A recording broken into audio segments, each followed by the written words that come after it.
Vibe blowing at the jack, got the loud jumping at the back. Everything I'm on slack. Everything I do is got the Benz jumping at the bag. Vibe blowing at my jack, got the loud jumping at the back. Everything I'm on slack. Everything I do is got the Benz jumping out the bag. Another milestone, look at that. Paper boy, I'm a paper route till I'm 6 down on my back. I'm an old soul like my dad. My old girl's still a fan. And yo girl at the live show, so don't act like I ain't the man. I'm kicking my feet up, get frank like Aretha. I'm calm but I'm teed up, just flip me a stack. The Rio just doubled up off of the muscle, I stuck to the task. They see me, I'm troubled, I'm bubbling up till it's stuck. And they want me to stay where I'm at. I'm good everywhere that I'm stepping, my presence is crucial. You know that this shit not on trend. On a big wave, I'm controlling the tide. Snake eyes when you rolling the dice. So with the stakes inside, I could never take another nigga advice. They can't reach the sky, I'm aiming up high. I just wanna know what it's like. Y'all know what it's like, I come from outside of this. Out the quicksand, I'm the big man, doing big things. Couple big change, up a state lines, doing stage dives on cam. It ain't no limit to my vision. Check the temp, I'm on fire with it. Got the bands jumping out the bag, Prosecco on ice. I'm nobody nice, gon' run up a check. Demand my respect, I'm doing the most. I never quit, they want me to quit. I'm good as it come, I'm good as it gets. Vibe blowing at the jack, got the loud jumping out the bag. Everything I'm on slack. Everything I do is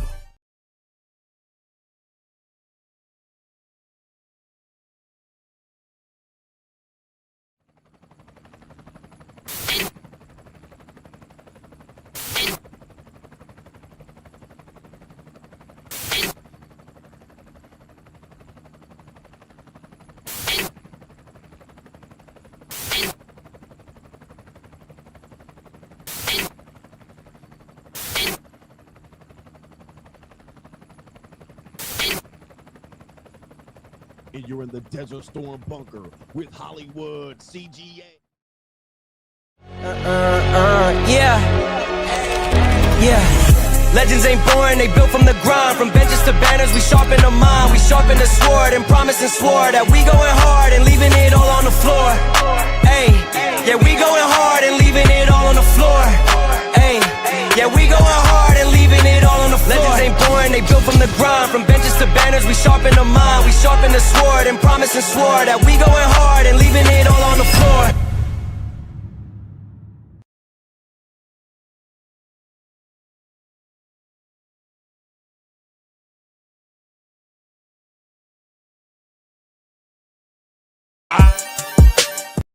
Hey.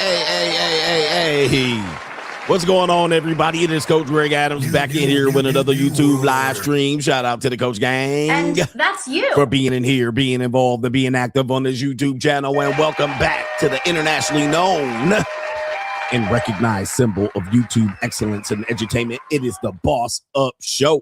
Part of the Free Agent Lifestyle podcast here on the Free Agent Lifestyle channel. You in here with the Bruce Wayne. It is New World Order. The King of Kings, the King of Content, and the Speaker of Truth. Yours truly, the Notorious One, a.k.a. Mr. Coach Alini, better known as the Prognosticator, Coach Stradamus. The biggest icon in wrestling. And you're in the Desert Storm bunker with Hollywood CGA. And EWF, that is every woman's fantasy in the whole fucking show.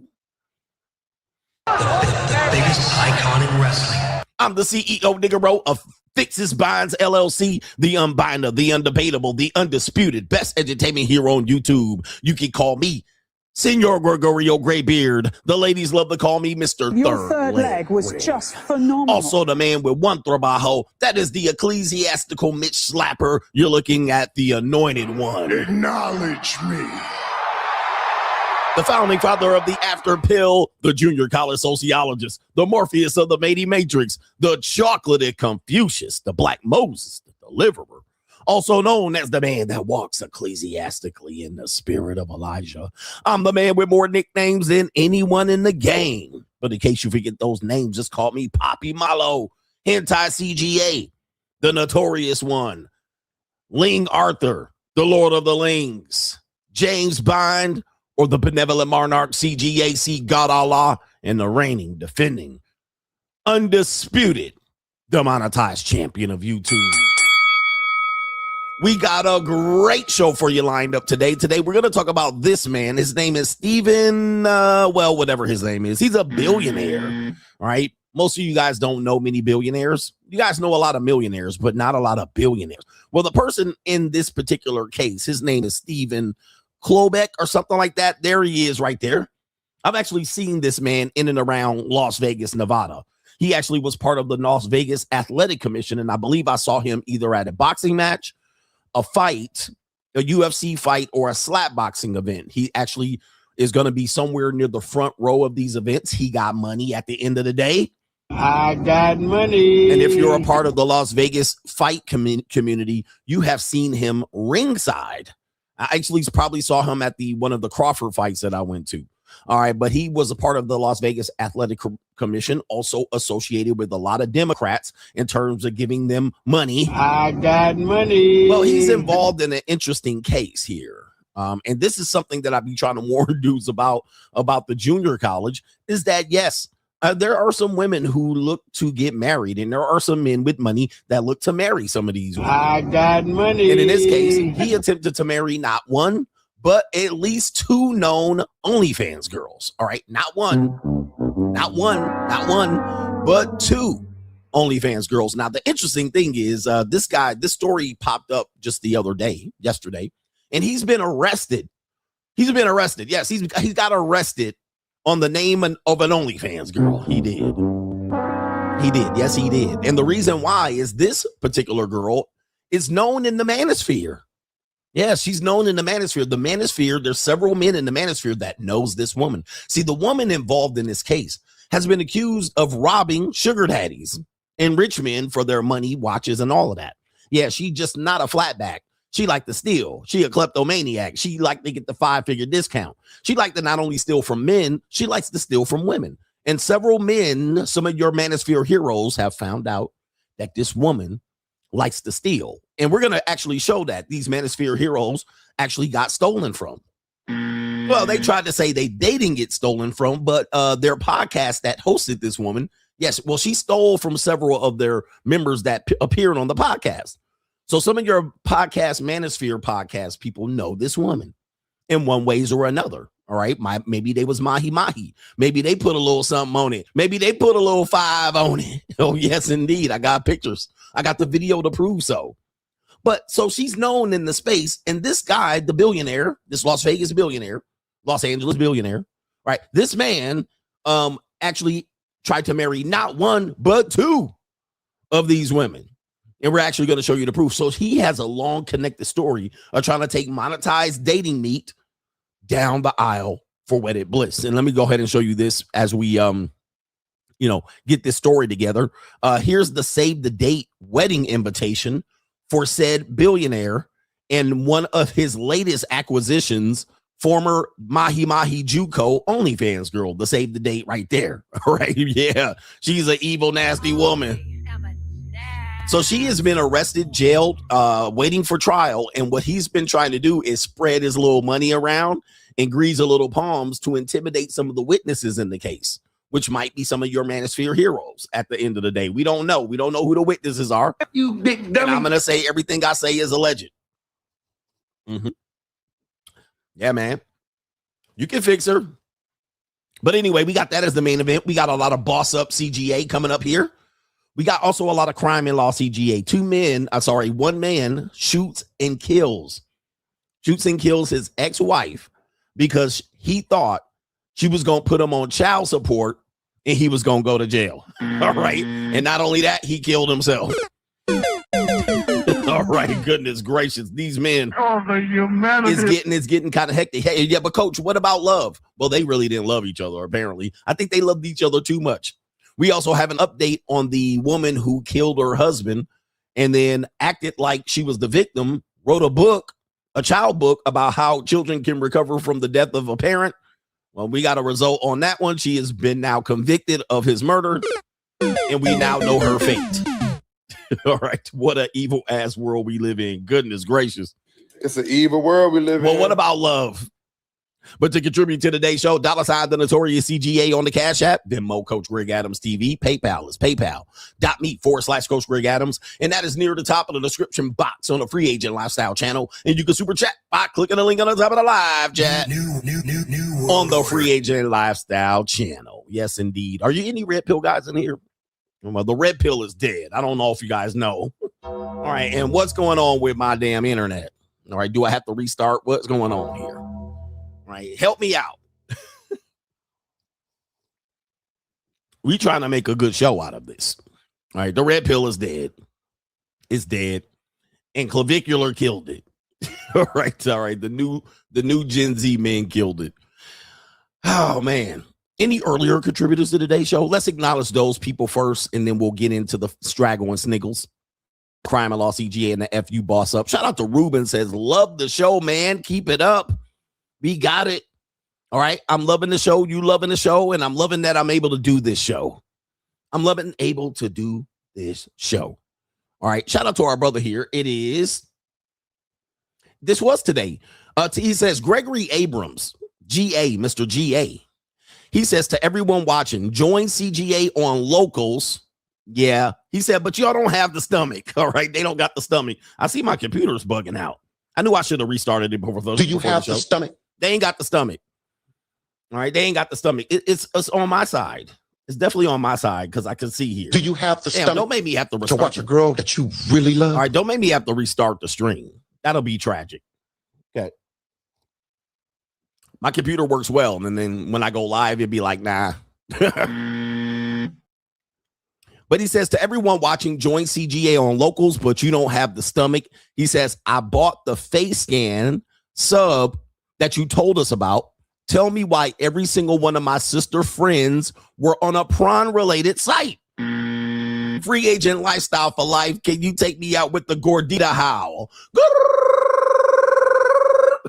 Shout out to you, gordita. Shout out to my gorditas out here. So for those who don't know, on locals, I show you how to face scan all women that you date, get pictures, get background information. He said every single one of his sister friends were on a prawn-related site. Damn, do you have the stomach?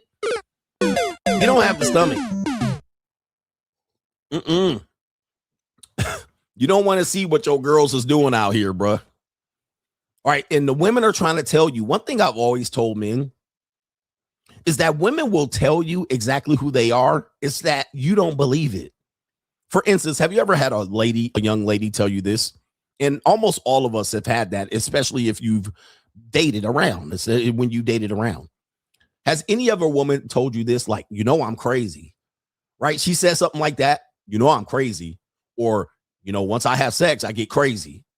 And you'd be like, yeah, you know what I'm saying? I like crazy girls. She literally gave you the warning. And you went right past it. You know what I mean? Now I can handle your crazy. Don't worry about it. I like girls that like crazy in love. She literally told you that. I'm on my meds. And when I don't take my meds, I get a little crazy. You're like, don't worry about it. I can handle it. I love when the pussy get crazy. I love it. She literally tells you, and y'all run the red light. Y'all run it just... Don't worry about it. I can handle it. I like when you look cute when you mad. You look cute when you crazy. And then that one day she in the bathroom rocking back and forth in the dark, flicking a lighter on, click, and you like, oh shit. It really is crazy. She really is crazy. Yep. Now you got to deal with the crazy. Now all of a sudden you walk outside looking at your car. Look what she did to my car. What the piece of I can't stand this hole. I can't stand this shit. Now watch this. Here's another thing young women are telling you. I see these memes and people share these memes. A lot of young women are telling the young men of Gen Z, this is hints that I've been right. They're telling you to not check their phone. Now, the reason why they're telling you to not check their phone is interesting. And you guys are going to miss it in context, but it's exactly what I've been telling you. Because they're like, don't check my phone because I got a few tricks in there that send me money. They just send me money. There's just a few tricks that I got They send me money. Don't worry about it, because that's what allows me to take you out and pay the bill. They're telling on themselves, gentlemen. They're telling. And I'm like, I told you guys. You know who the guys are in there? CGA. I'm in there, bro. And dudes be like, "Are you bragging about that, coach?" Get him, daddy. All right. I'm not bragging about it. I'm just telling you that this is what time it is. This is our girl. She's not your girl. The Y is silent. Okay. But now they're trying to tell you on social media that this is part of their game. The young women are trying to tell you, look. Let me see if I can find a couple clips. I done told y'all. Well, coach, I don't see it. You're never going to see it. These women are craftily crazy. So let me show you right here. I'm going to show you an example of it right here. Okay, this is a young woman. Okay, come on, man. My internet right here. So this is an example. I told you that the monetized dating marketplace out here, they double dipping. But look, when you trying to go through my phone, but I have tricks in there that trying to pay my rent, pay my car note, and send me money. Yeah. Get him, daddy. So this is one of those instances in which the girls are trying to tell you and you don't believe it. You're like, man, I can't believe that. Nah, she lying. I told you, gentlemen, the monetized dating marketplace is here, especially with Gen Z women. They going. They consider this regular dating. This is just regular dating in them. They don't. And let me show you another one. Let me show you another one. And this is tell you, man, you guys got to monetize dating marketplace course. Look at this. I love you and I want to be with you, but I get money from other ninjas from time to time. I don't know why, I just do. All right. So look at the meme. Look at the meme. Look at her. So she's like, the frustration is, look, man, hey, look, I get money from other guys. Don't worry about them though. But I really love you. I really love you. But don't be afraid of that. I just do get other money. I just do get money. Do send me money on the Cash App. Hey man, I done told you. People didn't believe me. And dudes are like, man, what we supposed to do? And you bragging? I'm not bragging. I'm just telling you what time it is. I don't come on here to brag. I tell you what my lane is. I tell you what my lifestyle is. It is what it is. You don't have to, but I'm just telling you. What I'm telling you is, by the time you get with one of these girls that you cold approach, yeah, you might even get a relationship with her. Check her phone. There's some daddies in there. Get him, daddy. You ain't the only ones, gentlemen. She's not yours. Your girl is going. YGIG. Don't be mad at me, brothers. I done tried to warn you. Haven't I tried to warn you? Hey, man, it's a new day out here, bro. This is the Gen Z marketplace. It's a new day out here. Yes, it is. I just get money from these guys from time to time. Ain't no big deal. Don't worry about it. I love you, though. I love you. I want to be with you. I hear the same thing from these women, too. They be like, yeah, I want to be with you. I want to be with you. I'm going to be a part of the lifestyle. I want to share experiences with you. I just have another sugar daddy that I see on the side. Don't worry about it. I just see him onesie, twosie here and there, skis. All right. It's not an everyday thing. You know what I mean? I just see him a little bit here and there, skis. Onesie, twosies. But you get to have me forever. Shout out to a person named Natalie, says, resubmitting my tuition. Apologies for the inconvenience. I see something happen there. They have it pending. She says 69. All right. Shout out to you. That's a co-sponsorship. I'm not sure what happened there, but it's a 69. Okay.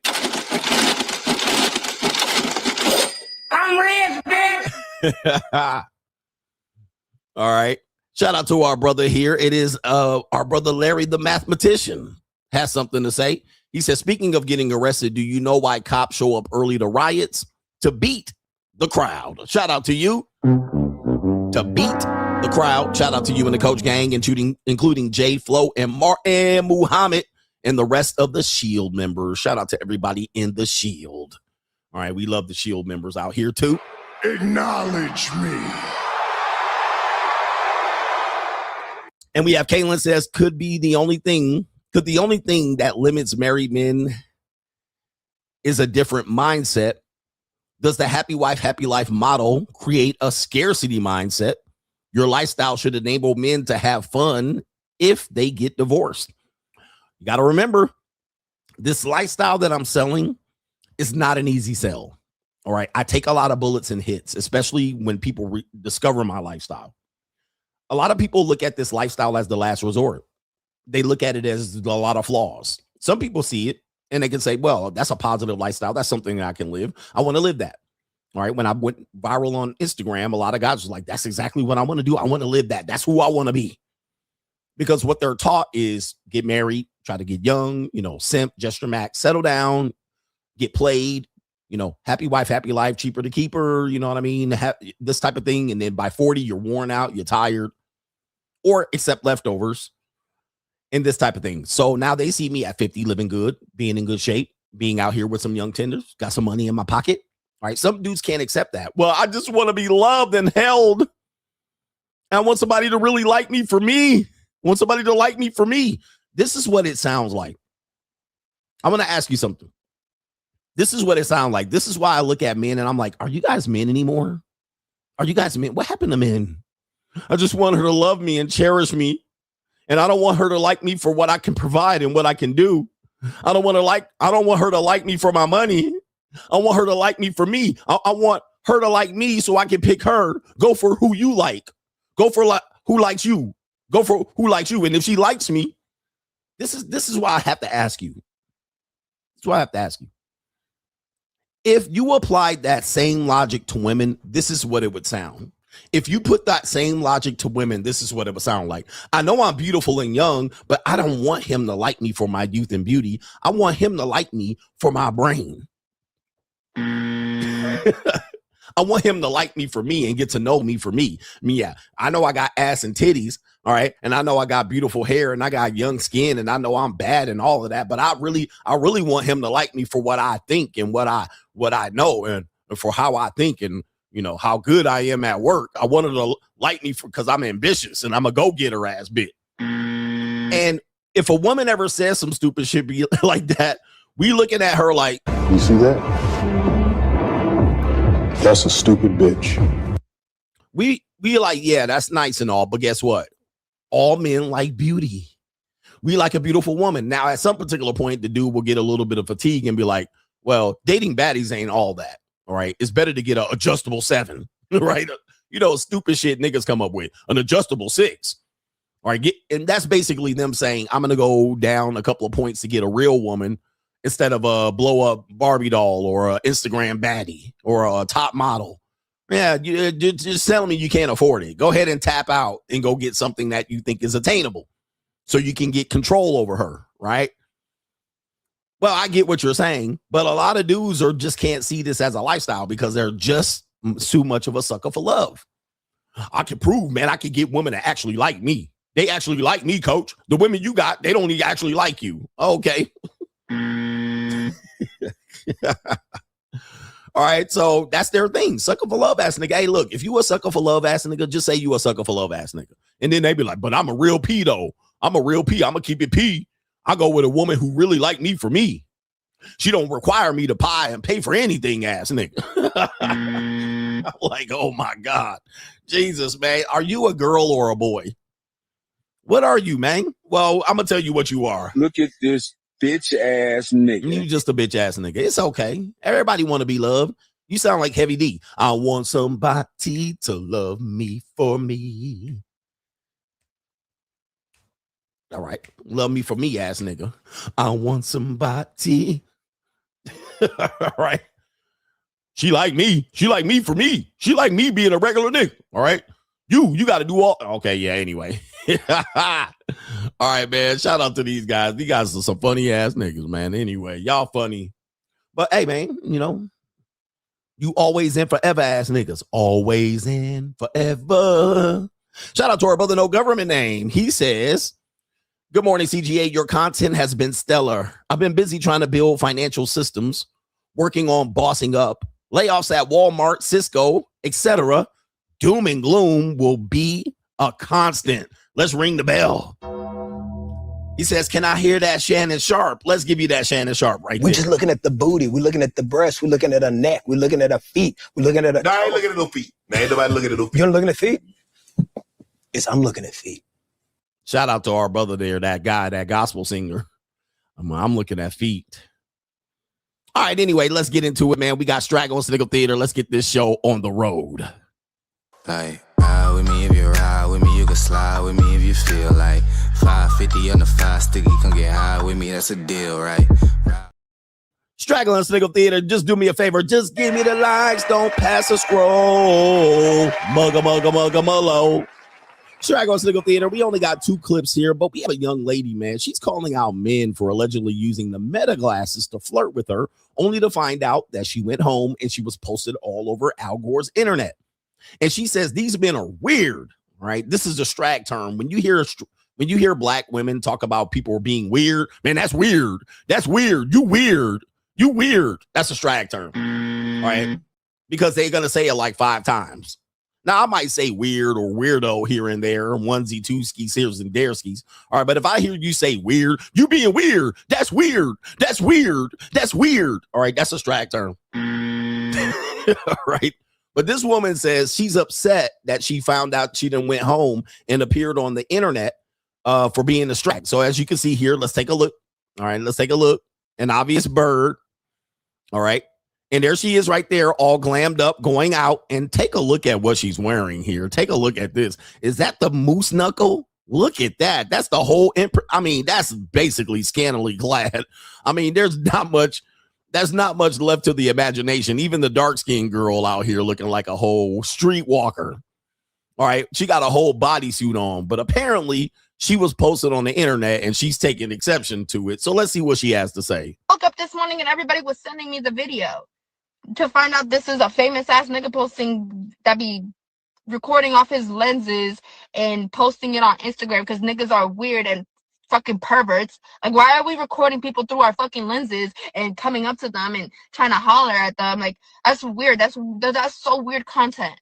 I get it, it's cool and all, but the content going up to girls is getting weird to me every day.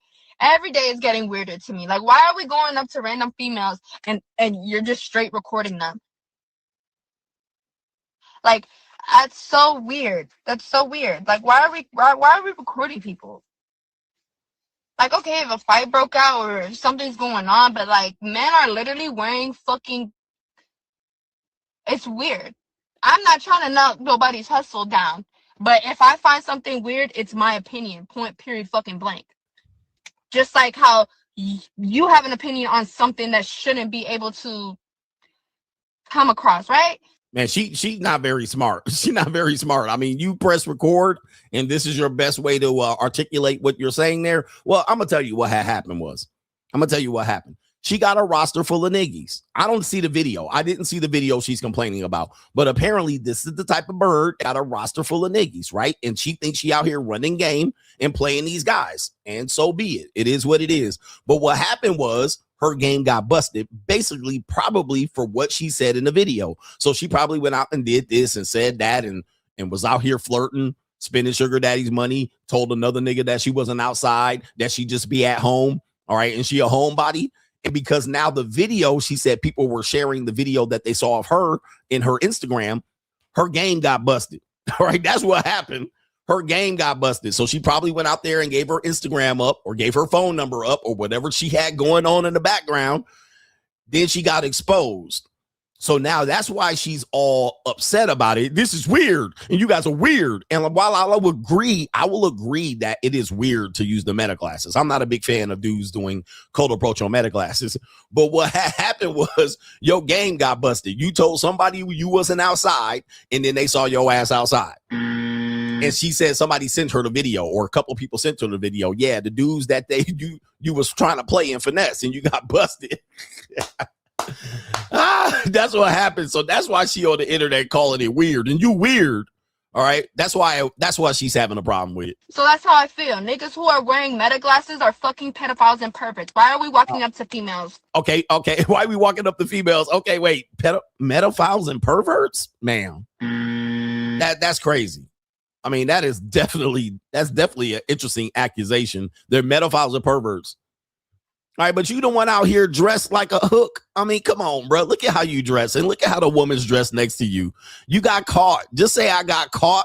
out here, out in these streets, you know what she probably did is she probably said, give me some money because I sell punani, right? She probably hit him with the put it in the Cash App like everybody else. And now your game got exposed. That's pretty much what happened.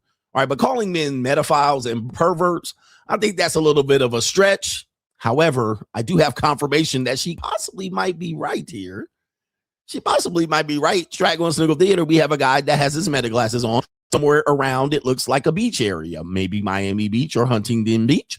I'm not sure. But take a look at this right here. This guy cold approaches these two young women. And all right. Low-key, I was waiting for you to cross. I'm 12. Hey, we to the water. Oh. Yeah. Get out!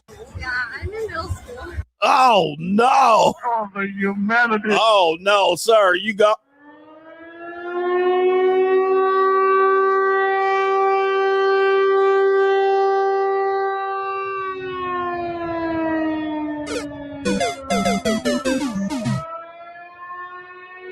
Oh, no. Open up the door. Yeah, this woman's walking around a lot of grown-ass men. I mean, it is the beach. It is the beach. So you are in a beach town. This is, if you were in Huntington Beach, you would see the same thing. You know, shout out to everybody in Huntington Beach. All right, if you're in Huntington Beach, I know there's a lot of grown people here. There's a lot of bars open, and there are some people of all ages running up and down with a bikini. So I can't say she's wrong for being dressed like that. Although people in the comment section said, why is she dressed like that? Well, across the street is a beach. The guy behind her is dressed only in a shirt or only in shorts. So, yeah, it is fine that a young woman at this age is walking around there with a bikini on. It happens. Probably wouldn't want that to happen. Her friend actually put a top on at least over it, a see-through top. All right, but my man just cold approached a 12-year-old. Oh, maybe the previous woman was right. Maybe the men with the metaphile glasses on are metaphiles and perverts. Probably shouldn't talk to this one. I would just go ahead and abort mission at that particular point. It is what it is. But do you believe that? I mean, she does look small and petite like a ling. I mean, she is a ling. 12? Oh, my. And there's her friend pulling her off right there. There's her friend. See, she happened to put on a top on, and she's standing there trying to soak up the game. Oh. See, here's the thing, man. I actually warned you about this cold approach thing. This is why I don't like cold approaching, because you're going in with very little information. You don't know if they have a father near, a spouse near, a boyfriend near, their age. There's just so much you don't know, which makes it like the numbers game ends up being completely lopsided. You're going to get a 3 for 100, and it doesn't make sense that you would do that. I mean, there's better ways to be able to make yourself available than to randomly approach a minor. Yikes. That's Straggle Sniggle Theater. Ride with me if you ride with me, you can slide with me if you feel like 550 on the 5 sticky, come get high with me, that's a deal, right? Let's get into the next segment, man. It is FU Boss Up. Let's get into it, man. It's time to boss up. Boss up, nigga. All right, we are in some very treacherous times economically, and I've been trying to warn you guys, we got a little bit more time here before things get a little bit better. In fact, by the time things get better, you're probably going to be already priced out. It might not be you might not be in a position to recover financially. All right. Because I'm telling you, I'm from the year 2032. Now, when I used to say that wasn't that long ago. Well, now it's only 6 years from now. So we're headed for what they call a soft landing. But by that point, you're still going to have to boss up in the meantime, or you're going to be completely priced out. So in this first particular piece of information here, we have U.S. rent prices versus income. I love when the people put these charts together right here. Here's an interesting chart. And they go back to 1986 and they take this U.S. rent prices versus the incomes. And what they're saying is at this particular point in 1986, the income of a person was a little bit higher than the actual price of rent, right? As you can see there, there's like a 1% increase or 1%, I guess, above normal market price of the rent. And then they're going to take this timeline and move it across and get to where we are today. Turn the volume down. Take a look at this. As you can see now, how incomes have increased and decreased versus how rental prices have increased over time. Now, you might want to show this to your boomer parents or your Gen X parents who don't understand why you can't move out of the house or why you can't get roommates. Well, rents have not increased at the rate. Sorry, income have not increased and wages have not increased at the prices have. Rent have increased, but it's a simple idea of pricing, right? You know what I mean? I want to say it's supply and demand. It's simple economics. Well, as less people are marrying and less people require single family homes, more people are liable to rent smaller places and stay in them long term, hoping that their wages will increase. But as you can see over time, the wages don't increase at a rapid rate. I just recently did a stream over there. Here we are getting into the 2020s. There it is right there. Just the wages don't increase. In fact, most people do not even pursue jobs that will increase their wage. People get very content and comfortable. I make 60 grand and you'll make 60 grand over 10 years and you'll just minimalize and retract and contract and you think you're doing well, but you're not beating the actual things that are happening out here. I did a great stream over on Money Mindset. And if you guys are a member of Money Mindset, press 1. And I did a stream talking about it's financial end game for most people who don't adapt. And there's my Patreon right there. Patreon.com/Coach Greg Adams. For most people, it is financial end game, especially with the mentalities. That's why money mindset is important. It's not always about giving you an easy way to make money. It's about your mentality. I see a lot of people straight content. You're like, oh, it's so fine. It'll okay. The prices will crash. It'll all come down. Donald Trump will change it. Joe Biden will change it. Kamala Harris will change it. Oh, it's the tariffs. And you'll come up with all of these means and reasons as to why not get better. Well, I don't want to get better because if I get better, women are going to use me for my money. Or why would I get better in this world for women that are worse than our grandmothers? Like, I'm like, yo, but you're not trying to get better for the women. Well, I don't want to show myself being wealthy because people will target and rob me. A lot of people are literally coming up with some of the dumbest ideas of why not do better. Why not start a business? Why not create multiple streams of income? They'll come up with all kind of goofy ass reasons. You guys will even get in relationships and marriages thinking they're free and then your money's gone. Oh, it's free. It's free. It's free. And you're like, whew. All right, these people are all losing it. But check this out, man. Check this out. Check this out.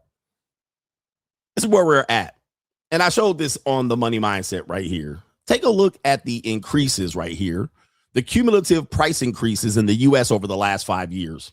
All right, take a look at what's happening. I showed a similar chart, but take a look at what's happening even on the smaller scale items. Wages have only increased over the last 5 years by plus 22%.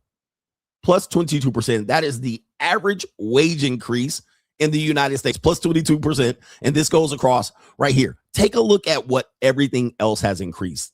Now, if you combine all of these and look at the effects of how this affects your wages, well, if your wages have stagnated and you have not increased and got a pay increase or a raise, we talk about wage, you can do this on the Money Mindset, you're getting gobbled up. Pause. All right, you're getting wrecked. All right, the home prices, I've heard even high as 45%.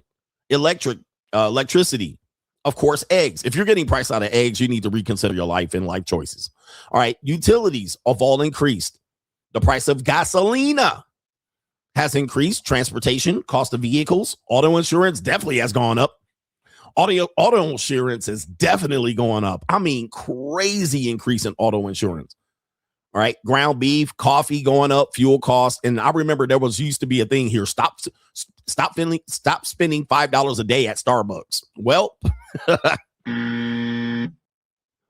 so it is like, man, it's like people are getting priced out. As I've said, the only solution is to boss up because you're getting priced out of life, not just women of life. And you got to consider women are the biggest consumers. So in fact, if they're getting priced out, they're going to try to pass off that loss to the men.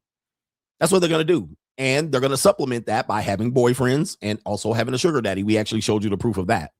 And that's typically for Gen Z women. Now, we're not talking about old millennials and old, not me, coach. I'm an old millennial woman. I don't require a man. I'm just looking for a man to spend time with me and that wants to love me. We're not talking about you old ass bitches. We're talking about young Gen Z women, young, fresh and green. They're double dipping. They're double dipping in the marketplace to survive economically. There's no way that they're surviving. As you can see right here, this young lady says, when you're trying to go through my phone, but I have a few tricks out here trying to pay my rent, pay my car note, and send me a little bit of money on. They have to double dip. They're the biggest consumers. All right. So when you find a woman of this age between 18 and 30, odds are they're double dipping somewhere. They're double dipping. So let's go to the next particular video and chart right here. This is a chart that people have quite some controversy when this person published this chart. And obviously, if you're living in a metropolis, this chart affects you a lot more. And it says right here, United States income classes. I love classism. You guys know I love classism because classism explains a lot of the behaviors that you have. And classism is not just money. It's basically how you style your life. Like you can be homeless and be high class, right? And then as a matter of fact, you'll become less homeless as you maintain a high class mentality. But if we just take income and look at class, this person is, created a chart based on what is considered lower middle class and upper middle class. That's the most important thing, right? And this is pre-tax income. And essentially he's saying right here, the poverty class, you anything under $30,000. And that actually lines up with statistics related to the government. They look at the below poverty line right there at 30K a year. Some of you guys are in poverty right now. All right. Lower class, 30 to 55K. 55K used to be a good income. Today, not so much, especially in a major metropolitan area. Lower middle class. Look at that. CGA done told you. This is household income, by the way. I used to tell you this and people used to get mad. Hey, man, I said 100K ain't going to be the same 100K in many, many years, right? It's going to be to the point where you make 100K household income and you're literally getting priced out still. You're scrambling and scraping for shit. Now, if you live in Tupelo, Mississippi, if you live in Boise, Idaho, even maybe outside of the skirts of town, 30 miles outside of the major side, you're definitely getting to the point where you can survive off of these incomes. But the problem is if you lose that income in that area, there's not another job that replaces that. So you got to maintain that job for over 30 or 40 years to survive. The lower middle class, all right, 55 to 115, lower middle class, stable but tight budget. Upper middle class is 115, 165, and then they go up into the upper class dollar amounts, 165 to 250, and wealthy 250 plus. But watch this. I'm going to just tell you something. A lot of people might look at these incomes here and go, nah, man, these incomes, you need to be making more than that, right? Well, what people don't understand also, this is what you have to consider when you look at these incomes, because a lot of people that live in upper middle class areas, they might make only $250,000 a year, right? CEO, lawyer, CFO, they're not only going to make like 250 grand, but the difference is they've made that over years. So they made that over a period of 5 or 10 years, and they hadn't made mistakes earlier in their lives. Like they didn't get with a toxic girlfriend and lose half their money. They didn't have a baby out of wedlock and pay child support. They didn't catch a felony or a misdemeanor and get on the they didn't get on the penal code, if you will. They didn't go behind bars. They weren't out here thugging and selling weed, right? So they came out of college and then they constantly climbed up that ladder, and over 10 years they got married. All right. So by the time they hit 30, 35, they hit the ground running. So they already kind of made some building blocks of making good life decisions. They went out here at the club, parking lot pimping. They didn't go into significant debt. They didn't buy fake gold chains and all of that fake jewelry at 22 to impress these hoes, right? They kept it simple at the beginning. And then they compounded that over time. So by the time they're 28 going into 30, they're making 5 or 10 years at 250K, and that are good. They got a good credit. They never took a job that paid them less than, right? They were paid marketplace value for each jobs. They got a career. They got a degree that's valuable. So by the time you put 5 or 10 years at 250 consistently, and you got investment socked away, you save some money, you socked away some investment. Okay. Now that puts you in a wealth class to where then they invest 40, 50% of their income after 5 or 10 years. All right. They bought a house early enough in a good neighborhood, not a house in a bad neighborhood. So they made some good life choices now so that their income at 250 is a great income. as opposed to a lot of us, even including myself, we made all our mistakes up front.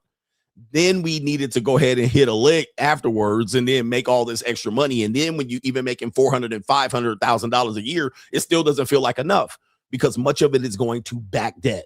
You're paying for your past mistakes. So it's hard for you to get stabilized even then. So then 250 seemed like it's not enough. You're like, damn, that don't seem like enough. So it's the way you make this income that really turns things on. So it's about right. And most people don't make over 250.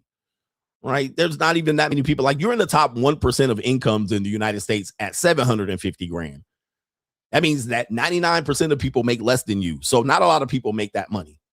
So most people in the upper class to wealthy class are definitely in that category right there. Right there. That should be enough. That should be enough. But for our mistakes and our lifestyle, that's what we pay for. That's what you pay for. Because you pay what?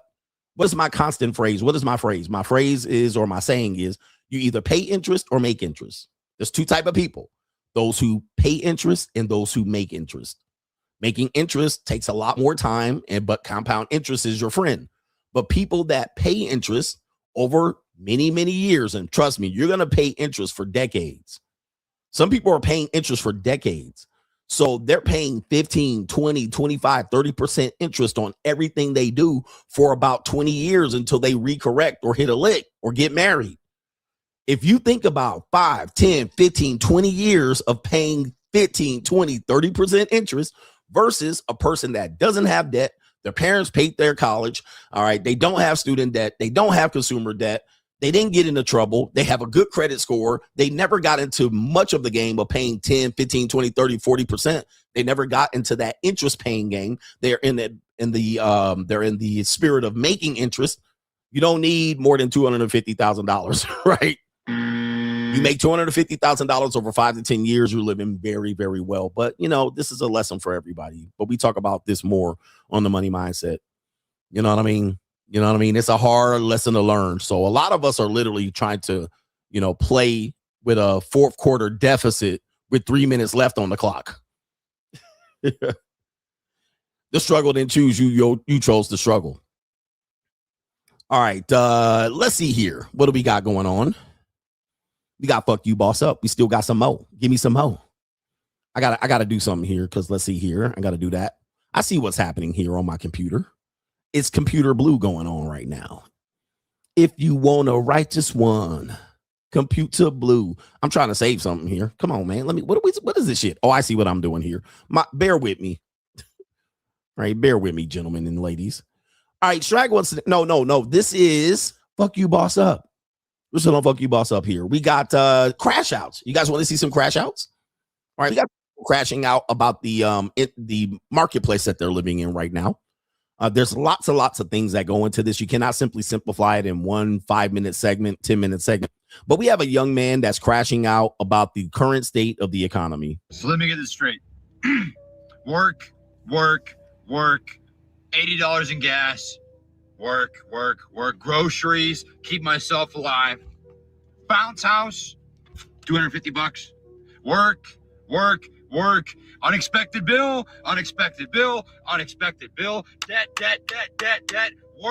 work, pay off debt, work, pay off mistake from 5 years ago, pay off more debt, work, be tired, work some more, I'm tired of donating my life. Here's William. Oh, no. All right. Yeah, man. You know, that tells me. See, gentlemen, this tells me he needs the money mindset. All right. He needs the money mindset. This is a guy that doesn't have the money mindset. Here's William. Anybody that's still talking like this in 2026, you don't have the money mindset. You don't have the boss up mindset. You're really just struggling to understand the world. Okay, you need the money mindset. I'm just telling you, man, because you literally don't realize you're digging your own grave. All right, it's in game for you. And he's trying to figure out work, go home, be tired, work, pay bills. Yep. You don't got the money mindset. You don't have the right mindset about how to approach this world. You don't have the information. See, part of anything you do, you need to train yourself and get educated, get the information so you know what you're up against. Because a lot of people don't know what they're up against. They don't realize that wages are literally crashing right now, but inflation is going through the roof. They don't realize inflation is going to increase in the next 5 to 10 years. Like inflation is going up, especially with Trump in the office and the tariffs. Inflation is going up. It's not coming down. There's no solution. There's no president that's going to help you out in this situation. Not only is inflation going to go to the roof, so are the prices of everything. The prices of dating, the prices of women, the prices of education, okay? The prices of eggs, the prices of transportation, the prices of cars, all right? Look, it's not going to get better just because you crashing out. It's not going to get better, bruh. It's not going to get, your Graham Stephan video ain't going to help you. Some little quick get-rich scheme talking about how you're going to become a real estate investor ain't going to help you, all right? Because, you know, that real estate investor dream coming to an end for a lot of people too.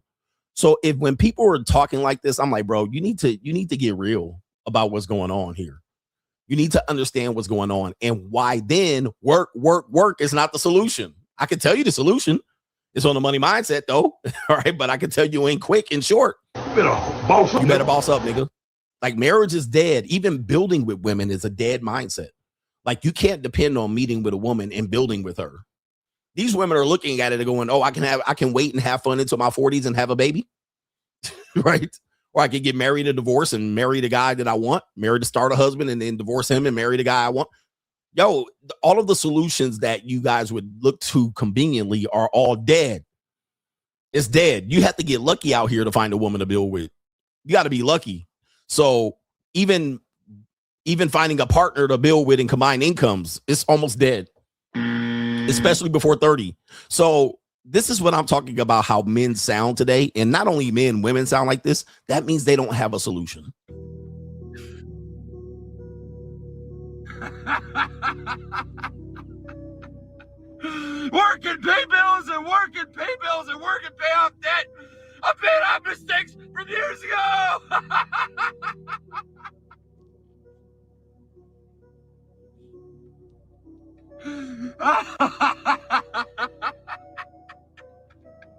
Here's William. Who gives a crap that you're tired? Nobody cares. Yeah. See, that's another one here. That's another one I hear. Nobody cares. How we supposed to live? I've been telling y'all for many, many years through doom and gloom.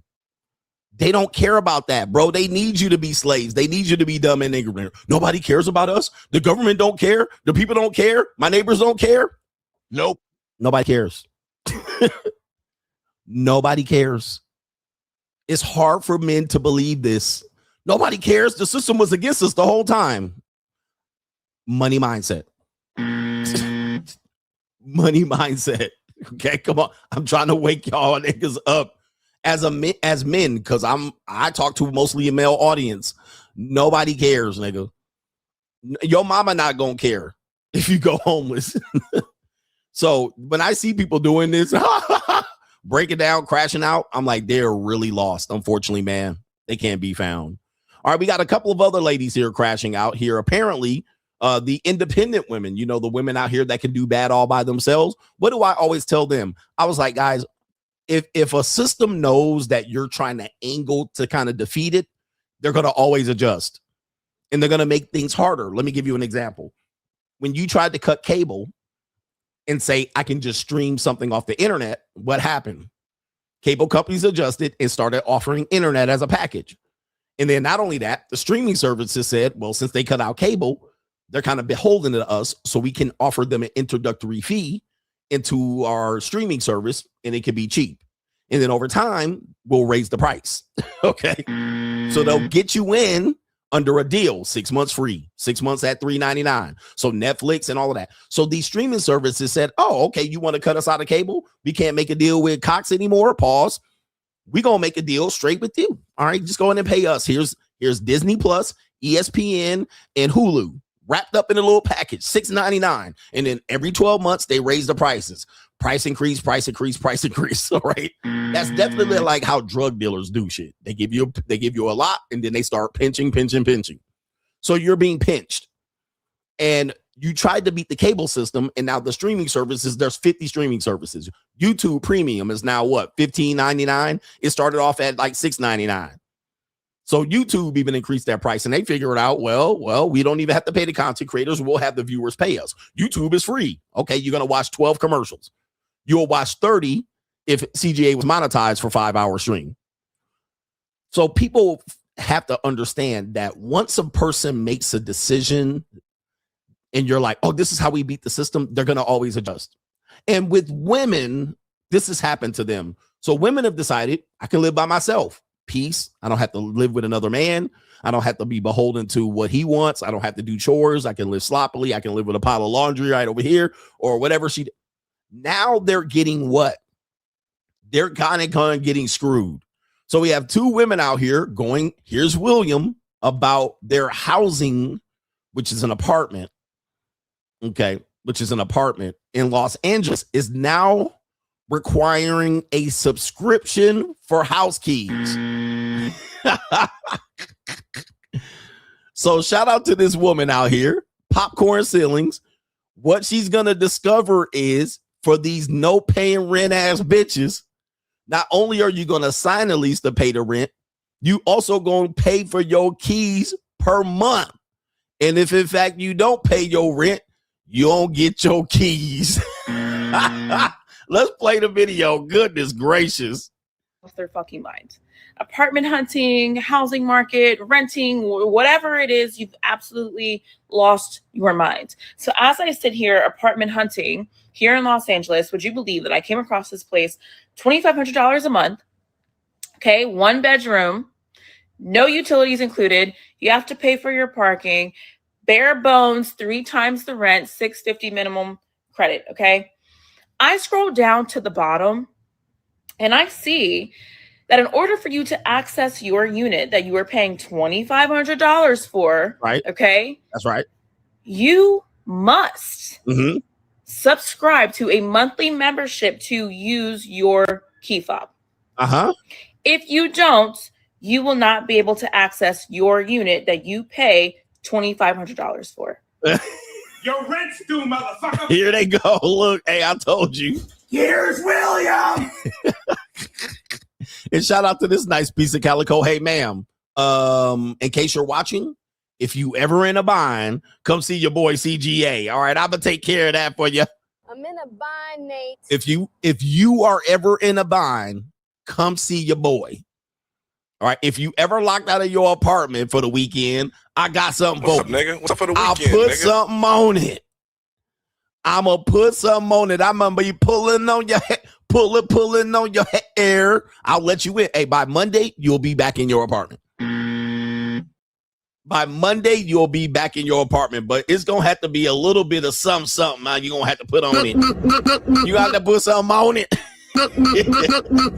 I'm gonna have you folded up like a pretzel. I'm gonna have you swallowing some suckseed this weekend. I got you, baby. I got 5 on. I'll pay your subscription fee for the month. I'll pay it. All right, give me a weekend. Give me a weekend. All right, so you see what's happening here. The strong, independent women are now facing this reality of the norm in major metropolises, which are where independent women live. All right, you got to realize that independent women cannot live in an agrarian small town. All right, they got to get side of beef, cattle. They got to survive harsh winters. They can't do that. So the strong, independent-minded woman who can do it all by herself, this is what they got. Good luck. Good luck out here, ladies. And this is going to continue to escalate. I hope you guys know this is not changing. All right. Oh man, I closed up a window that I wanted to share. Did I move it? I did move it here. Let me see if I closed up the window. Let me see. Oh, I did. Let me see here. Another woman here. Yeah, another woman here. Strong and independent-minded women. This is why I tell you guys never live under a woman. Never let her pay your bills, bruh. They don't have answers out here. They're kind of mostly uneducated about how things work. And they're eventually going to hit a glass ceiling somewhere in their decision-making. And then you're going to get kicked out. All right, so we have another one here. Landlords are charging subscription services for key access to your homes. I mean, landlords are charging subscription services just to access your apartment. What? Apparently in LA, some landlords and apartment complexes are experimenting and proposing this new subscription service for access keys to your apartment. Yeah. The subscription amounts are still emerging, and that is on top of the thousands of dollars you're already spending on your rent. Okay. All right. So we got some music. So I'm going to stop this right here. But you can tell she's a liberal strag. She's got some braids going on here. This is what fish tank in the back. All right. She got a mess. This woman's a mess. All right. Tattoos, pale skin. All right. She a meth and hey, baby, stop buying weed this week and you might have some money. Okay. These are the women. These are the women that spend money on weed and dope and date lower class men. And now you can live with me. All right. And then you end up having this shit. She locked out her apartment. Why? All right. All of this crazy shit. And people don't realize. Yeah. Somebody said cars are going to be next. Your car's going to be next. Okay. You don't pay your car note. Your electric car just goes shut the fuck down. All right. You be like, whoop, you ain't going nowhere. You ain't going nowhere. You didn't pay your car note. And then they're going to look into paperwork that you signed because somebody's going to say this is illegal. By the time Congress stops these companies from doing this, which they probably can find some ways, some lawyer can probably find some way to put a class action lawsuit on all of these places. This is going to be 5-10 years down the line. You stupid idiots. Like I always tell you, you guys will invest time and stay stagnant, hoping that these people will sue people when you get $35 back as a class action lawsuit. By the time they do this, these people will have gotten over on you and you will be homeless. All right. All right. But the cars are going to do it too. They're going to put in there and you're going to sign for it. Of course, I'll pay my subscription fee for my keys or I get it and you'll sign off on it like a dumbass, putting $1,000 down on a $60,000 car so you can look good in LA. And boom. All right. Then they got you. All right. And by the time there is a financial recourse that these people are going to pay for, because eventually Congress will step in. We got to stop this. All right. Price gouging of the American people.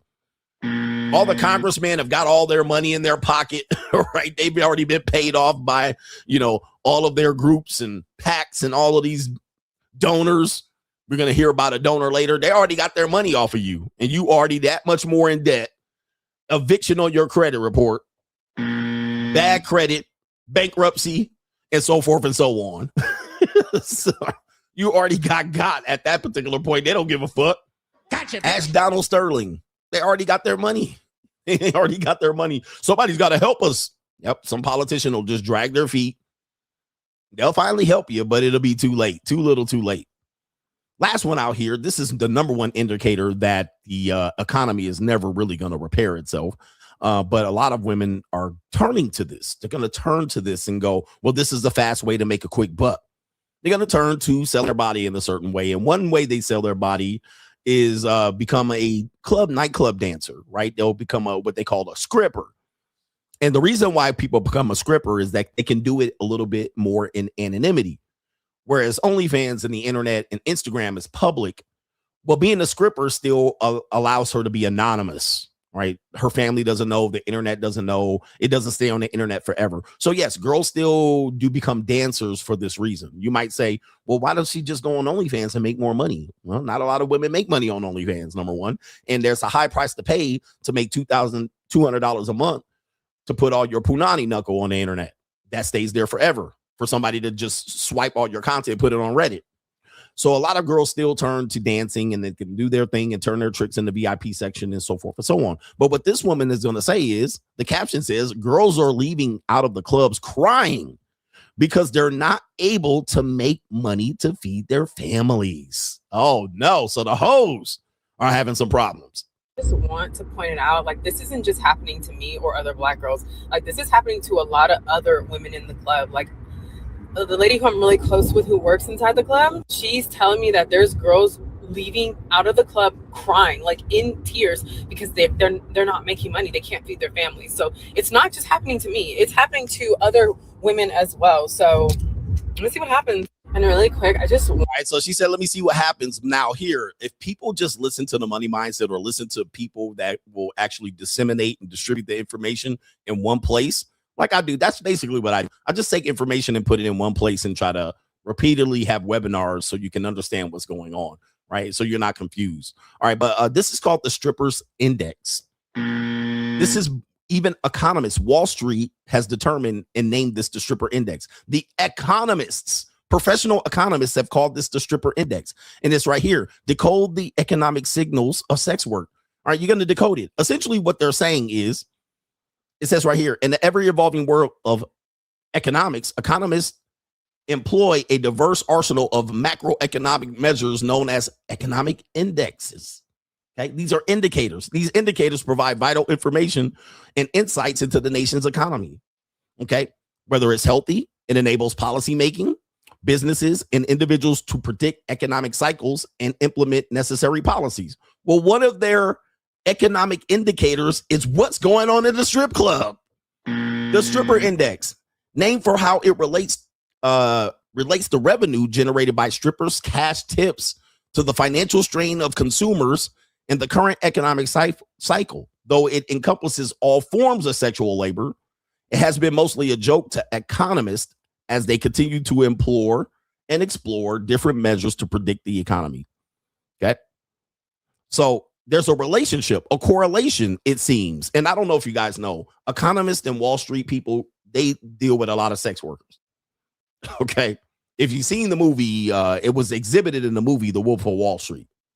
So in The Wolf of Wall Street, you can see that they would have parties and they would just imply, you know, they were hooked on escorts and strippers. But a lot of rich men and a lot of men in these markets, they use strip clubs as sources of ways to actually do business, right? To build trust in their people. It's kind of like what Epstein did. Oh, here's some girls, and then they recorded them, and then he was able to blackmail them. But you also just don't use boardroom. You use golf courses, you use country clubs, and you use nightclubs, strip clubs. And so people who do business often, as a part of the business trip, it's a time with some women. All right, let's go have some. Now that we've done all of this and we broke bread and we played the back nine, and now that we met in the boardroom, let's go get some hoes. A lot of people don't realize that, and people will say not all people do that in business. Well, don't go to Japan. Certainly don't go to New York City, Los Angeles. All right, part of doing business involves women and having fun with the women. So this is why the economists have used this, because they know themselves when money get tight around the office, when money gets tight around these Wall Street traders and shit, and people are doing business and they can't leave money for the girls. Yes, that means there's some economic indicators of a bad economy. When the women are feeling the strain in the nightclubs and they can't shake a leg and make a little money, right? Times must be tough.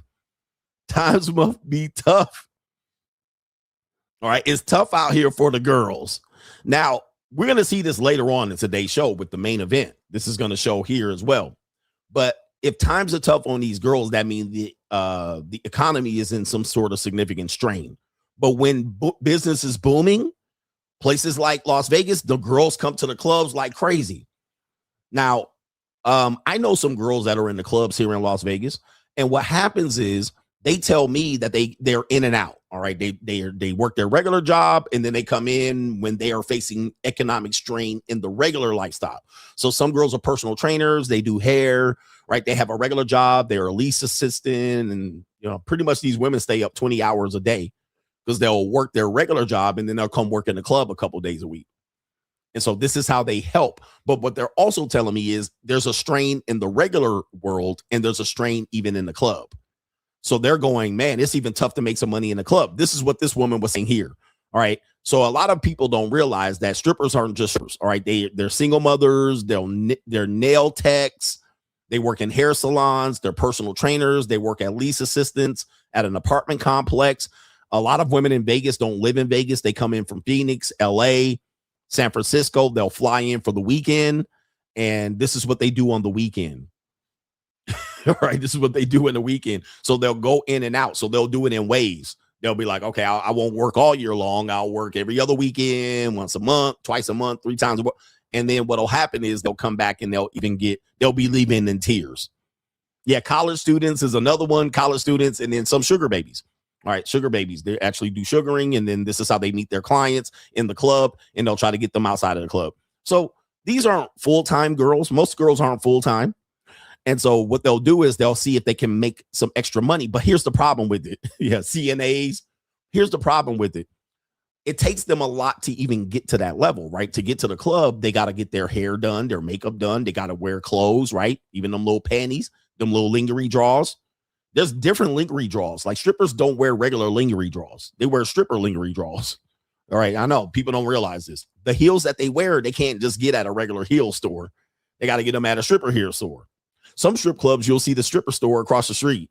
All right, you never look. It's a crazy world. All right, but most strip clubs, they'll have a place where the strippers go in. How do I know all of this? They'll have a VIP entrance for you, the regular entrance for the regular Joe, and down a little bit further, they'll have the stripper entrance. Across from the stripper entrance is the stripper hoe clothes club. That's where the strippers get their clothes across the street. But that's neither here nor there. Those clothes cost a lot of money. Then they got to pay a house fee. They got to tip the DJ. They got to tip out the house mother. They got to eat. They got to buy lines of coca. Right? Because coca is going to be involved. All right. Because you got to stay up wired all the way to 3, 4, 5, 6, 7 in the morning. All right. You got to have some coca and some meth. All right. To stay awake. So just to go out to the club and get ready is going to cost them $350 to $500. Plus they got to eat. They got to get some Tusi. So just to go to the club, put on hair weave, wigs, makeup, eyelashes. And this has got to be stripper makeup, lingerie draws, high heels, glitter, whatever they put on there, oil up their legs, shave, get some coca to last the whole night. Get their nails done.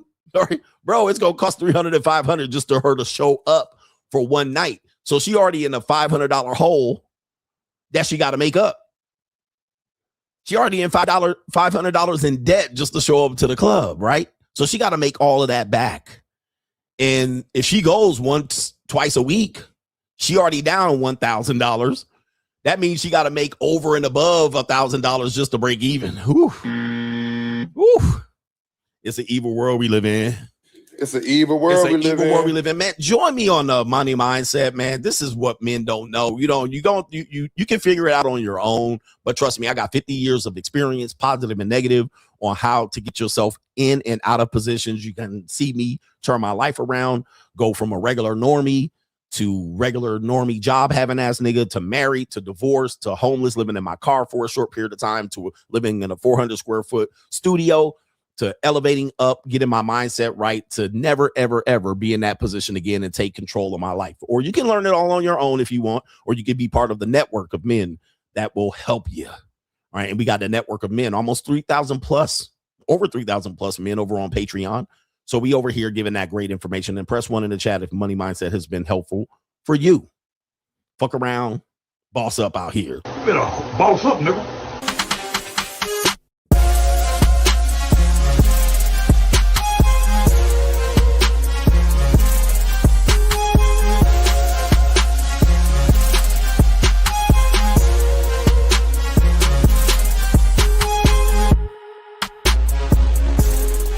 The world only moves for those who take control and force it to respect them. If you're not building, you're declining. If you're not growing, you're shrinking. If you're not winning, you're losing. Every man has two choices. Be the hunter or be the hunted. Be the man who writes the checks or the one who waits for payday. Success is not given, it's taken. Wealth is not stumbled upon. It's built brick by brick with discipline and vision. The time for waiting is over. The time for hoping is gone. Now is the time to move, to build, to dominate. A man without money is a man without options. He settles for scraps instead of commanding the feast. The weak begin. The strong take. The poor complain. The rich strategize. The ones who hesitate get left behind. The ones who act become legends.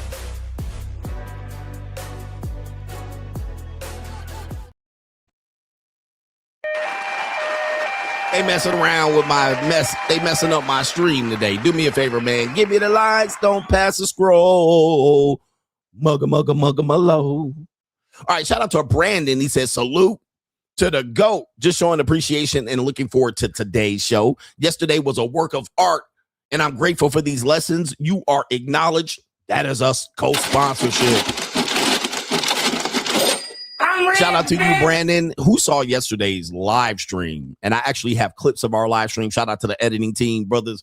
The clips are coming out like crazy. They're going to be distributed all over the internet, all over Facebook, all over the Rumble, all over Instagram and YouTube. We out here getting it done. We give you that information, man. We see men make mistakes. A part of life is making mistakes. Okay. All right. A part of life is we make mistakes. And what you don't want to do is to make compound mistakes.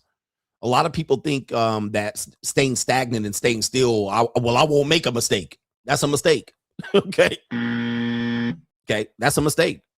Just trying to not make mistakes. Well, I'm not going to make a mistake. I'm not going to choose. No, that's a mistake. You got to make choices every single day.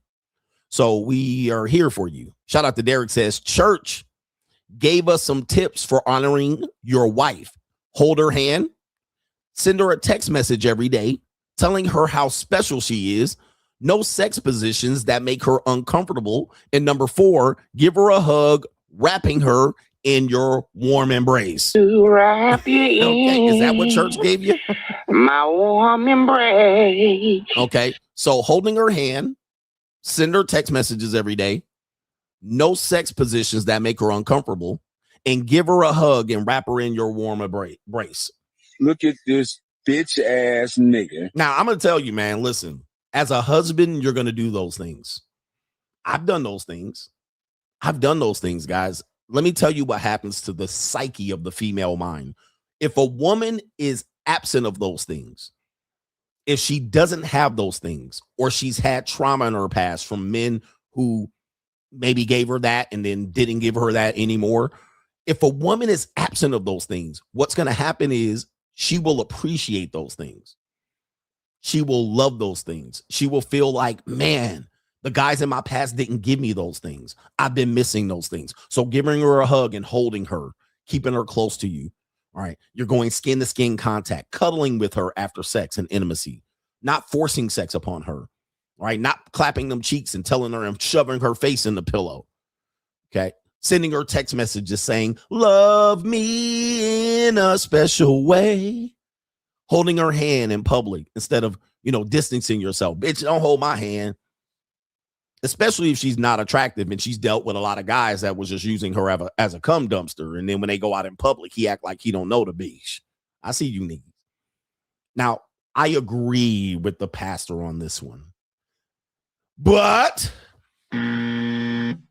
once you start giving this to a woman and you give it to her consistently, this is going to start to be something she takes for granted.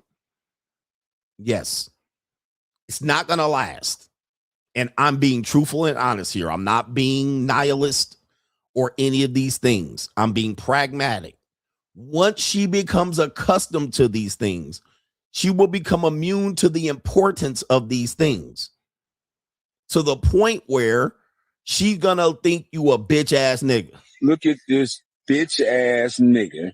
What then she will want and miss in desire is what makes her pussy wet. See, none of those things make her pussy wet. They just make her believe that she's important other than having a wet pussy. But they don't make a pussy wet. None of these things make a pussy go. That just keeps her comfortable. That makes her feel appreciated and loved. You tell her the sweet things that she do. You give her the words of affirmations. Baby, you just so special for me. You do so much for me. Now you just inherently raised her value in her eyes that you can't do anything without her.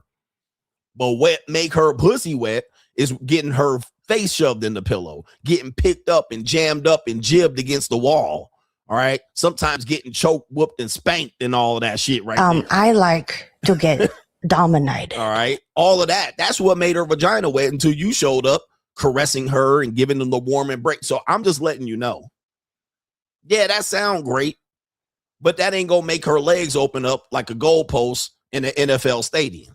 That's going to make her stay with your ass. But sometimes she might even look at your ass like, damn, I miss back in the day when that nigga used to just grab a bitch by the neck and pull her hair back. That's what she want. Pulling on her hair. She wants to get. I like to get dominated. Now watch this. You're going to be doing all of these things, warm embrace, holding her hand, taking care of her. You're going to extend a lot of things to her. You're going to appreciate her as a mom. You have the toughest job in the world, bitch. All right, you ain't got no tough job. But anyway, I appreciate you as a mom. You work your career. You come back from work and you take care of me and the family and the kids. I appreciate you. You know what? Why don't you go to a hotel suite all by yourself? Right? You go by yourself and you just enjoy some time away from being a mom. I'll stay at the house all weekend with the kids and I'll make them breakfast, lunch, and dinner. Right? You go to a hotel and you just let your hair down. Just go ahead and I'm gonna give you a spa treatment. I already booked the massage for you, and go by the pool and read a book. You know, kick your feet up, let down your hair, sleep in late.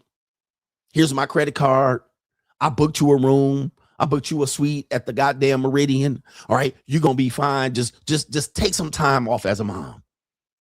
Guess what she gonna do? She gonna be downstairs at the motherfucking hotel bar getting game ran on her and go up in that hotel room that you paid for with some nigga from the bar getting her face pushed into the pillow. That's what she gonna do. She gonna call up her sluttiest whore friend. They gonna be at the bar, ha-ha and kikiing, and have a nigga say, what? You got 3 kids? You don't even look 46. You don't even look 32. You look fine. I can't believe you married and have a much. She gonna have her wedding ring off, and she gonna be up in there with her legs open like a field goal post of a nigga she don't know first or last name.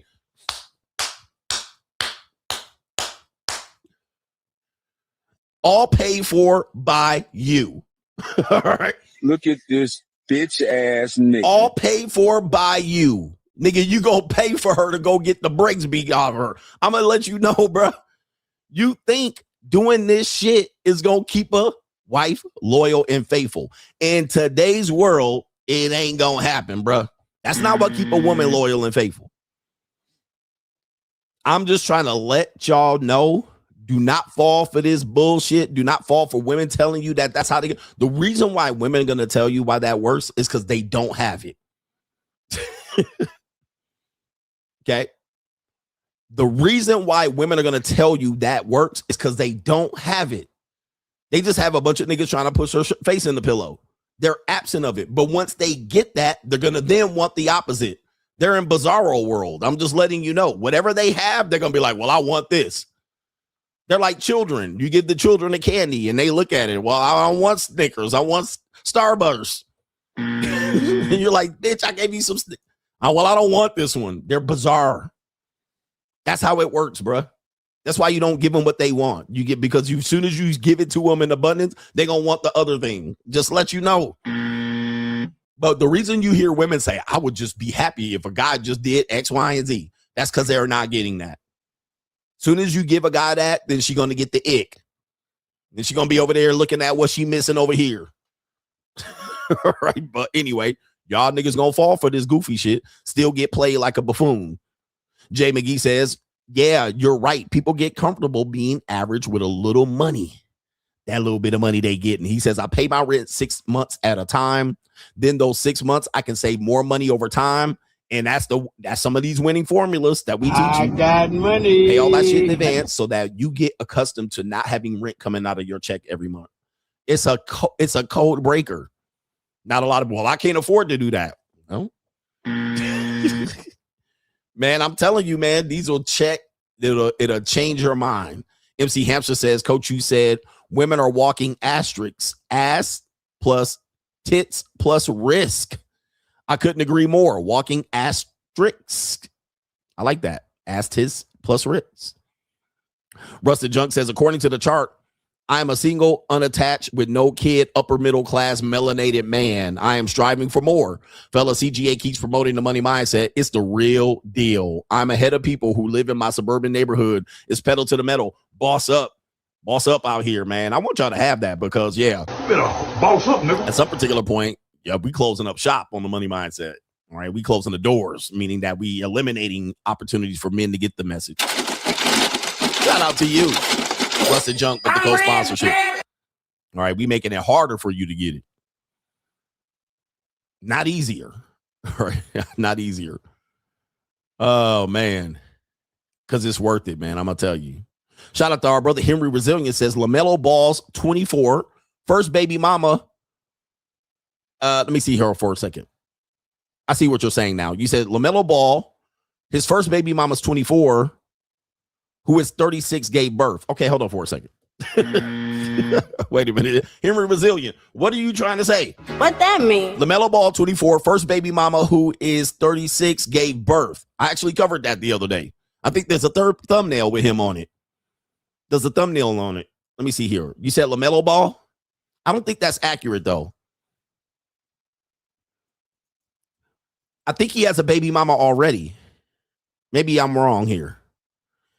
Because maybe that's another one of the Ball guys just got child support. Might be the brother. Let me see here. Rumor has it. See if I can find this. Maybe it's the other guy. Maybe it was the other Ball. Oh, here it is. It is LiAngelo, Jello. So Jello, oh, and Lonzo Ball got, okay, so, damn, I need to do a show on this one. So LaMelo Ball did impregnate a 36-year-old woman. I talked about this on the show maybe a couple of days ago. But LiAngelo, which is Jello, he was sued for child support. And he allegedly, right here, his baby mother made over, that's no way, over $666,000 per month. That's not, I don't think that's right. I'm going to have to look that up. And then Lonzo Ball has a girlfriend that wants $30K a month. And I believe that was just settled. Now, if you remember, their father tried to warn them of this.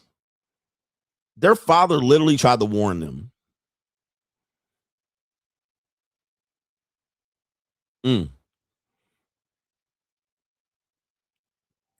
Okay, LiAngelo, LaMelo. I'm looking at this really quickly here.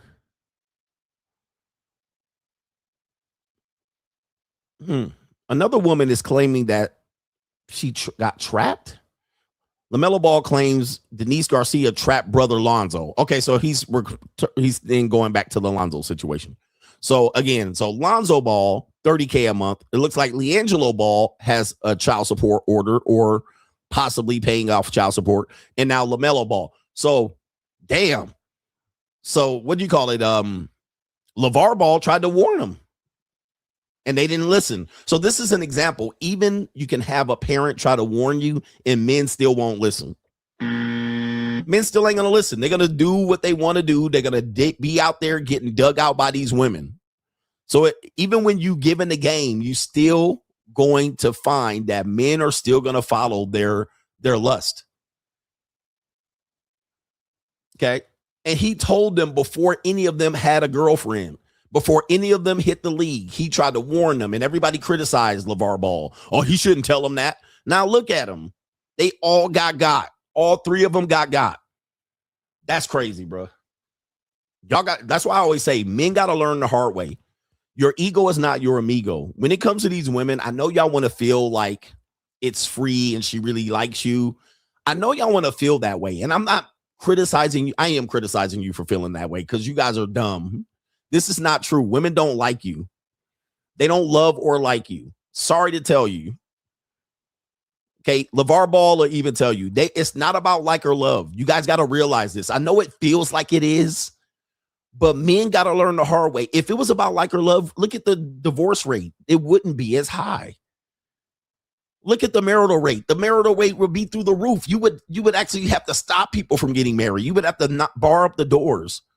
But the reality is, and I'm telling you, it's always been transactional. You're going to transact something. She likes the way you make her feel.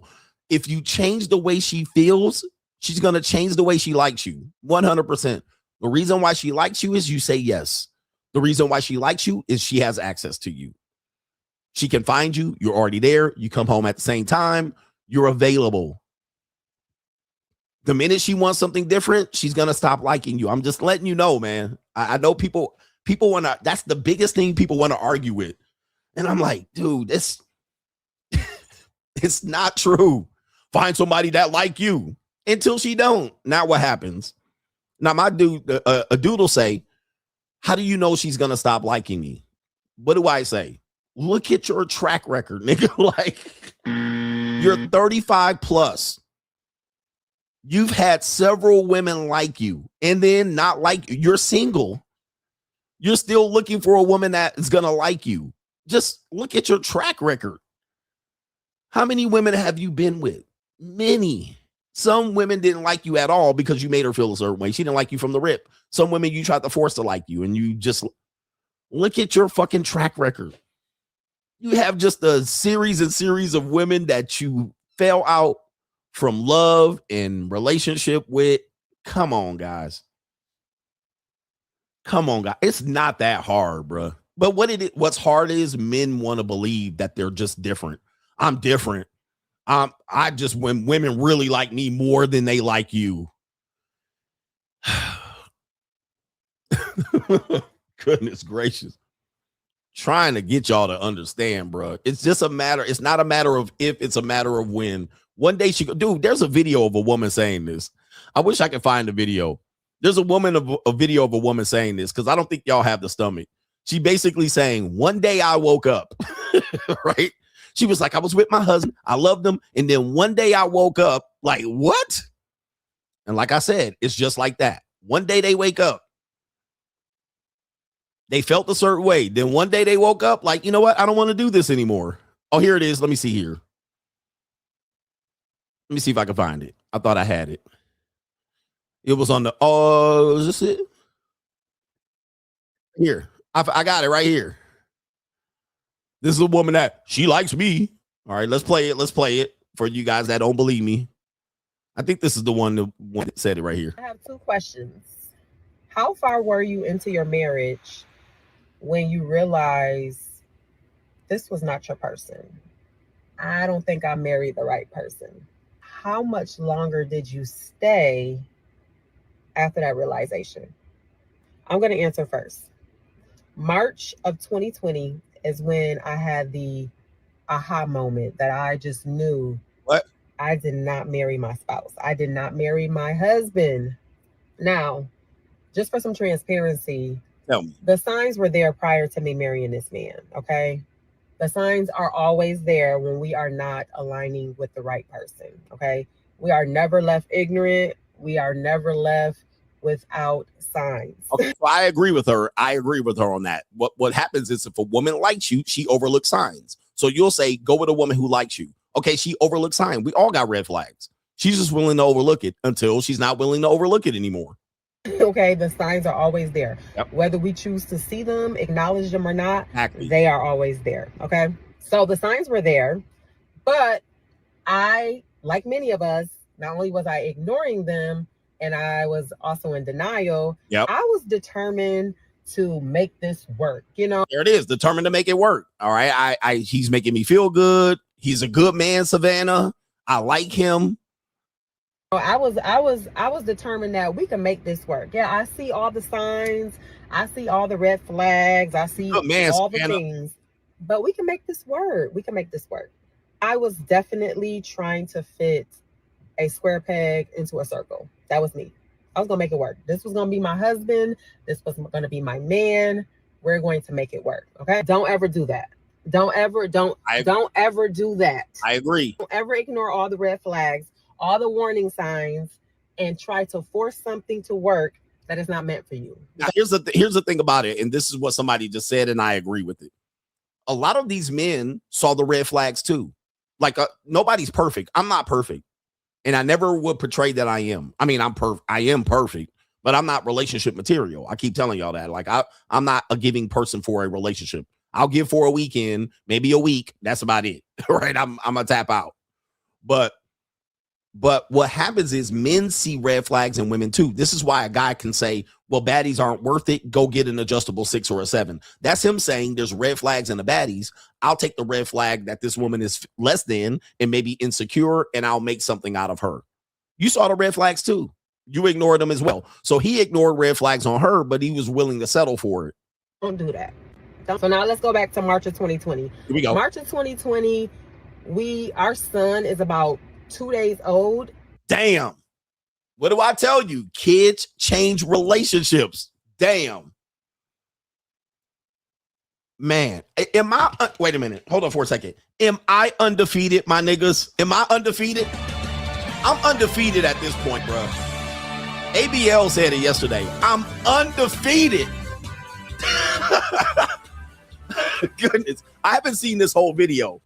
I'm undefeated, niggas. The marriage wheel is undefeated. The investment phase happened, bait and switch. Oh my goodness. Where's the oh my God white girls at? Oh my God. No, you can't beat me. Pause. I got this shit on lock. She got the seed. Then she said he's worth more divorced than married.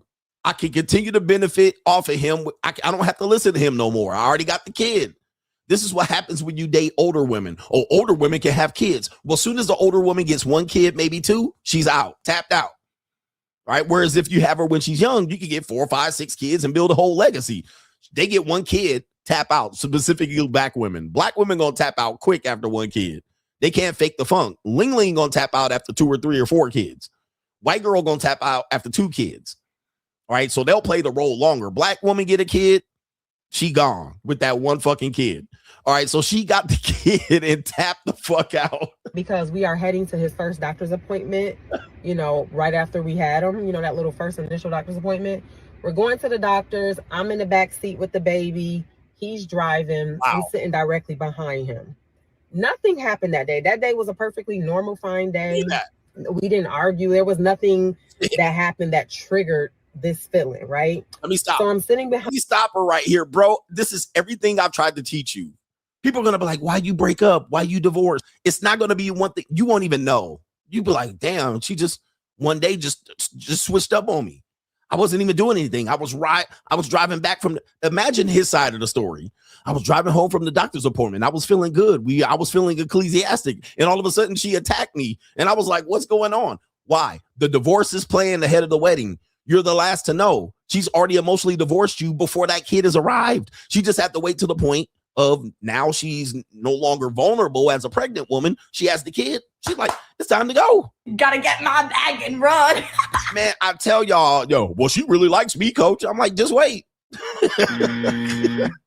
Just wait. It's not a matter of if, it's a matter of when, bruh. You thought she liked you. She was still fucking and sucking on you. Oh, she really liked me. Just wait.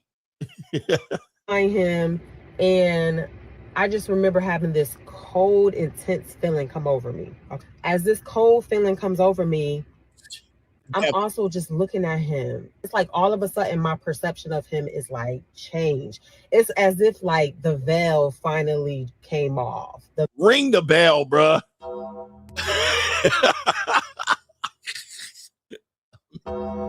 Y'all gonna still try to keep proving, well, women really like me. I'm like, oh my God. Like, okay, great. That's fine. I've had, you know how many women like me? Lots. And guess where they at? Gone. They ain't here. They're not here. Because people are trying to act like women don't like me. Well, if you go with a woman that really likes you, I've had lots of them and they're not here. Why? Because there's a lot of men. There's a lot of them. They just feel like they have abundance. Just go to the next one and the next one. We just gonna share. We sharing all these women, bro. Golly. Goodness gracious. Y'all ego is crazy wrapped up into this thing, man. And I'm like trying to keep arguing with you. And I'm like, I'm tired of arguing at this point. You guys don't make sense to me. Anyway, Hustle Every Day says, he who has the goal got your girl. Free agent lifestyle for life. I can get access to almost any man's woman if I wanted to. Like if I wanted to. I know I can't. Some women ain't going, so I'll just go to the next woman. But a woman is only as faithful as her pocketbooks. No government ain't BH. Shout out to you. Shout out to Ian Williams says Hollywood CGA. Yes, indeed. And shout out to Eric Scott is in the building. Great Scott. All right. Every woman has a price, especially younger women. If she's younger than 30, she going. No government name says this young lady described the subscription for the key fob was a doom and gloom for her, but a blue chip for me. I'm a landlord. I love the thought of a subscription key to access the unit. Thanks, CGA. So you're going to employ that particular strategy and yeah, put it into play. Make sure that key fob, don't give them a regular key. Regular keys are dead. Put a key fob so they don't pay that rent. They locked out. Your rent's due, motherfucker. There's a blue chip for you. Go make your money on your subscription fee and make sure they pay their rent. Your rent's due, motherfucker. Goodness. It's an evil world we live in, isn't it? We got PayPal activities and Crime Law CGA coming up here. All right, man almighty. Go with the women that really like you, coach. They really like me, so I'm different. I'm like, yeah, okay, you different, sir. All right, what do we got here? You just jealous they don't like you. Oh, okay. Shout out to our brother here, Joaquin. He says, appreciate the work, coach, and shout out to the coach gang. Shout out to everybody, man. Thank you, brother. Mr. Joaquin. I don't know if I can say your government name, but if you don't want me to, I can make sure I don't say it. Shout out to Caitlin says, making a woman's punani wet, even your own wife, requires some level of being toxic.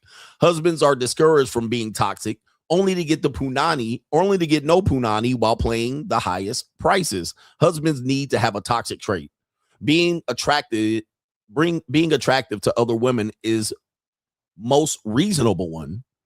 So I think what you're saying is I get it. I misread that. But yeah, he said women always have to have some need to feel you're toxic. And that is true.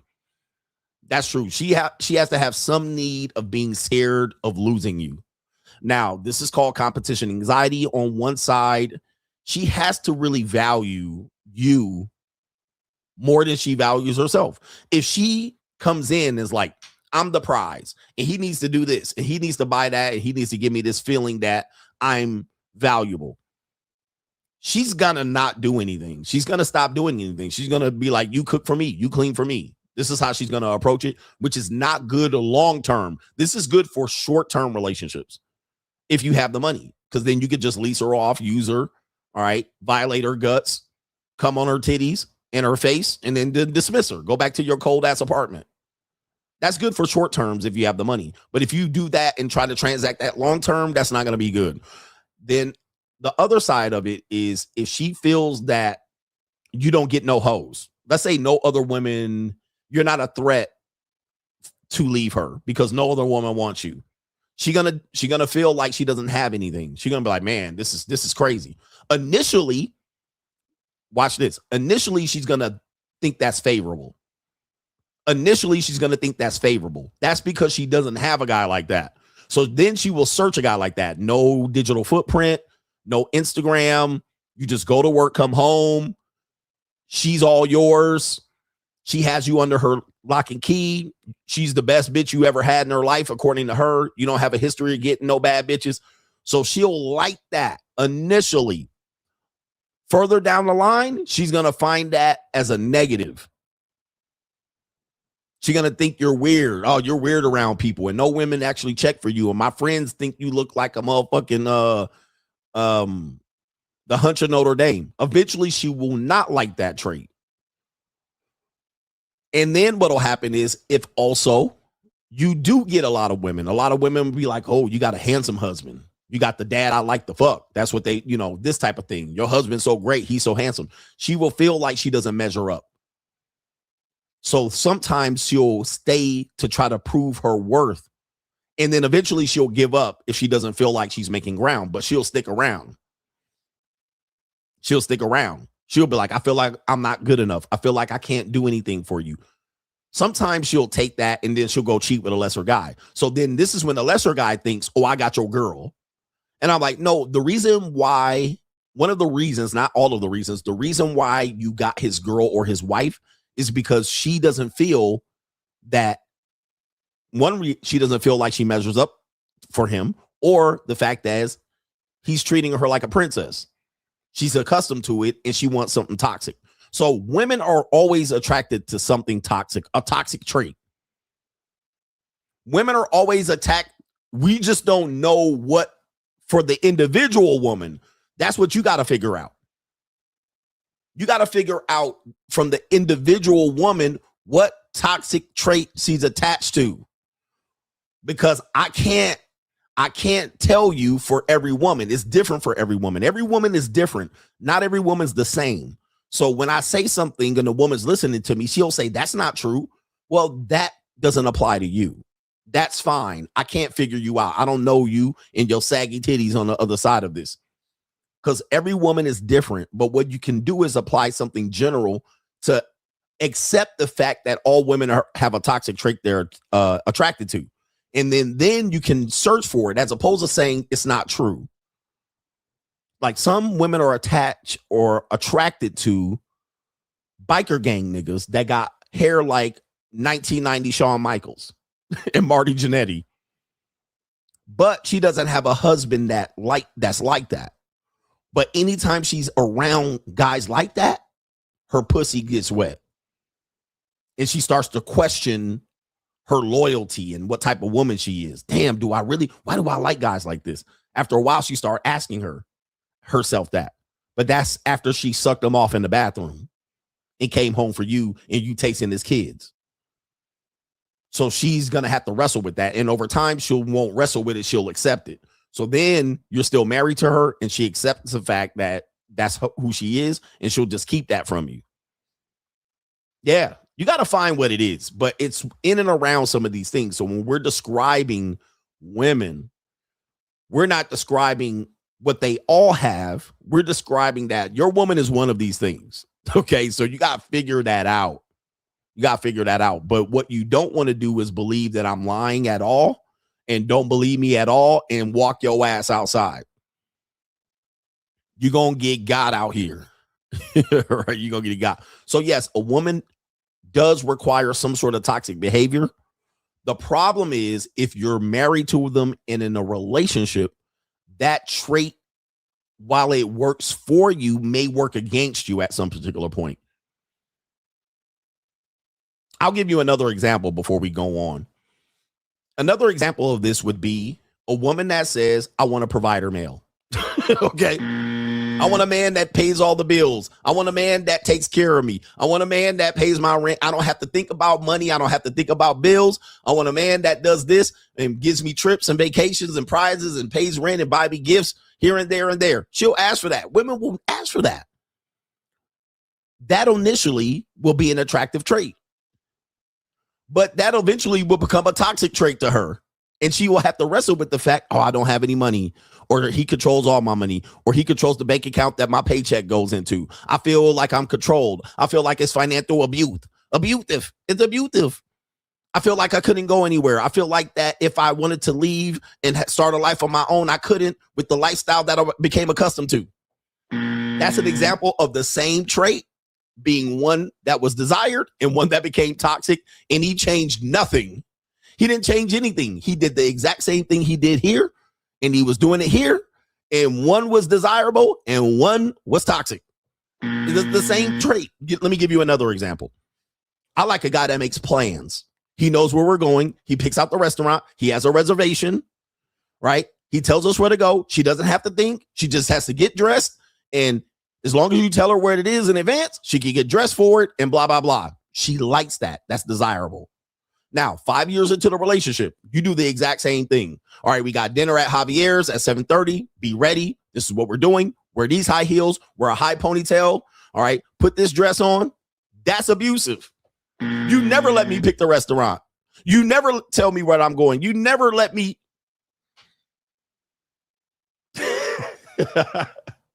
And he did the exact same thing from date number 1 to year number 5. He did the exact same thing.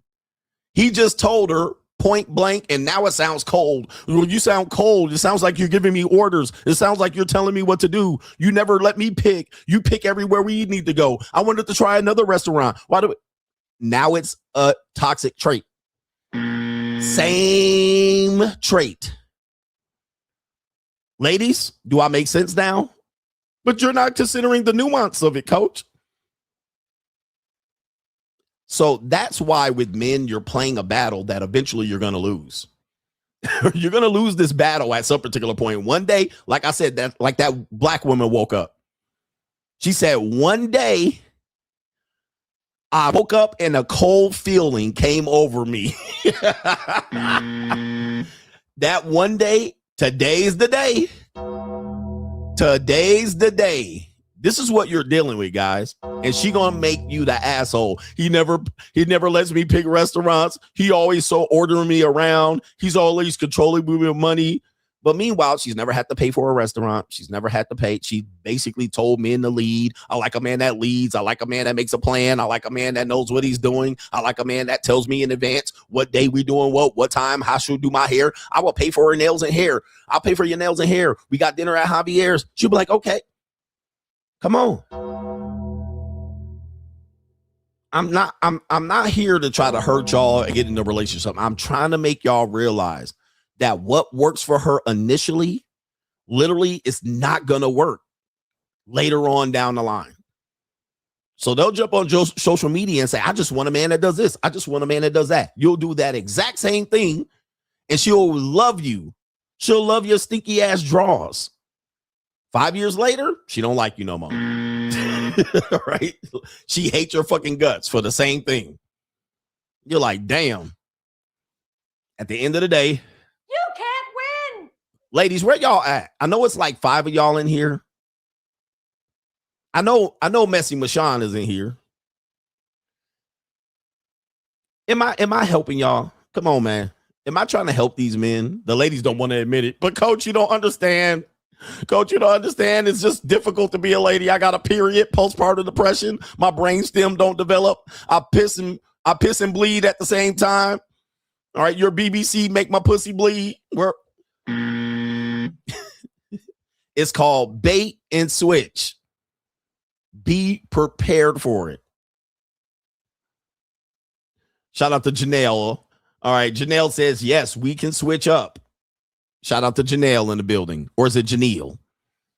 She said, yes, we can switch up. Be prepared for it, ladies, gentlemen. Even Janelle says, or Janelle. She says, yep, we can switch up. It's programmed into the relationship. They gonna switch. They gonna switch up. Just be ready for it. All right, appreciate you for confirming that CGA is trying to guide these men to the light. And she gonna blindside you with the switch up too. Oh, by the way, her friends are going to know because she's going to complain for months at brunch, and they're going to be giving her advice. Them chicken cluck bird heads are going to be giving her advice. You should do this, and you should do that. Don't let them do this. Don't let them do that. Girl, don't do this, and let her do that. Girl, this is what you should do. You should cheat on him and go to Miami and get fucked and do all of this shit, and then meet with an attorney, and then plan out the divorce a year in advance, and then take the kids, blindside the shit out of him. And you sitting over here just planning dinner for her, trying to make plans and lead. And then they out here thoughting and plotting and planning. What we should do is we should have an intervention. You should set up an incident where he throws a towel in your face and then call the police. And then I'll have a helicopter fly over and we'll drop a ladder. And then you'll climb the ladder in a windy day in Las Vegas. And then we'll helicopter your ass out to the heliport. I'm like, well, she could have just simply left the relationship. She could have said, you know what, this ain't working no more. I'll leave with the shirt on that I had on my fucking back. But nah, they got to develop a motherfucking plan and shit. All right, we got to bring in, then we're going to roll in tanks, and then we're going to have the bitches show up crying, you were abusive to her. Then your therapist going to show up with a year full of journal entries and documentation. Her father going to show up with a shotgun. Her simp-ass brother's going to be at your door, knocking at the door. And all you were a person that never let her pick the restaurant and paid all the bills. Now you evil. Now you the motherfucker. Yeah.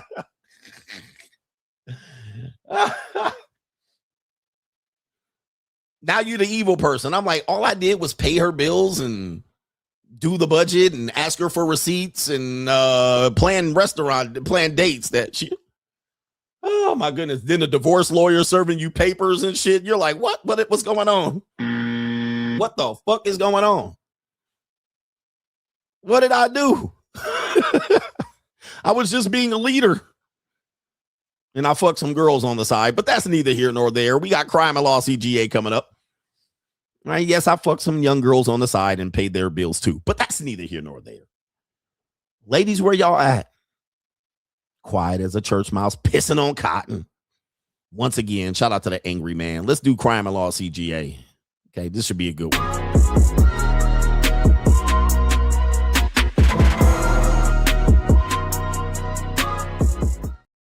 Crime Law CGA. Do me a favor, hit the like button. We got some criminals in here. They're claiming I'm a criminal. All right, here we go. Right here, we got a sad story to report here in Las Vegas. Apparently, a shooting happened at a Smith's grocery store, and it shocks the Las Vegas neighborhood. The men that you see here pictured are the heroes. We don't need another hero. These men stopped the man, or at least tried to stop him from shooting multiple people. So these aren't the men that are involved. I don't know who this Strag is on the side over here. Maybe she's the victim.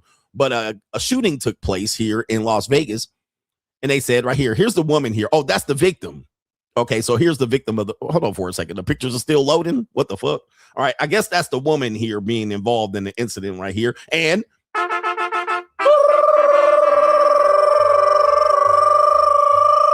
Dita. We got to go to Dita. All right, a deadly shooting. All right, we're going to take this off the screen. Pictures loading and shit like it's 1997 internet. A deadly shooting at a Smith's grocery store on South Maryland Parkway in Las Vegas left 2 people dead and the neighborhood shaken on Tuesday morning. A Metro source has identified the suspect, and witnesses described the chaos that unfolded inside the store. And it says right here what the witness experiences. Hannah Manker, I guess that's the woman there in the picture, said she was inside the store, as she often is a few times a week. When gunshots rang out, she had her 2-year child with her. My kids and I went to that grocery store. Their dad ended up showing up to help us. Thank God. And we don't care about all this shit. She said 5 shots rang out and she ducked with her kids. All right. Let's get the story here.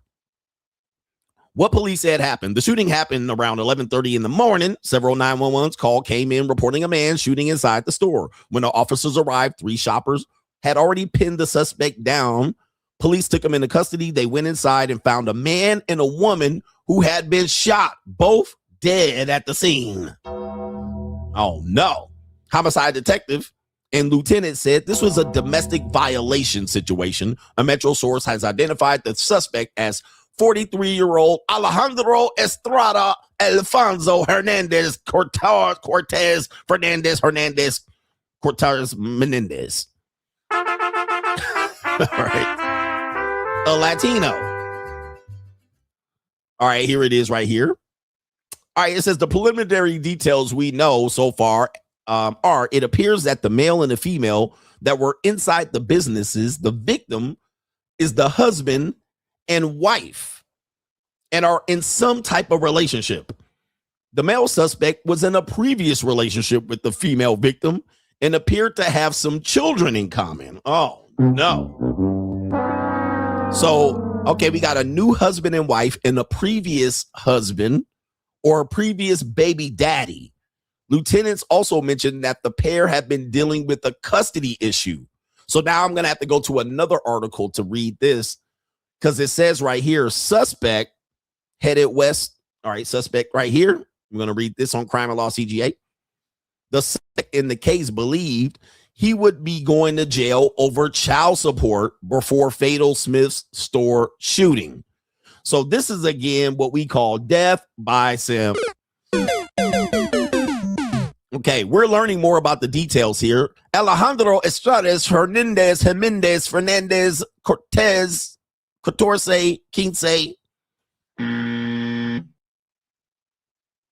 It says he's facing multiple charges, including open deletion with a deadly weapon, 8 counts of discharging a firearm within a structure, and aggravated stalking. According to Estrada's police report, he was in a previous relationship with the female victim, but she is now married to another man who is the male victim, both dead. All right, just so you guys know. The couple was identified in the arrest report as Amanda and Victor Frias Rosario Cortez. Amanda and Estrada has 2 children. According to police docs, roughly 2 weeks before the shooting, Estrada, who is the shooter, told his roommate that he believed his ex was going to take him to court for child support and he would likely go to jail for failure to pay. On Tuesday morning, Estrada was seen leaving the house at 6:46 a.m. wearing a black t-shirt, black pants, black ski mask, black hoodie, black shoes, black backpack, and a pooky shiesty mask. Some of those details I added myself. Surveillance videos from the neighborhood shows someone matching Estrada description arrived at Victor and Amanda's house just before 11 a.m., but the couple was not home. 4 minutes after his arrival, Estrada was reportedly seen walking from the residence. So apparently he came in to skitty pop their ass at the crib. Pop, cop. All right. Skitty keep pop. He's like, I'm going to shoot you at the crib. All right. He was on a mission, but apparently he was seen walking away from the residence. When police checked the couple's home, they found a surveillance camera that had been ripped off the front entrance, and it was on the ground. Also at the home, the back sliding glass door had been shattered, and a bullet casing was found on the back patio. Damn, that is stalking. And then a bullet was found in the living room, and the master bedroom had been ransacked. What is he shooting at? This boy got an itchy trigger finger. He just coming in the house blasting. Pow! Right? Nobody at the crib. He just shooting.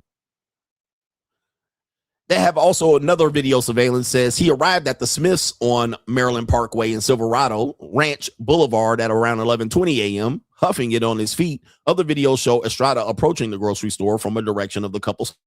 Amanda and Victor both worked at Smith's. Okay. I was like, how did he know they were going to be there? But they both worked at Smith's, and both were reportedly there on Tuesday morning. Oh, no. Okay, they were shopping. Man, this is interesting. So they ended up shopping there, but they worked there. Now, let's just take this back. Apparently, this sounds like that this couple, the new couple that is married, the woman met the husband at the job. All right, that's what it sounds like. I'm just going to put 2 and 2 together because it's probably rare that she would get him a job there or she would get a job after the fact. So it sounds like they were married or in a relationship before that, and this woman left him for a man that worked at the job. So work husband, if they're still working at the same establishment. Estrada found the couple, closed in on them in one of the aisles, and then shot them multiple times, according to a report. 845 caliber cartridge casings were found near the victim when police entered the store. Patrons inside the store were startled by the gunfire, and then they ran outside. Well, I would have too. You know what I mean? I'm out of there. And then he was also seen walking out of the store, but when he walked by the pharmacy drive-through, bystanders confronted and restrained him until the police arrived. And that's where you found these guys, which is the black man putting his life on the line. Listen, just call 911, nigga. Like, so these are the heroes here. These black men led to taking him down. I believe she's the third woman here. They said 3 people were involved in restraining the suspect. I don't think he was going to harm anyone else. Maybe he would have harmed himself, and now he's going to spend time in prison when he want to off himself. But these black men here were the ones that did wrestle him down. All right, I wouldn't have did shit. Just to let you guys know, if y'all getting popped and I'm standing off to the side, I ain't trying to wrestle with no nigga with a gun. Fuck all the bum shit. All right, anyway. Crime Law CGA, we got more criminal shit going on. This is a story I reported on. Apparently, the woman who was responsible for killing her husband, then writing a children's book for her own son or daughter, and how people can cope with a child losing a parent. She was charged for actually poisoning her husband. Well, she had been found guilty about a month ago, and now she has now been sentenced. And this is her sentence in the death of her husband. Of course, sucker for love niggas are crying right now. Utah grief author who was featured on a Good Morning Utah show. Her name is Corey Richens. She's been sentenced to life in prison without parole for deleting her husband. All right, there's some justice out here. Ecclesiastical wife, by the way. An ecclesiastical wife, according to the story, a Utah mother who published a children's book about grief after the death of her husband, was later found guilty of deleting him, and she has been sentenced to life in prison without the possibility of parole. Her name is Corey Richens. She's 35, and she wore a lime green prison uniform in the court, stared ahead at the judge as the judge handed down the sentence on Wednesday, which was yesterday. And what would have been her husband, Eric Richens' 44th birthday. In March, Richens was convicted of aggravated deletion in Eric's 2022 death after prosecutors say she secretly slipped 5 times the lethal dose of fentanyl into a Moscow Mule cocktail she made for him. Ecclesiastically, a year after the deletion, Richens wrote a children's book to help their 3 sons process the loss. Okay, we're going to go ahead and take a look at her ecclesiastically. Yes, there were more. You'll see it here. There she is ecclesiastically, as this page is jumping around like it's got Tourette's or some sort of, but we'll hear it as I share it. It says the prosecutor urged the judge to impose a life sentence without the possibility of parole, saying Richard's 3 sons should never worry that they may one day encounter this woman. Okay, let's go ahead and pull up an ecclesiastical picture of this story right here. Corey Richens. I believe, if I'm not mistaken, were the kids hers? Let me see here. Let's pull up the images here. This is the image here. I think that might have been that the kids might have been from another. Can't remember the story. But here she is here ecclesiastically in court. Yep. All right. You out of here, baby. Gotcha, bitch. You out of here. Prison forever. All right. Next time we see her, she going to have gray hair. This is the husband here ecclesiastically. Not my girl, coach. My girl different. She grew up in a religious household. She grew up in a 2-parent household. She was a virgin when I met her. She not dating no other men. Okay. All right. She God-fearing. We both go to church. We pray to the Lord. All right. Where they at? All right. Shit can go left really quickly here. Not my girl. Here's their family picture. Here's their ecclesiastical family. All right. Here's their ecclesiastical family right here. Not us. We're married. And she would never do that to me. I know, because she give me that marital punani. Not me. All right. We got kids. We got a house together. We love each other. Not me. She would never do that to me, coach. I don't even know why you would think that. All right. She would never kill me by putting 5 times a lethal dose of fentanyl into a Moscow Mule, then writing a children's book on how to cope with losing a parent. Not my girl.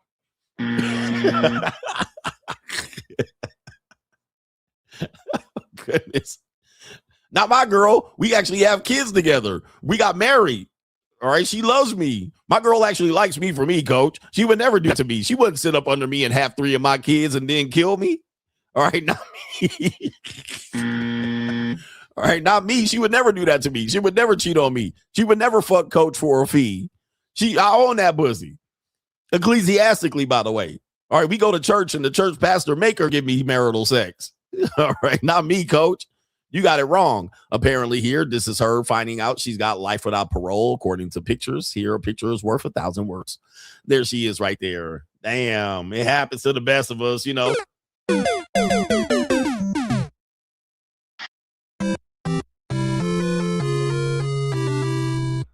There's Mr. Hang 'em High, Judge. Bitch, you going to jail. All right, get your ass in there. Gotcha, bitch. You ain't coming out. You ain't never going to see the outside of the street. All right, you ain't going to never see that. You going to see 4 walls and 3 hots in the cop. That's what you're going to see the rest of your life. You lucky you didn't get the death penalty. All right, that's an update on that story. Interesting story, isn't it? All right, we got another update on the story here. Instagram streamer named Chud the Builder. Man, that's crazy. I was going to report on the story for him yesterday because his life is going haywire. This man's life is going willy-nilly. Apparently, he's a popular streamer. Never heard of him before yesterday. Chud the Builder here, charged with attempted deletion for shooting himself outside of court. What? Oh, my goodness. So apparently, this is what we were talking about the other day, where black men want to lose their freedom for this goofy-ass nigga to call you the N-word. Coach, man, he called me the N-word. I'm going to beat him up. Don't worry. All right. Life comes at you fast. All right. So apparently some black transgender woman, claims that she was having sex with him and pegging him. That was yesterday. I'm sorry. That was the day before. But today or yesterday, he shot himself. Like his life went from sugar to shit in a matter of days. And then his baby mama said, I'm going to change our kid's name because of you. Basically, you've ruined our name for being this internet racist. I mean, goodness. As I tell you, man, your life will turn from sugar to shit really quickly here. And karma does not play. I guess somebody prayed for his downfall. Let me read this quick story here. Racist streamer Chud the Builder has been charged with attempted deletion for allegedly shooting someone who confronted him outside of a Tennessee courthouse. The streamer's whose real name is Dalton Etherly, age 28, shot an unidentified man during a fight Wednesday outside of a courthouse in Clarksville. It said Chud also accidentally shot himself during the fracas. He's amassed an online following by filming himself spewing vile racial slurs to get reactions. He was in court for a civil case over unpaid debts. Imagine that. Imagine that. Come on, bro. I mean, this story's right itself. So these people following this loser nigga. Okay. And he in court for unpaid debts. Just days after he was arrested for skipping out on $400 restaurant bill while refusing to stop streaming. Okay, this guy a whole winner. So, wow. So you dine and dashing days ago. You're in civil court for unpaid debts. You're spewing racism across it. You can see why these when men get frustrated, so they go into rage. So now your whole audience just knows you as a racist, but you're really a loser. He live streamed from the shooting scene, blaming his gunfire on the other man who was black, according to the witnesses, confronting him over his vile online content. Again, why? He said the man and the others were laughing as he walked by and threatening to hit him if he started spouting his racial ideologies. He said, and according to him, you start saying all that chimp out ish to me and I'ma hit you. And he hit me. And he started wailing on me. He also has multiple videos online referring to black people as chimps and said in the video, he wished niggas was dead. Then Etherly bizarrely tried to pin blame on rich people, goading strangers into harming him. They all publicly are saying, if you assault this guy, we'll make you rich. Whew. Here's a video of this goofy ass nigga. Come on, bruh. This is the Uber of the week, bruh. Are you serious? Let's play this video. This is him after he shot himself like Tupac. Life comes at you fast, bruh. Now look at your ass, bruh. Look at this bitch ass nigga. Look at this bitch ass Neanderthal nigga. Activities. Activities of the Neanderthal. Look at this. And then you got charged with attempted deletion. Man, Price is Right. Come on, bro. Get this nigga the Price is Right. That's a win. That's a win, bro. You dumbass. Like your whole fame is off infamy for doing this shit, bro. I'm gonna just tell black people they're chimps. I'm not saying he wrong, but all right. Just call him Donkey Kong next time. But, bro, you out here talking that shit and you out here can't pay your bills. You dining and dashing. Apparently a black transgender woman says she pegged you. She was pegging you for the last 10 years. So you all came out as all fruity tooty, a Duke shooter at the end of the day, acting like you masculine because you grew a mustache. Bruh, this is crazy work. Look at this fool. And now you gay too on top of that? They gonna love you in prison, bruh. They gonna love your motherfucking ass in prison. And he gonna love it too. That's why he wanted to go. Apparently that's what he wanted to do. And shout out to Just for Men for making this nigga hairline great again. All right, that Just for Men is just for mening right there at the front of that hairline right there, bro. That's all gray he covered. Bro, that's incredible. Can't pay your restaurant tab. Can't pay your bills. You out here trying to shoot some other person and goad them into shooting. You shoot them and shoot yourself and then get charged with attempted deletion. Your kids disown you. Your family disown you. Nigga, you right where you need to be, bro. And people follow this dude. People follow him. My goodness, he calls himself a free speech patriot. Nah. He was arrested for allegedly harassing strangers at an upscale steakhouse in Nash Vegas. He reportedly began shouting racial slur. Any white person that does that, any white people that do that, bro, you are up shit's creek, bro. You a loser, nigga. If you go out in public and that's what you got to do to get attention to yourself, you are full of rage. You get what you get and throw a fit, bro. Loser, nigga. We got the main event crime story coming up here, but I do want to do maybe, let me see here. I got 2 videos to show you. I got 3 videos to show you here. Do you have the stomach? We got a little bit of time here. We got a segment called Do You Have the Stomach here. We're going to call it right here. Where's the sound effect? Do you have the stomach? We got Do You Have the Stomach? Okay, so the first story is, we'll put this under It's the Evil World We Live In as a banner. Main event coming up. We got 2 women that say, one says she knows her body count. The other one says she doesn't know her body count. So shout out to the ladies here that don't keep track of their body count. But we got 2 women here on the screen. This one right here. And then we have the other woman right here. There she is right there. Okay, you see the 2 women here that we're going to talk to. Both of their hair slick back. All right. People might call them tragic mulattoes. They got the slick back shit going on. All right. Shout out to them. Thick thighs. Thick lips, hips, tits, ass like a motherfucker. Right, the other one. Right, little big bird looking, long neck. Let me get that neck. That neck a little bit too wide. I like pencil necks. All right, that's a little bit too much neck for me. I still smack her around a little bit. She'll love it too. Ooh, she likes it. Ooh, she likes it. I'll give you one in the chat. I'll give you $10 if you know who that is. All right, so let's hear what these women are talking about. Modern day witches and strags. All right, let's see what these women are talking about. Let me pump up the volume here. Dance. All right, there we go right here. Her body count. Oh. I didn't know where you were going with this. No, I was thinking of, who I lost my virginity to. I had to think about today who I lost my virginity to, and then on and on and on. But you had to think about it, so it's not. No, I knew who I lost my virginity to, but I had to think of him today because I had to write him down. So it just reminded me of Wait, that. so do you have a list of everybody you've done it with? So I just wrote it down today. God damn, how big was that? I'm just kidding. Honestly, it wasn't as long as I thought it was going to be. Shout out to the people that knew it was the barge. All right. Ooh, I like it. All right. So how many bodies do you think? She said she just wrote her body count today. She had to think who she lost her virginity to. Oh, my goodness. I mean, damn. Oh, the humanity. What do you think their body counts were? All right. What do you think? She wrote it down. She wrote it down. All right. Let's see what are you thinking here? Okay.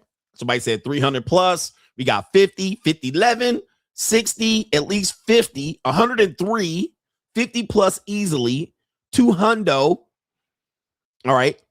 Give or take, plus or minus 45, 60 to 70, 50, 70, 35. Okay. All right. These are some decent guesses. All right, let's see what her body count is. But is it larger than Brittany Renner's? It's Because healthy.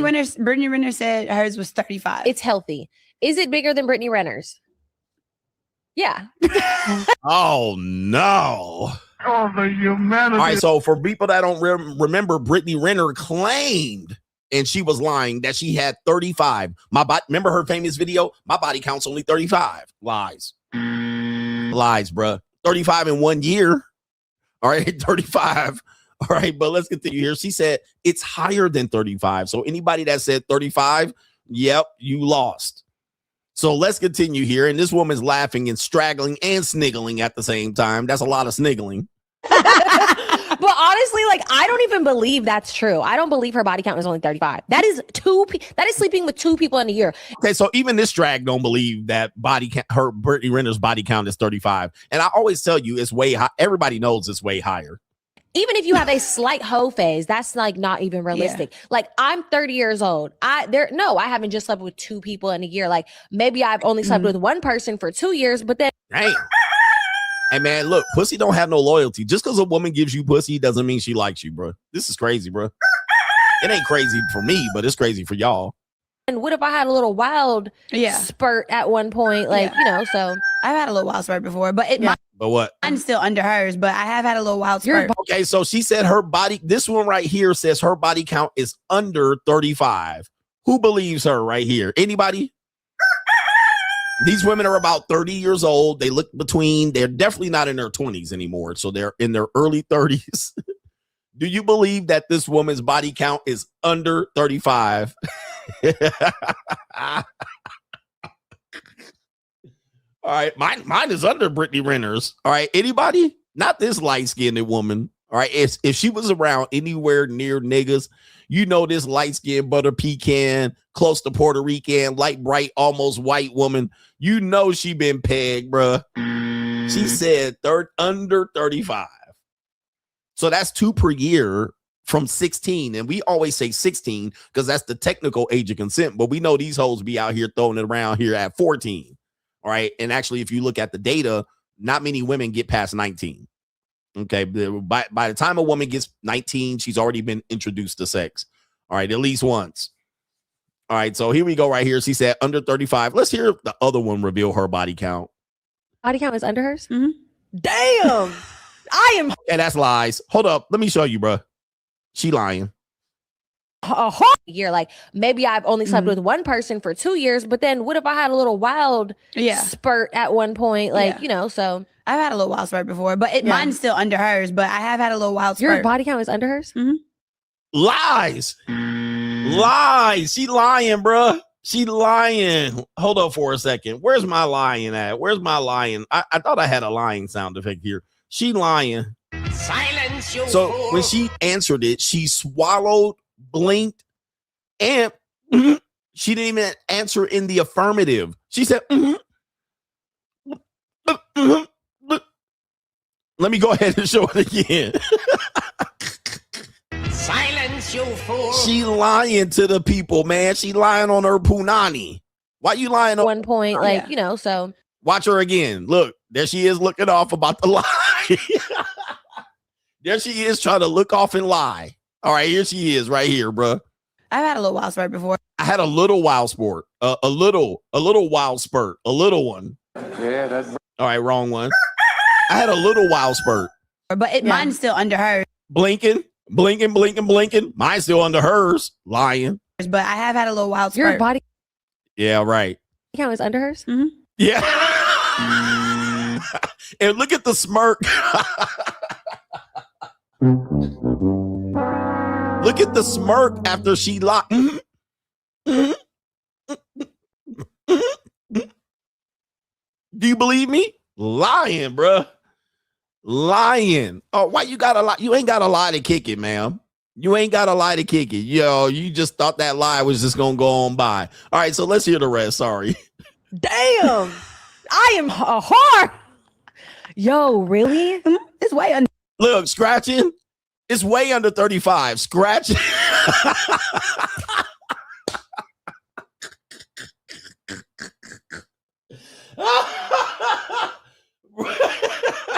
Look at her, bro.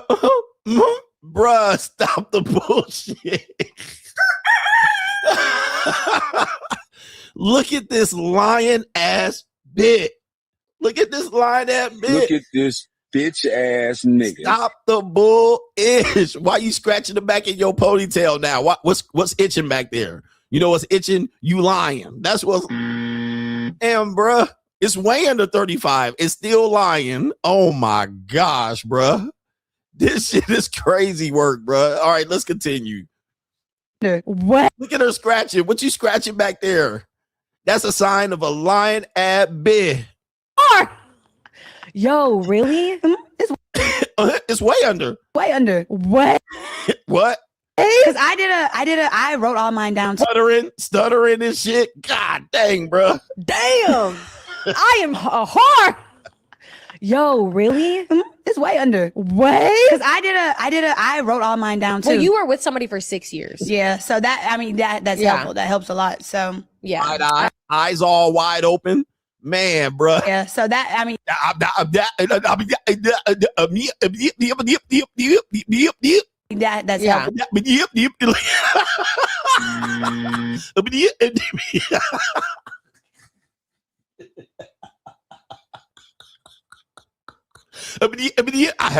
a 6-year relationship. I was in a relationship, so I couldn't be running my body count up.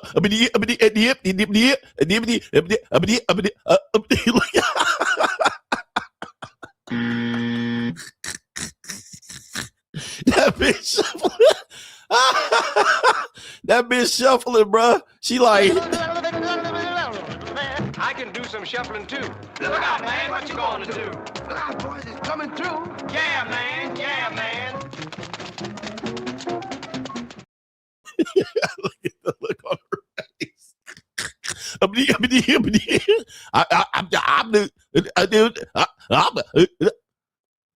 Just is insanity, bruh. Just up here lying on the goddamn internet on your vagina.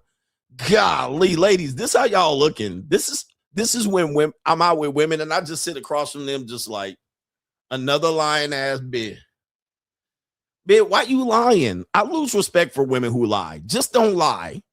And then women say, well, you want me to tell you the truth? This is what you do. Okay, this is what you do. Silence, you fool. When you around me, just shut the fuck up.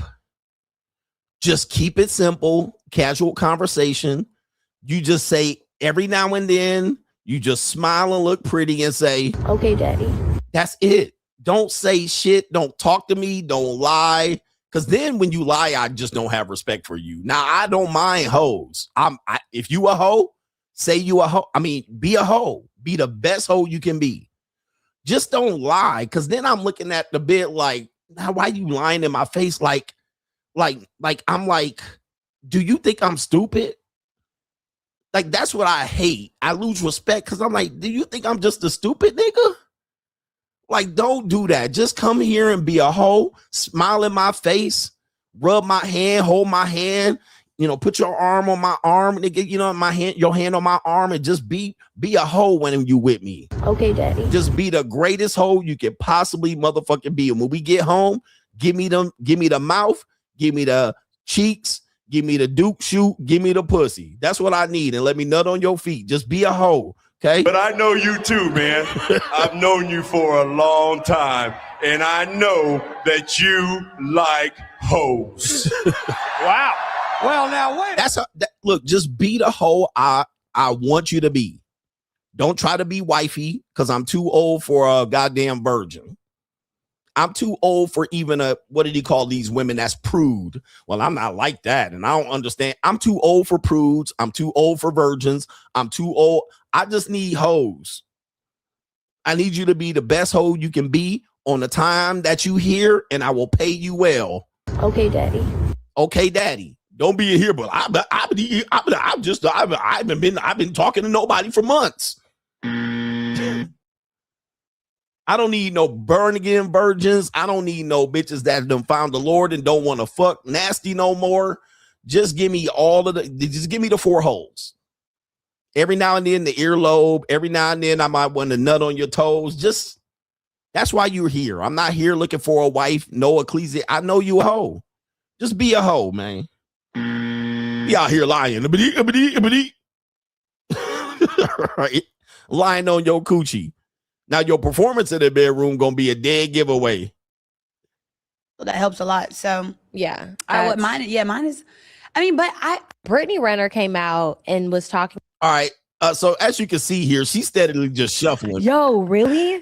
It's way under. Way? Because I wrote all mine down too. Well, you were with somebody for 6 years. Yeah. So that's helpful. That helps a lot. So yeah. Mine is. I mean, but Brittany Renner came out and was talking about her body count. All right. So anyway, I thought the one in the blue gave her a body count. I was wrong. But this guy says right here, an assault on your intelligence is a form of abuse. That's the best way to put it. Shout out to St. Jerome. That's how I feel. I'm like, you're really trying to assault my intelligence and insult my intelligence. Like, are you really making this difficult for me to even want to get my dick hard and shove it in your earlobe? Like I'm trying to get you paid. I'm trying to get a bitch paid. I'm trying to give you a good experience. Like, just be quiet, shut up. If you feel you need to lie, just be quiet. Just wipe mustard off my beard. Just say you got something on your beard. You know what I mean? Stroke my eyelashes or something and shit. And you be like, oh, you got some nice eyebrows. Do something, nigga, rub my head or something. Just curl up in a ball right here. Put your head on my pillow.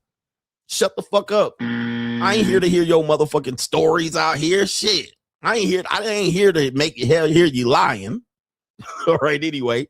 You ain't here to lie to me, broad. Anyway.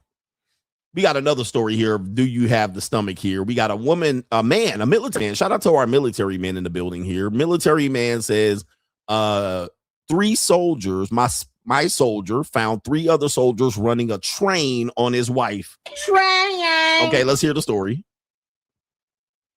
We just found out 3 other soldiers in our company was running a train on his wife. So boom, this particular day, we were doing a health and welfare check for all the soldiers who lived in housing on post. And if you live in housing on post, you are subject to the rules on post. But we still have to let the spouses know that we're doing the health and welfare check because we can't just walk in. We want them to know that everything's together. But this particular private did not let his spouse know that we were doing a health and welfare check. We're going to call this private Leonard. So he blowing up his wife and texting her. She ain't responding to the calls or she ain't messaging him back. So we just hop in the platoon leader truck along with the platoon sergeant, me, and Private Leonard. So we pull up the Private Leonard house and we see a black Acura outside. We all know who Black Acura that is. And we can call him Specialist T. That was Specialist T Acura.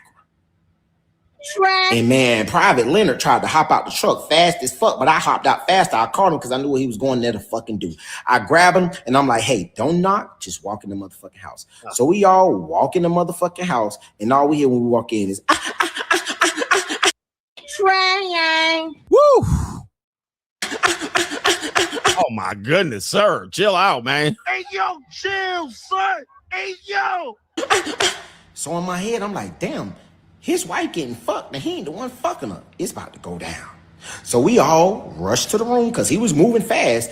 And when we opened that door, Specialist T was fucking her in the throat. The other soldier was fucking her from the back. And the other soldier was recording. Train. Woo! Ooh, wait, goodness gracious. Do you have the stomach? Do you have the stomach? That's actually an orgy, not a train, but that's neither here nor there. We'll call it a train. All right. Train. We giving wrong names to actual sexual activity. That's not a train. All right, but that's definitely an orgy. Train. All right, yes, I call it orgy on purpose.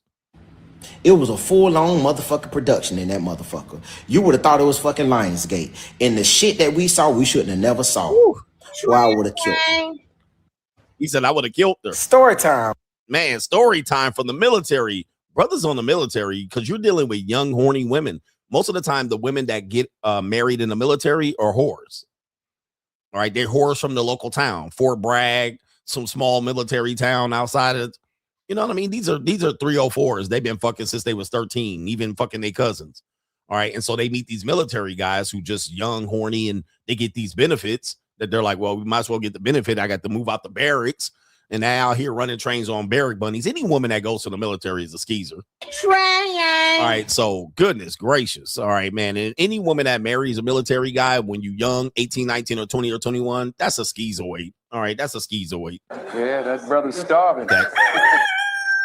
Last story time here. Do you have the stomach? This is a woman reading a story about a confession.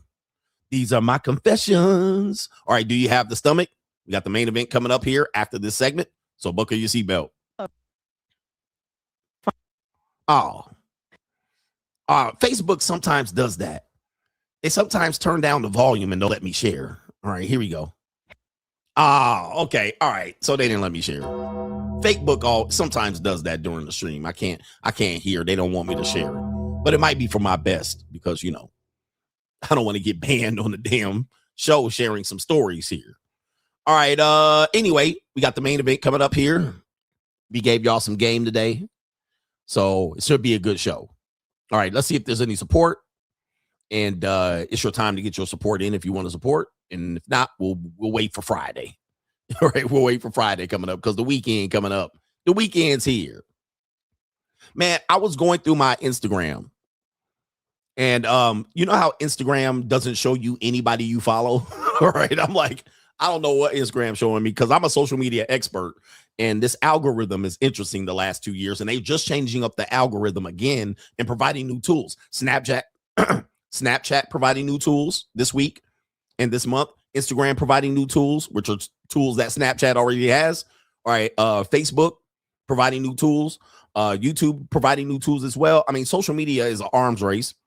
And my whole social media strategy has changed up over the last few years. And the way I market myself has changed up. I'm no longer marketing red pill material to the other platforms. I kind of keep the red pill stuff just here on YouTube. right? Because I'm already demonetized. But what happens is if I just disseminate that across the internet, across the other platforms, it doesn't work. All right. Sometimes TikTok, for sure, they ban it. All right. Facebook literally demonetizes me every fucking week. All right. So I can't just take this stuff and push it over there because it gets demonetized. The audience is different. People got hurt feelings. You got a liberal audience over there. Like, I can't take this show and go to Twitch. It's going to get banned. So I have to promote sugar daddy material over here, lifestyle over here. I can't just move the material over here and just go, because Red Pill is dead. Red Pill is dead. The other platforms ain't taking that Red Pill shit. All right, Instagram will give you a little bit of run with it, but you can't be lethal. They'll ban you over there too. But TikTok just bans me. They just shadow ban the whole fucking channel. Or what they'll do is just take the video off and it'll be like not recommended. But this is stuff that I try to tell you, and I teach this a lot on my course and in Money Mindset. But as I'm talking about this, I scroll through Instagram looking at reels because most everything over there is reels. And the rapper AZ comes up. Shout out to AZ and the mahogany, black scenery. There was lightning and raindrops. I know that's Nas's verse, but shout out to AZ. Okay, anybody know AZ? Press 1 if you know AZ with the 360 waves and shit like that. All right, shout out to AZ. So AZ pops up, and I recognize him because yesterday a song came up on my Apple Music, and it was AZ's new song with Nas. So I was like, oh, I was just thinking about AZ. All right, I was like, that's interesting, but that's how social media works.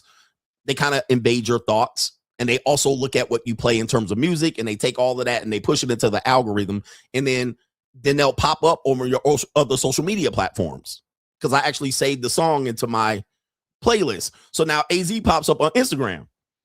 So AZ pops up on Instagram. And where it says the follow button, you know where it says follow, because the video pops up and you can follow. The video says follow back. And I was like, what? I was like, I'm sorry. Oh, the humanity. Follow back? This is when I tell you, bruh. When I tell you that I am Hollywood, I've known of AZ since what, 97, 98? It has to have been that early. Maybe I'm missing this. I've known AZ since I was in college. But it said follow back. And I was like, dude, this is like, this happens to me all the time. And people will say, these people don't know you. Dude, Chris Rock, that happened to me with Chris Rock. That was like, Chris Rock follows you. I was like, what? He follows me. Then one of the Avengers followed me. And when dudes try to act like celebrities don't know who I am, and when dudes try to act like these other YouTube personalities don't know who I am, and every now and then I get confirmation that some celebrity follows me, I'm like, what? Like, this is crazy. To me, it's crazy. But to most people, the real ones know. And I cannot stand when motherfuckers try to act like nobody knows who I am. And I'm like, this is crazy, bro. Stop acting like nobody knows me.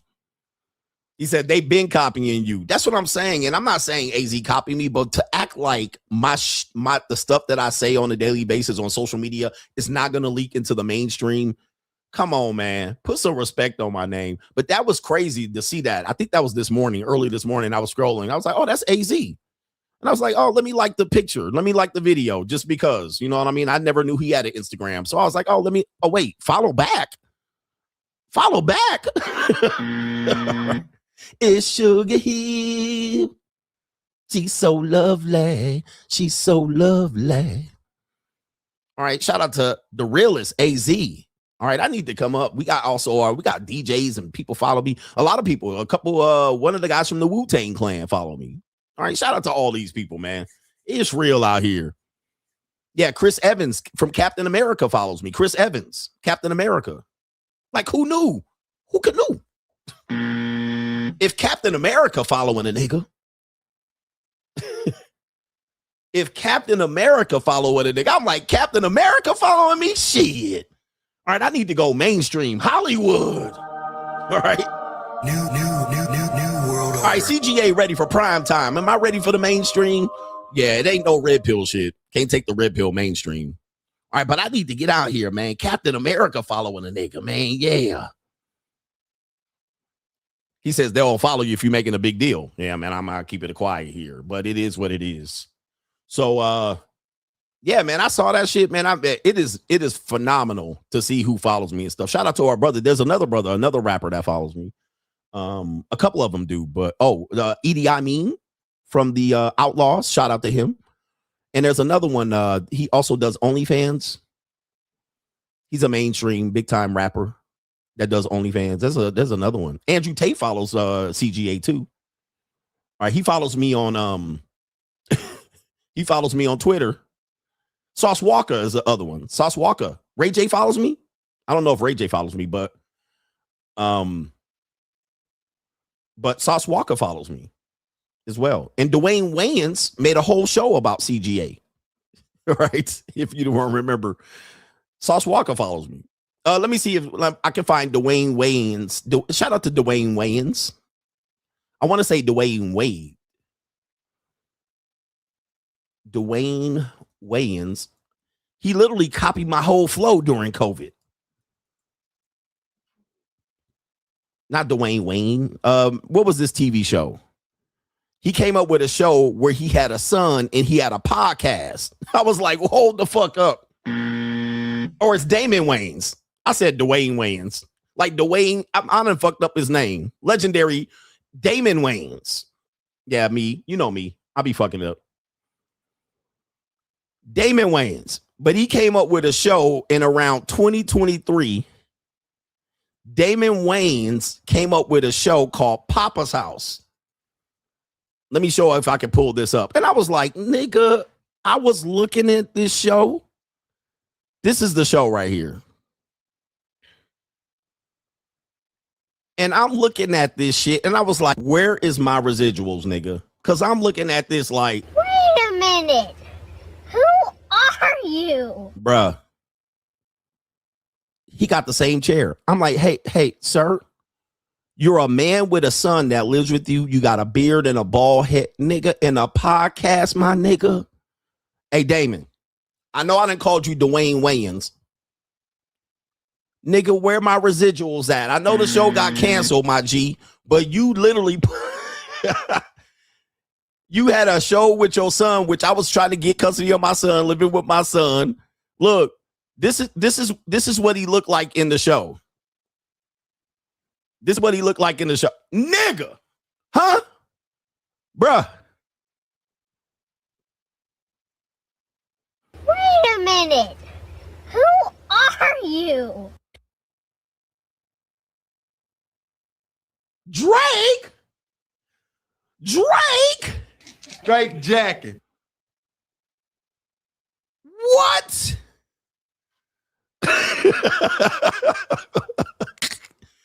Damon, where my residuals, fam? Look, this is it. This is him on the podcast right here, bruh. Bruh. He makes an angry man and CGA at the same time, nigga. Straight jacket.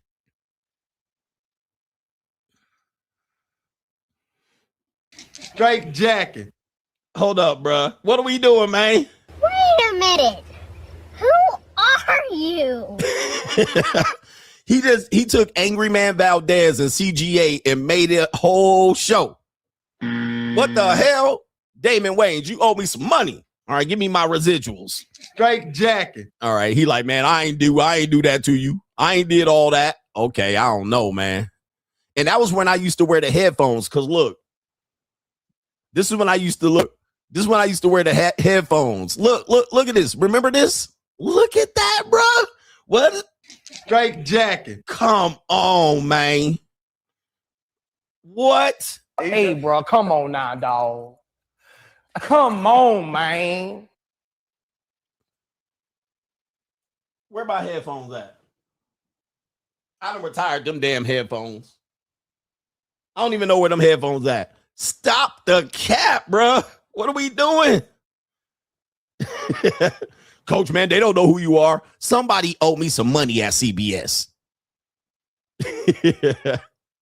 Somebody owe me some money at CBS, man. I was looking at that shit, man, just sitting there like, man, I need a lawyer. I need a lawyer. I need a lawyer.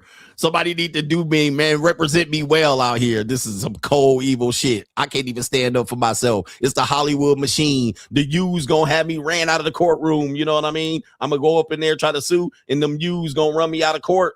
I'm not going to say what race, what people. We know I can't say that. At the end of the day, I'm still here, and the show is canceled. All right, all has been settled. We settled the debt. I still need some money. I still need a little bit of cash for you representing me. False representation, copying my whole name, image, and likeness. Shout out to Hustle Every Day says all women are lying until proven true to me. I say the same thing though. And the thing is, women do lie. Like they won't admit that they lie because the lies that they tell, they don't think are dangerous lies. They tell little white lies or lies to protect themselves. The data shows us they lie more than men.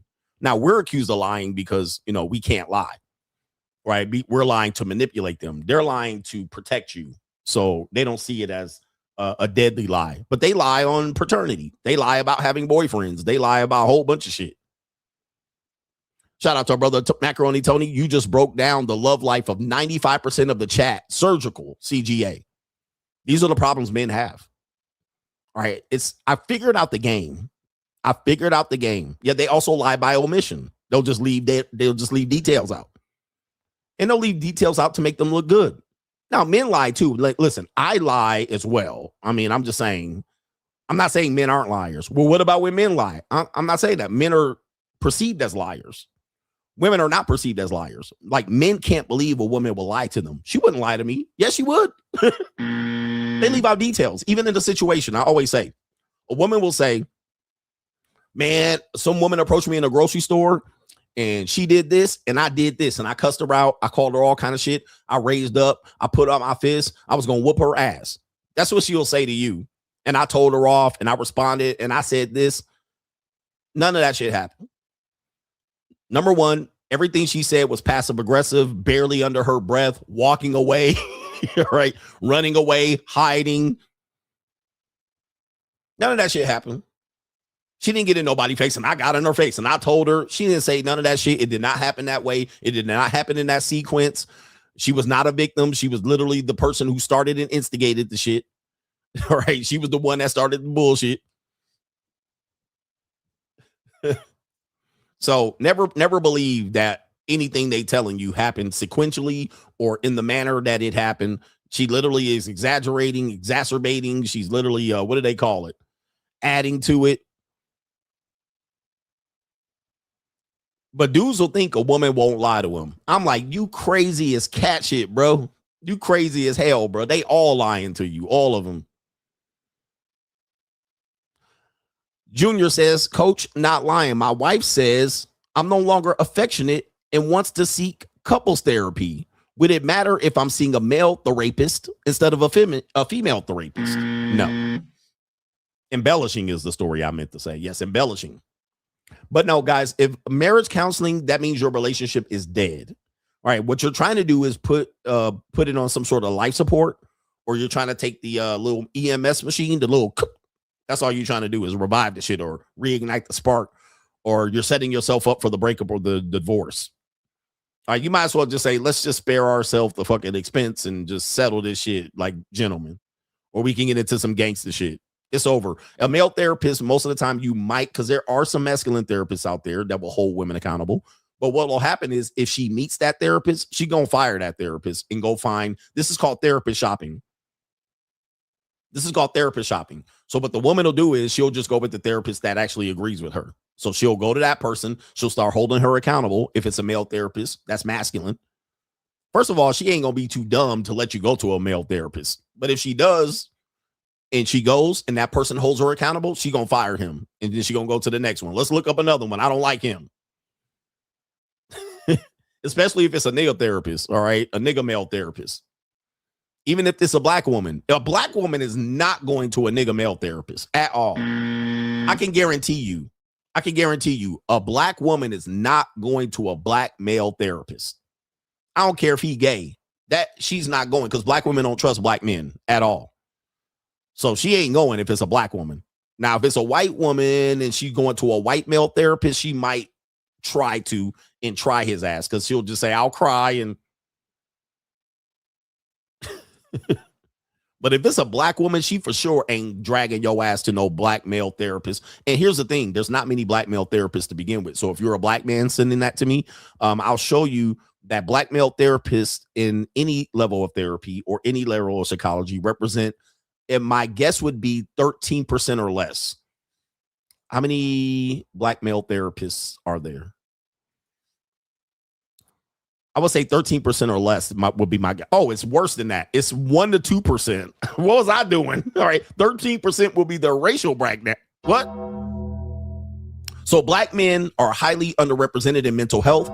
They make up 1 to 2% of all licensed therapists in the US. 1 to 2%. And half of them are gay. Half of them niggas are in Atlanta and gay. While the exact total could fluctuate, national demographics indicate that black professionals compromise. Okay, that's black professionals. Oh, black professionals compromise 4 to 6% of psychologists. And only about 23 to 25% of overall therapists workforce is male.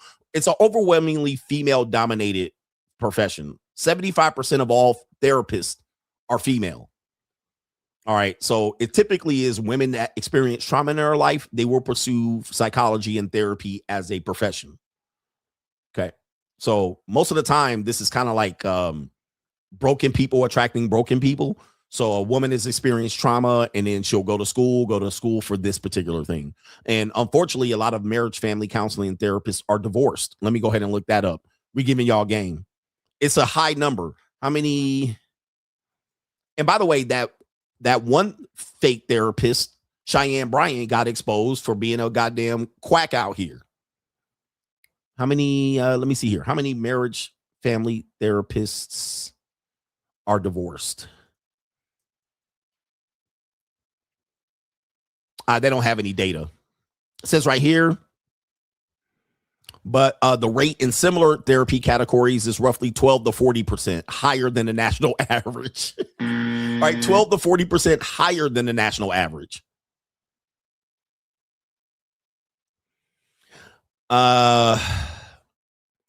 MFTs and mental health workers face a higher than average divorce separation prevalence.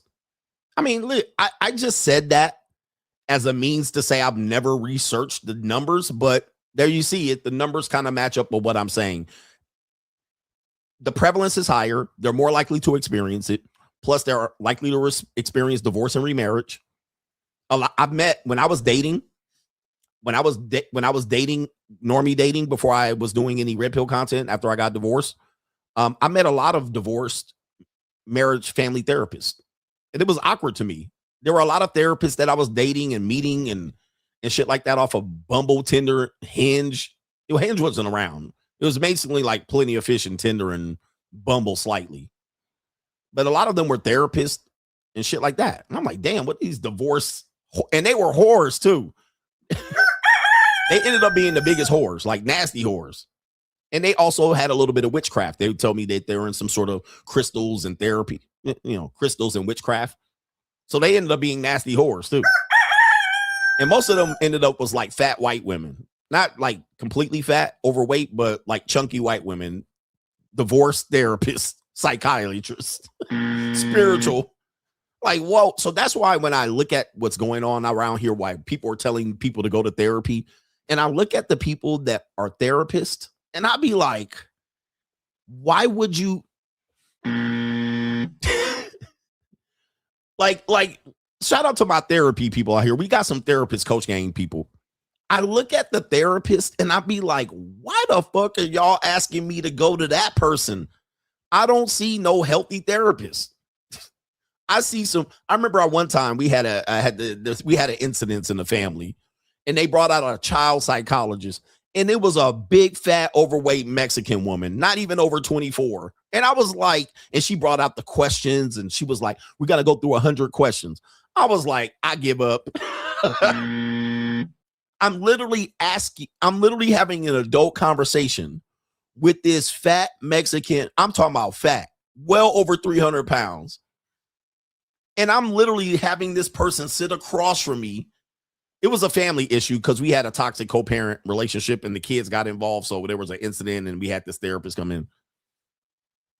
And I'm legit having a question answer back with this bitch that don't have kids, don't have teenagers, have never been married. She overweight, broke. I'm like, what the fuck am I doing here? I'm looking, I was like, I'm out of here. I'm leaving. I'm leaving. I'm not sitting through this, bro. I am not sitting through this. And they was like, see, he don't even want to. I was like, I'm not sitting through this. I'm not going to be here for 2-3 hours answering your fucking 100 questionnaire. Get this fucking question out of me. See what happens is because these people are lettered, we have a false sense that they know what they're doing. Okay. Because we call them lettered. MFT, NSA, PT, CPT, right? MS, MA, NAACP. Because these people are lettered, we give them credibility to fucking waste our lives. You're going to waste my time because you got letters behind your name and the certificate. I got certificates and letters too. Right? But because they got letters, we're supposed to act like these people know what the fuck they're doing because they went and did some book work and they know how to quote Sigmund Freud or any other these. Man, get the fuck out of here, bro. I'm not about to sit back here and listen to this fucking idiot that don't have no life experience, bro. Give me some, like, look, put the questions down. Let's get down to the fucking nitty gritty. All right, let's figure out, let's try to get this shit solved. But you want me to sit through 100 questions and you want me to ask me these slow ass questions and you looking at the paper in your checklist? Clipboard therapist. We used to call them in fitness training clipboard trainer. All right, the trainer that come in with his clipboard and his whistle and the clock around his neck and the pencil in his ear, notating things off the fucking chart. All right, here, put 15 here. Nigga, you a clipboard trainer. So therapists tend to be clipboard therapists. Put your fucking questionnaire down. Put your fucking little, what is this shit? Put your blotchy paper down. You don't want no damn clipboard therapist.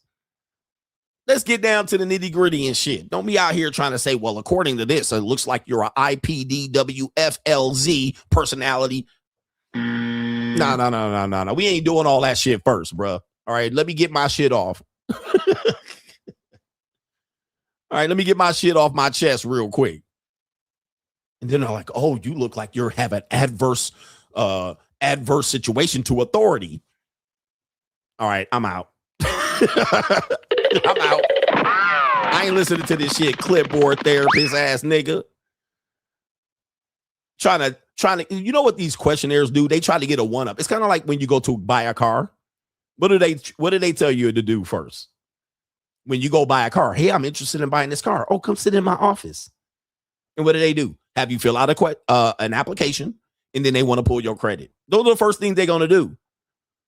That way they got your information, and then they pull your credit, and now they know how to negotiate with you. They got the leverage. Now you're sitting in the office. What do? Make you wait 25 minutes. They disappear. You just sit in the office looking at the fucking time. They make you wait. They come in for 3 seconds. Oh, we got to do this. Oh, can you sign here? And then they go off to their general manager. Now you wait another 30 minutes. So now they're getting the leverage on you. And then that way, then they have a leverage to be able to diagnose you, to negotiate right off the rip. They get the leverage. That's what the clipboard therapist is going to do. That's what the personal trainer, that's what people do in sales. And so I'm like, nah, we skipping all that. When I go buy a car, I'm not filling out an application. Nah, you ain't pulling my credit. Let's look at the numbers. And when I do this with normies, they're shook because normies don't know how to deal with that. I'll take people in. I'll take relatives in. And I'll be like, nah, we ain't running your credit. Playing second base. No, we ain't running no credit. No, fuck that. No, you ain't getting no address and phone number. Nigga, pull the fucking sticker off the car and let's negotiate. Here's the number. Go talk to your general. Go talk to your general manager. All right, look, we coming back. I'll come back another day. All right. It looks like y'all busy. I'll come back again. No, we ain't going to the office. Another trick. Here's another trick that people do. Normies. They'll do this. When you go into their office, They'll tell you, oh, yeah, okay, yeah, you have an appointment. Have a seat over there. Don't do it. Don't have a seat over there. Because soon as you do, now they got the leverage. Now they making you wait 20 minutes, 30 minutes. I ain't having a seat over there. I'm going to stand right here. Right? I'm going to walk around the fucking office looking at shit, looking at the fish, counting them. You going to see me impatient. Nah, fuck that. I ain't sitting down. I'm in. All right, I'm in. Get me in. It's 10:30. I have a 10:30. And I got somewhere to be. I'm showing you I'm impatient like a motherfucker. And I'm coming back in here checking. All right. But when you calling me next? I'm not sitting down. Fuck that. Anytime somebody tell me to go, oh, have a seat over there, sir. Nope. No, I'm not doing it. I'm defiant. I'm not sitting over there.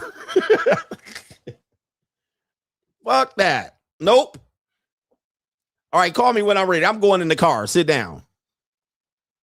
I thought I had a 10:30 appointment. Now you got me sitting over here. So this is how therapists do it. This is how people in sales do it. This is how these fucking clipboard trainers do it. They're training you to take orders, and then they want you to, oh, can you do this 100 questionnaire? And now you out here filling out 100 questions. Nah, fuck that. Nope. I came here to get my shit off. I got 20 minutes. So I'm here to put my shit off, and then you could take it or leave it. All right, anyway. But that's how I work. But a lot of normies don't work like that. Y'all some scared little bitches. I ain't taking no fucking orders. Nigga, you work for me. I'm about to pay you. The fuck? I'm about to pay you. I'm not taking no orders from you, bitch, nigga, because you got letters and degrees on the wall. I'm paying you. You don't want a client? Okay, next. All right, anyway, that's how I do shit. And that's why I'm over here, the great Coach Alini. That's how I'm doing shit, bro. I ain't looking, nigga. I'm paying you.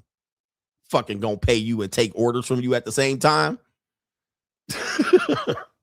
So you can tell me how fucked up I am? No, hell no.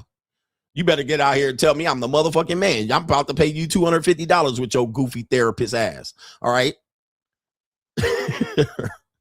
And then might as well look, run your fucking credit report. Let me see how much student loan you got. Cheyenne Bryant, how much student loan you got? Where your degree from? Let me ask you some questions and shit. What you score on your goddamn test? Let me see your transcripts. Let me see your fucking letters of recommendation. I'm in here to ask questions to you. I'm trying to hire you. Where'd you graduate from? Where'd you measure up in the class? Did you have a fucking valedictorian? Were you cum laude, nigga? What the fuck? Did you get a C in your motherfucking dissertation? Let me ask you questions. What school did you graduate from? Anyway, I'm here to ask you questions. You're not here to ask me questions. I'm here to get some shit off my chest. But y'all some bitch ass niggas. She a therapist, so you got to listen to them. I ain't listening to that bit. Who is she? Let me see your bank account. How much in your bank account before I pay you $250? I bet you your bank account on bleed right now. You need this $250. So push them fucking questions to the side. People be like, man, goddamn, this little nigga, a hellraiser. What's wrong with this nigga, man? Don't you follow instructions? No, nigga, I give instructions. I'm the benevolent monarch. I run this shit. I'm letting you eat. Fuck. Anyway, y'all some bitch niggas. See, this is the masculinity that we need in the world. Y'all letting these goofy ass bookworms try to tell you how to run the world. And these motherfuckers, as soon as they leave they goofy ass office with that goddamn water shit that's running down here, they got that little water shit running down the wall. All right. And they got the little balls going back and forth. Tick, tick, tick. All right. As soon as they live there, they a fucking plum ass loser. As soon as they leave that goofy ass office, they a plum ass loser in life. Going back to a studio apartment, bankruptcy, student loan debt, dry ass bank account. Going to probably sell some pussy on the side. I ain't listening to this old fart, loser in life ass nigga. They going to the gay bar afterwards to go sashay and Shantae. This gay therapist nigga going to go dress up like a woman later and go to a goddamn burlesque show. Dressed up like a woman later on. I ain't trying to listen to this nigga.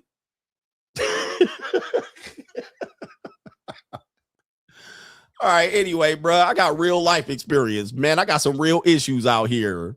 I don't need you out here going to a goddamn burlesque show dressed like a woman after this. Shit. All the therapists is hiding right now. Look their ass up on the sex offender list and see if them niggas can live within 3 miles of a school district. Trying to give me a questionnaire so this woman can be like, see, he has a problem. He's this and that. He's this and that. I got problems. You deal with it or not. All right. You want to eat too? The fuck? All the therapists crying right now. Shout out to Initial DL says, I went to a strip club on a whim one night and the girls in there were struggling. You can see it in their faces. They weren't even cordial with asking for a dance. They were straight up like, you want to dance or what? He says, damn, ring the bell. Yep, they're broken there. Okay. They are broken there. When I do, a lot of dudes go into strip clubs, they're all intimidated and they don't know what to do. I go in there like, all right, bitches, who won a couple of dollars? Right. And they see you, dude, they don't like dudes that come in there with confidence. Strippers do not like dudes that come in there with confidence.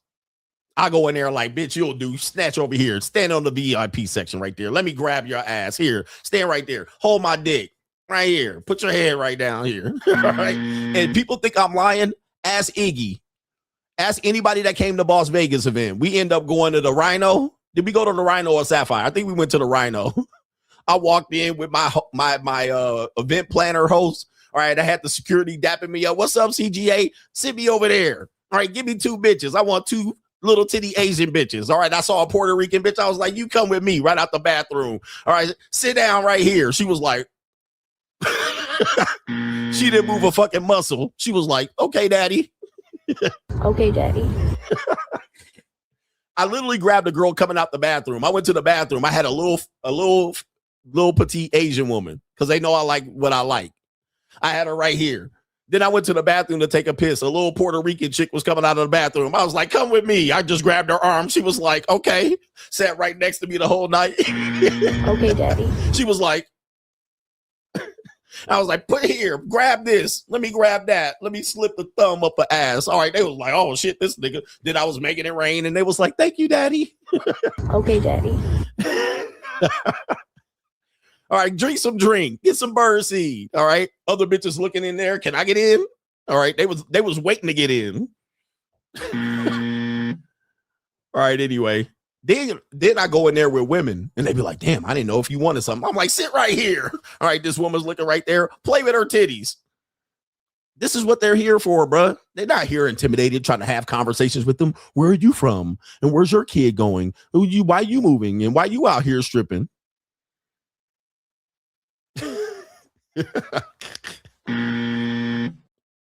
But dudes be out here, strip clubs are for simps. No, they not. They ain't there for you to find their own bitches.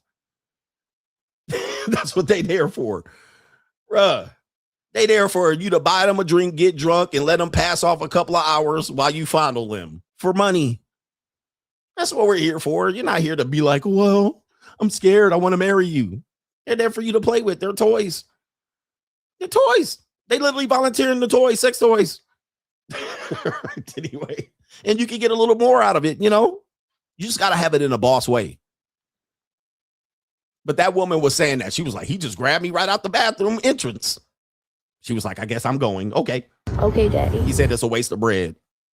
Broke niggas speaking again. Broke niggas who buy marijuana all the time. Talking about it's a waste of bread. Oh, well, if you broke, it is a waste of bread.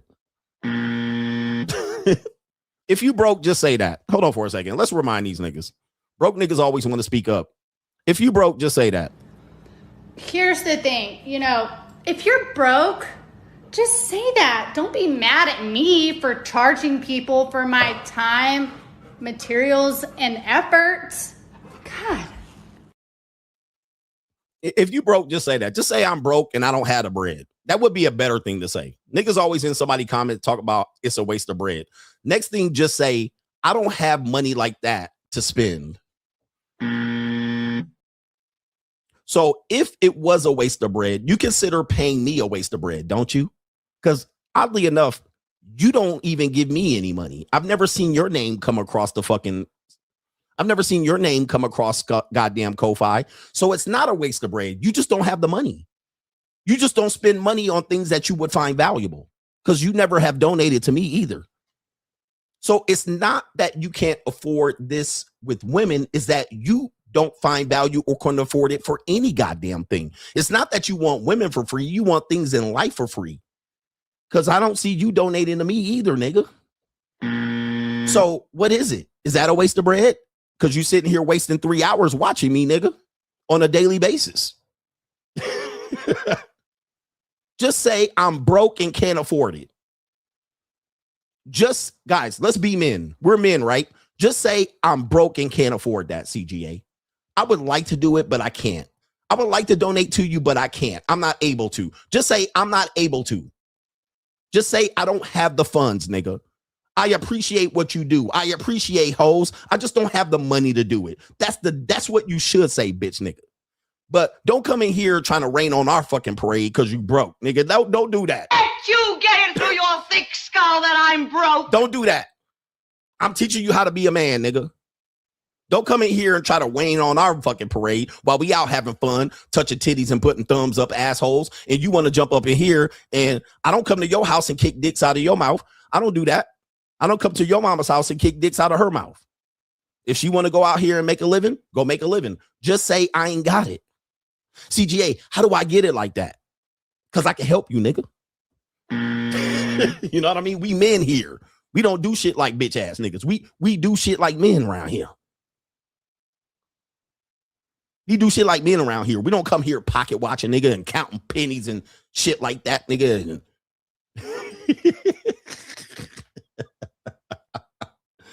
You know what I'm saying, bitch niggas? Velcro flat wallet ass niggas, flat purse ass bitches. All right, we ain't here for that bullshit, nigga. This a grown man show, nigga. Flat wallet ass nigga. Velcro wallet ass nigga. All right, Velcro shoe wearing ass nigga. This nigga Seiko watch ass nigga. But it's okay. Shout out to Ryu the Street Fighter, says my mama took me to a therapist as a teenager. My mom was treating a level 1 issue like it was a level 10, and the therapist calmly was like, "You're pressed over this?" He says, brothers, the look on my mom's face was unforgettable. A therapist, this is what a therapist is. And now we've actually decoded the fact that the majority of therapists are females. 75% are women. 75% are women. So you can see where the therapist is leaning to. It's the blind leading the blind. Now, what I'm going to tell you is this, and this is the decode what's going on. The reason why women vouch for therapy more than men, and I know people, I'm not saying you don't need therapy. If you have issues, go. The reason why they vouch for it is oftentimes, since the woman is the woman, she's weaker physically, most of them, except for you black Donkey Kong dating ass niggas. All right. They're weak physically. They can't argue. They're emotional. The therapist is a referee. Type referee in the chat. This is all the therapist is. It's a referee. The therapist works as a referee. The motherfucking striped shirt, old school referee with the whistle and shit. They're just a referee for the woman. Anytime shit go on, she want the referee to blow the whistle. She could just bring the therapist is treat and blow the whistle. My therapist said, like this nigga, foul. All right. And report to the table and shit. Number 1, 3, 2 shots. That's all the fucking therapist is. It's a referee. So when she can't argue right, when she can't handle her emotions, when she can't say what she want to say, all she bring is the tweet. You right there. All right. Yep. You. All right. Number 2, 3, right there. Push, trip. All right. 2 shots. That's all the referee. That's all the therapist is a fucking referee. That's all. That's her referee. When she want to bring the nigga in and ref. Throwing the flag right there. Personal foul. Number 56, defense. That'll be 10 yards. Automatic first down. That's all the fucking therapist is, a ref.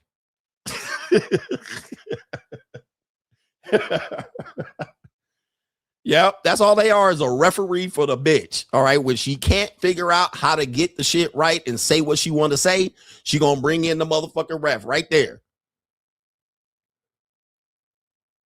She'd be like, technical foul, tweet, ejected.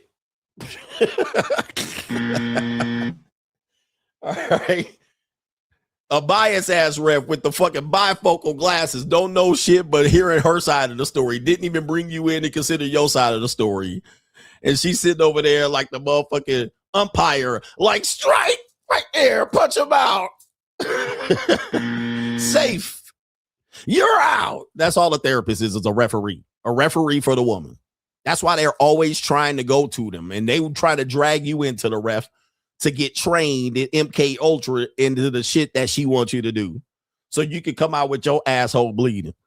All right, nah, fuck all that, bro. Nah, hey, learn how to argue. All right, anyway, just a referee. That's all it is. If you're married and you go to marriage counseling, it's just her referee. That's all. She just getting bringing in the ref to say what she want to fucking say.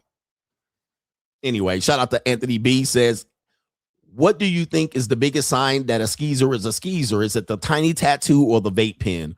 100%. If a woman has a vape pen, she a skeezoid. I'm going to just let you know. Just chalk her up as a skeezer. Never take her seriously. Never take her seriously. If she has a vape pen, automatically skeezer. I mean, there's no ifs, ands, and buts. A tattoo, you might be able to get around here and there, ski one or two skis. There's an exception to the rule. But a vape pen is an automatic skeezer. All right, and if she got a USB vape pen, and she got to stop to plug the bitch up, skeezer. All right, never take her seriously, bro. That's only street meat. That's prostitute. That's escort. That's sugar baby material. All that shit.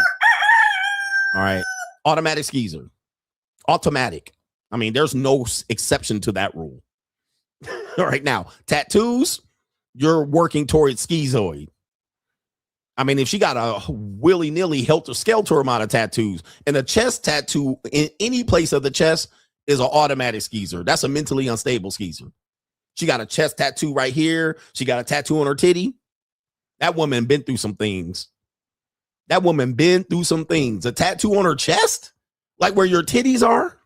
Like that, look, for a woman, like for a man, right here. You know what I mean? This is all they care about. Like, you can look like a fucking Pillsbury Doughboy as long as your face is all right. Like, this is where women sell, from forehead to tit to nipples.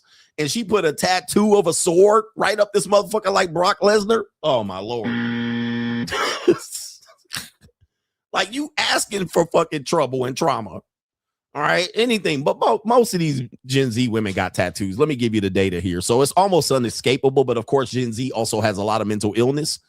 It is what it is. The amount of Gen Z women that have tattoos, I think it's like 60 or 70% Gen Z women with tattoos. And even if you go to Thailand, you can't escape this shit that have tattoos. Even Thailand, like you go to the Philippines and Thailand, and it's the same shit. 56% of Gen Z women have at least one tattoo. Yeah, it's a wrap. It's a wrap. Over half of young women, 18 to 29, have at least one tattoo. And they also have mental health disease and therapists. I mean, this goes hand in hand. They also smoke vape pens, weed, marijuana. What percentage of Gen Z women smoke weed? 33% use cannabis. 67% of Gen Z adults, 21 to 29, report regular cannabis consumption. 67% in one poll of Gen Z, 21 to 29, smoke cannabis. Cannabis consumption, regular, not occasionally, regular. That includes edibles, vapes, and old school smoke. And then you combine that with, okay, what percentage of Gen Z women are on head meds, are on mental health drugs? Gen Z women on mental health, 34 to 37% of Gen Z currently take prescription medication for mental health conditions. with anxiety and depression, the leading of these diagnoses. 37%, 42 to 46 Gen Z individuals have received a formal mental health diagnosis. 42 to 46, bruh. And y'all think marriage is coming back? What? Man, it's a wrap. And guess what? These parents took them right over there to get the shit too. Why? Because these bitch ass parents don't know how to parent.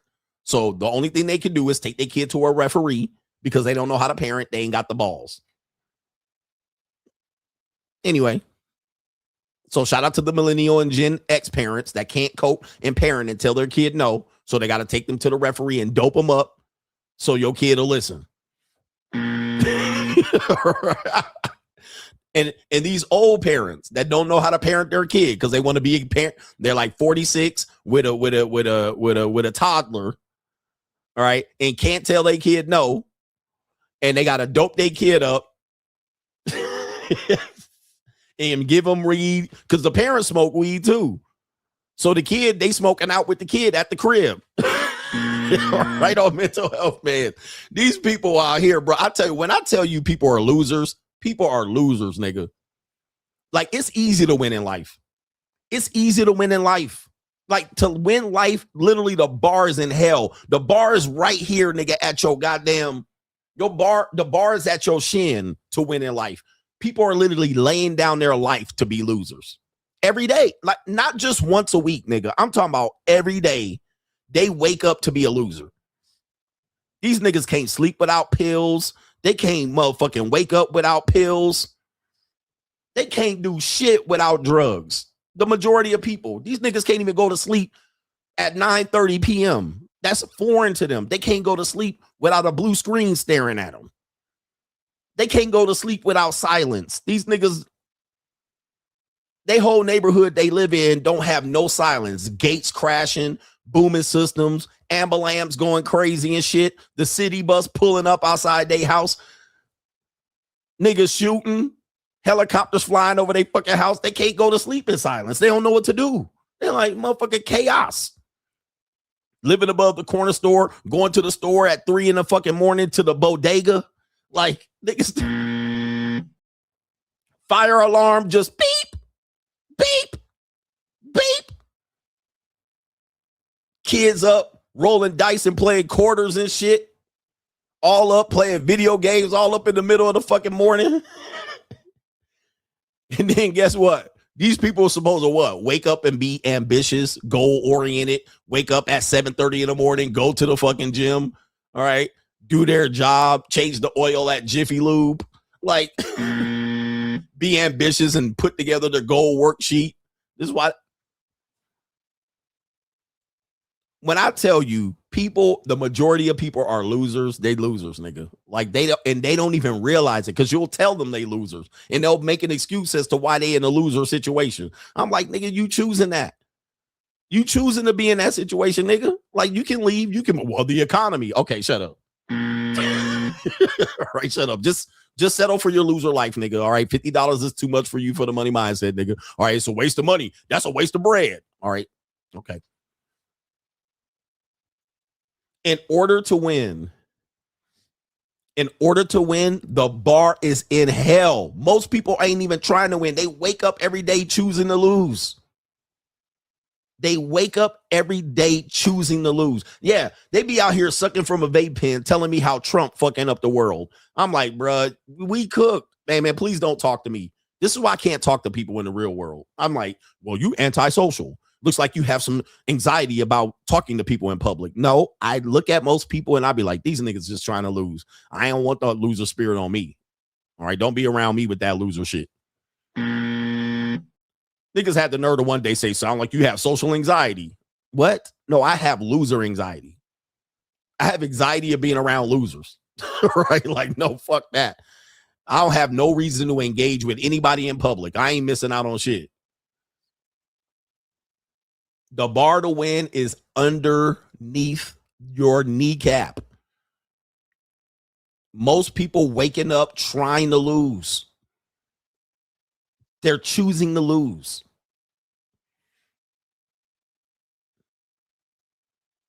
When I showed you the chart, in order to win in life, look, where's that chart at? In order to have a winning income in the United States. Now, if I include the world in this, you guys would be fucking appalled, bro. If I include the world and said, this is what the income is around the world to win, it's in fucking hell, bro. This is the income to win in the United States. And I knew this. That's why I was like, oh shit, I got to beat this. This is the income to win. Like, think about this, like under 30K, bro. I was making 30K at what? 21? And that was in 1997, 1996. All right, 50K. I was making 50K at about 2001. Okay, but that was 2001. Lower middle class, 6 figures, 115K. 55 to 115. That's to just be just above loser niggas, like really losers. That's not a lot of money, bro. And that could be household, yeah. That's not a lot of money. I mean, it seems like a lot when you out here looking up and you going, damn, I just can't see it. Trust me, it's there. But then to be an upper middle class, 115 to 165, like that's not, I mean, that's a lot of money, but damn, I was making that as a personal trainer. As a fitness trainer, I was making that. Just training motherfuckers. Just, hey, look, I was making that doing this. 9, 8, 7, 6, 5, 4, 3, 2 more, 2 and 1. All right, here we go right here. Come over here. All right, sit down right here. All right. Taking a pen, putting it in the goddamn weight. All right, 65 pounds. All right, here we go. We got 3 sets of 12 and 1, 2, 3, 4, 5, 6, 7, 8, 9, 10, 11, and 12. All right, very good. 30 seconds rest. Here we go right here. Going to rest. Go ahead and get some water. Stretch that out real quick. All right, set number 2. 12, 11, 10, 9, 8, 7, 6. Come on. 5, 2. Come on, 4 more. 4, 3, 2, and 1. Good job, man. That was pretty good. Yes, you know what I'm saying? That was good. 1 more. 30 seconds rest. Yeah, right there. And third set. Here we go. 1, 2, 3, 4.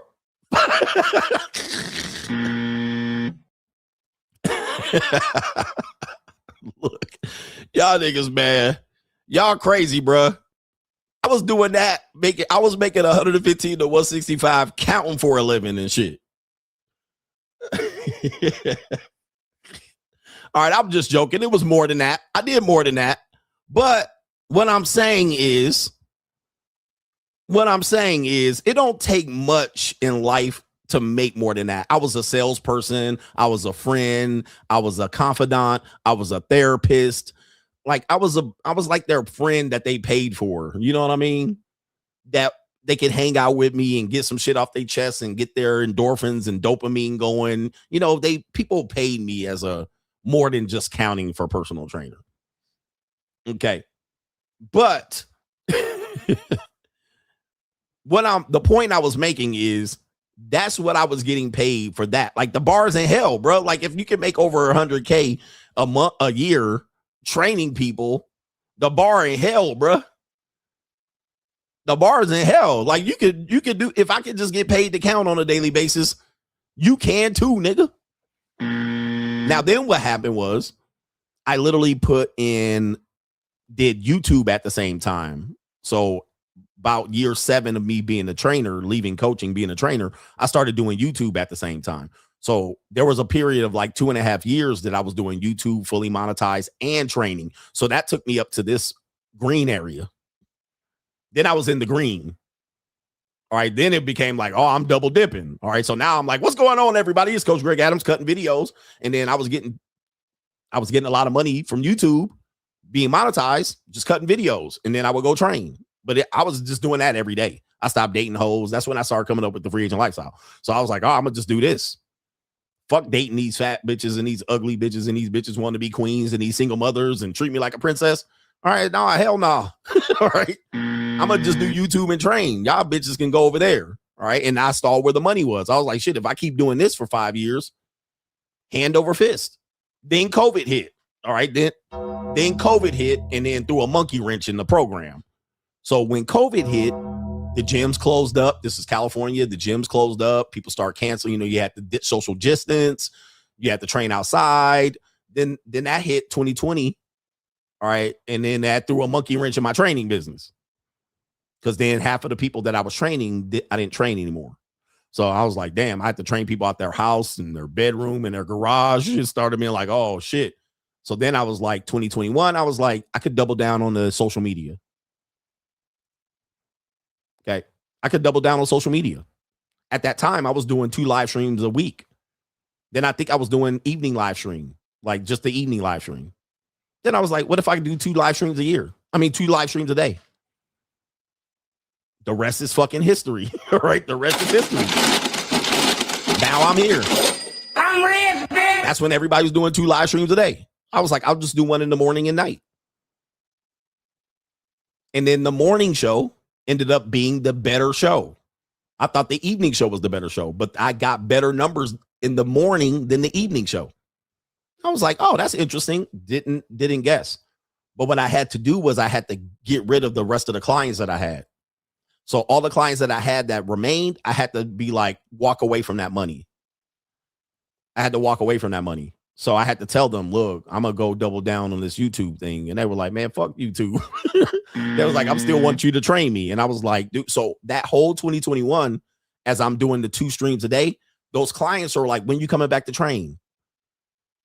I need you to train. Where are you? So they're trying to get me back in for that money, but that I walked away from. That was guaranteed money. I'm talking about guaranteed $6 or $7 grand a month. I walked away from by just to do the YouTube stream. And then guess what happened? I got demonetized. And then I got demonetized on the Coach Greg Adams channel. As I started to walk away from that money and just do the streams, 2 streams that I was doing on the Coach Greg Adams channel, that channel got demonetized. So when people say it was easy for you and you just got lucky, I was like, dude, I overcame a lot. Then I moved to the Free Agent Lifestyle channel, which is this channel. And then 8 months later, that channel got demonetized. And I was like, oh, shit. So I had COVID, demonetized once, demonetized twice. And everybody thought it was just easy walk in the park. You got an easy job. It was easy for you. I was like, man, I was dealing with issues, nigga. Like, what the fuck? Then my ex-wife started tripping. Then I moved to Las Vegas to get rid of that bitch. All right. Then I fought the custody case for 2 years after I moved to Vegas. Oh, it was easy for you, coach. You had no problems. What? No problem. Where is you looking, nigga? The whole time it was like bullshit coming from left and right. Like left and right, I was dealing with bullshit the whole fucking time. And I was like, fuck it. I'm going to just apply my shit to this shit. Or I'm going to be back to motherfucking personal training. Or I'm going to be back to fucking Popeyes. So it was one shit after the next, after the next, after the next. Shout out to Chris Mack says Chud sounds like a prime candidate for sweat equity. Get his ass. Get him. Shout out to Terrence Williams says yesterday was nothing but the truth. Shout out to you, Firestream. Thank you, man. And I think I got PayPals, but let me get to this. Let me get to this. Yeah, man. Look, when you're trying to make a change out of life, the world's going to throw all kind of bullshit at you. It's never going to be easy. But what I'm saying is if you believe in yourself, go that direction. Because everybody going to throw bullshit at you. And the reason why is because you're trying to get it. It's like the crabs in the barrel. You're trying to make a change out of the matrix, and the matrix wants to keep you in. They want you to give up. They want you to be like, oh, you thought you was getting away, nigga. They want to bankrupt you. They want you to fail. They want to pray for your downfall. They want you to lose. Why? Because misery loves company. They don't want you to get away. They don't want you to rise above. So when you're getting out of it, you're going to still face problems. You're going to still have the world trying to grab you back in. You're going to still have women. Just choose me and I'll make you better. And then I'm like, nope. So all the women I rejected, y'all thought, oh, he couldn't get women. I was rejecting them. Nope. Get out my way. Nope. I don't want relationships. Nope. It ain't the time. I don't want to settle down. Nope. I don't need no woman to live with me. Nope. I don't want a marriage. So I literally had to push everything away. so I can reach my full potential. I wanted to reach. I was like, there's more out of life than this. Now that I'm here and you see where the potential leads you, if you just apply yourself and don't let people sabotage you and sidetrack you, look at what you can come up. Look at what you can get. So I'm proud of what I became, knowing what I had to give up. And I gave up relationships with women, beautiful women, young women, old women, women that wanted marriage. I gave up all of that. And I was like, that's all distraction. That's all trying to pull me back to the regular life. That's trying to drag me back to the matrix. That's trying to get me back in the bucket, in the barrel. And I said, I know where I'm going. I know where this can go. And I'm going to just go ahead and see it. And what do I have to lose? What do I have to lose? When I tell you the free agent lifestyle is not an easy choice, it's not just a matter of just being like, yeah, and it's going to start working. You got to literally fight your way to freedom. Freedom has a price. And then y'all telling me y'all get bitches for free. I'm like, that ain't free, because if I would have took the free women, I wouldn't have been me. I wouldn't have had the 911. I wouldn't have had the house. I wouldn't have had the trips to all the countries. I wouldn't have had the G-Wagon. I wouldn't have had the Harley. I wouldn't have had all the shit that I love, that I'm proud of. Now I can go get a relationship just like that. That's easy peasy. I could get a free woman just like that. Free women are in abundance. I could go across any place in the world and get a woman. So I don't have to get the woman first. The women are never free. There's a payment. There's a payment. And I was like, I refuse that. Nope, I don't want it. Free women cost the most. I don't want love. Fuck that. I can get love later. This is what I want. I want all my other shit. I want to reach my full potential, travel the fucking world, have all the cars, and fucking get all the pussy I want. The women can come later, bruh. And the world was fighting me to give up. When I was trying to get this house, that was when the second channel got demonetized. That's another story I don't tell people. I don't tell y'all everything. But I was trying to get this house. In the middle of them trying to prove my income, one of the incomes I was using was the Google money. But don't you know I got demonetized right as I was finalizing this house? And they asked me for another income. Oh, can you give me another proof of income? And I was like, oh shit. I had to literally like finesse the income, because the next month's check, they was like, oh, you missed the May income. Can you give me your May income? And I was like, oh shit. My May income was 0 on Google. And I was like, fuck. And they had already asked for it 2 or 3 times. And I was cool because it was April. That was my last Google check. But then the next month was May. And it was like, oh, you didn't give us the May income. I was like, oh, fuck. I was like, damn, I'm fucked now, because it's going to show a big fat 0. And somehow I slid that shit. You know what happened? When I was sending it in, they approved it. Like right at the same time. Like I was about to send it in and email it. As soon as I emailed it, they were like, never mind, we got it. And I was like, Lord. They sent the approval right as I was sending it. And I was like, fuck. I was like, Jesus. Man, that saved my dude. That one, if they didn't do that and they was waiting for that May income approval, I was like, oh my God. I was like, they was about to fucking fry me. They would have been like, hey, what happened? Explain what was going on here. Man, I prayed to Lord. I prayed to God. I said, God. But dudes be like, it was easy. You got an easy life and all this. There's always bullshit, bro. Man, I was like, God damn, they would ask me for a second one. Can you send me your May income verification? Oh, fuck. Oh, my goodness. So those are some of the things, man. Sometimes life, God, the world works in mysterious ways, man. You're never going to stop dealing with bullshit, especially when you're trying to get to the top and win. When you're trying to get to the top and win, you get more bullshit.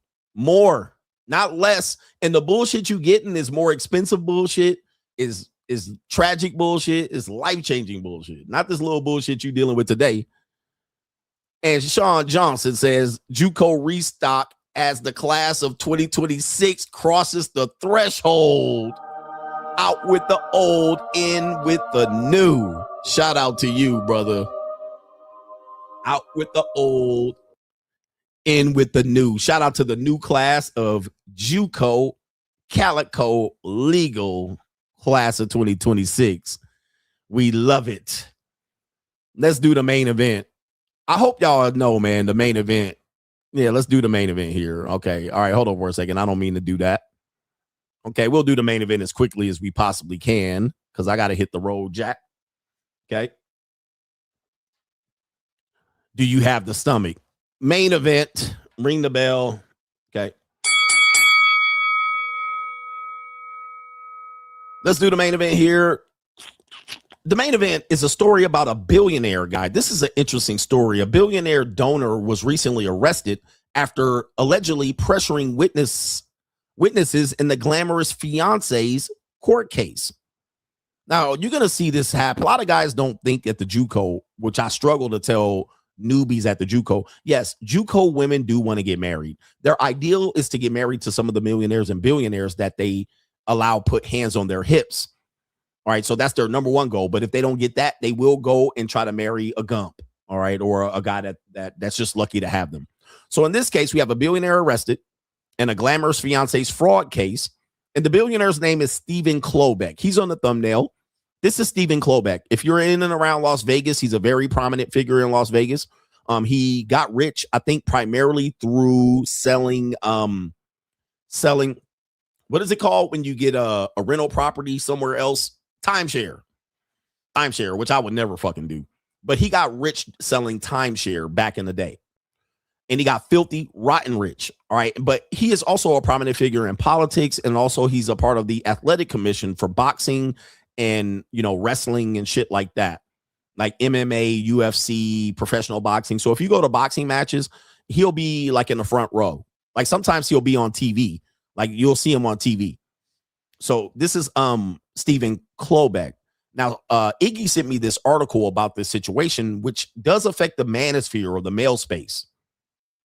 All right, the male space, because this is the woman in question. I don't know if I can show that picture on YouTube, but this is his glamorous fiance's fraud case. Well, this is the woman here.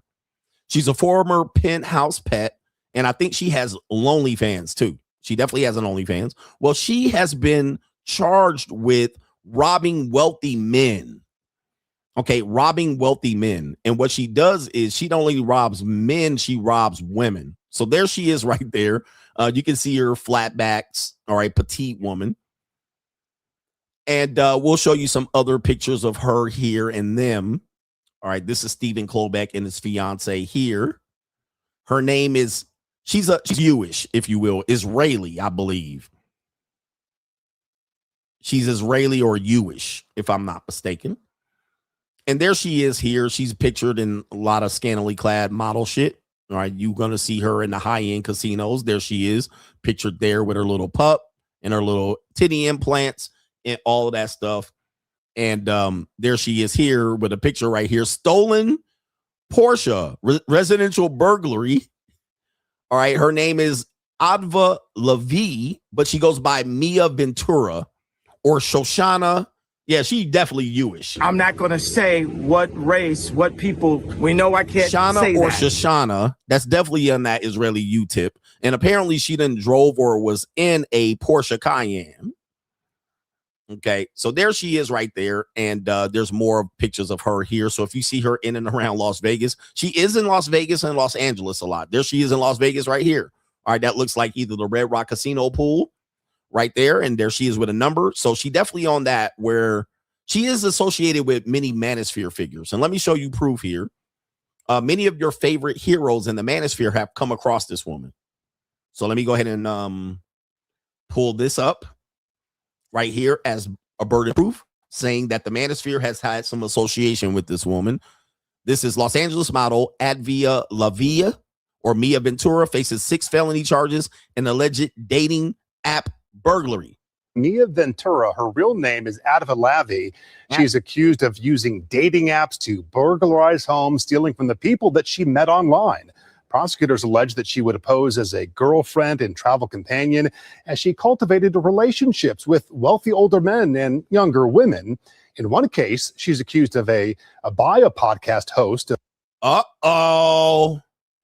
Wait a minute. Who are you? What? Wait a minute. Who are you?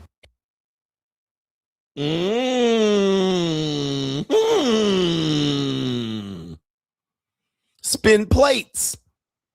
Get dates with hot chicks. Wait a minute. Who are you? What is this? What do we have here? This is interesting. A podcast host said, what? All right, let me see here. Of disappearing mid-show to essentially raid women's purses in the green room, pocketing cash and credit cards. That host spoke to us when Lavi was still on the run, saying that he assumes a lot of victims simply won't come forward.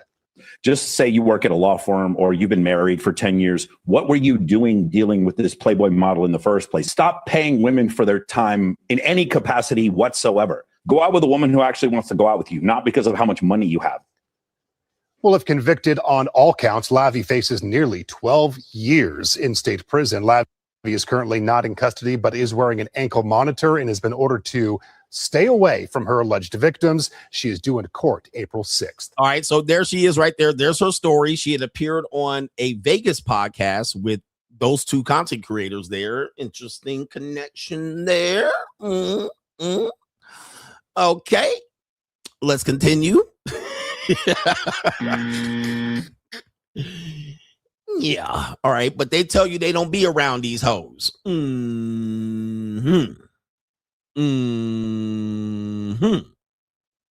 Okay, they tell you they don't pay for pussy, but they around bitches that sell pussy. How did they find you? How did she appear on your show?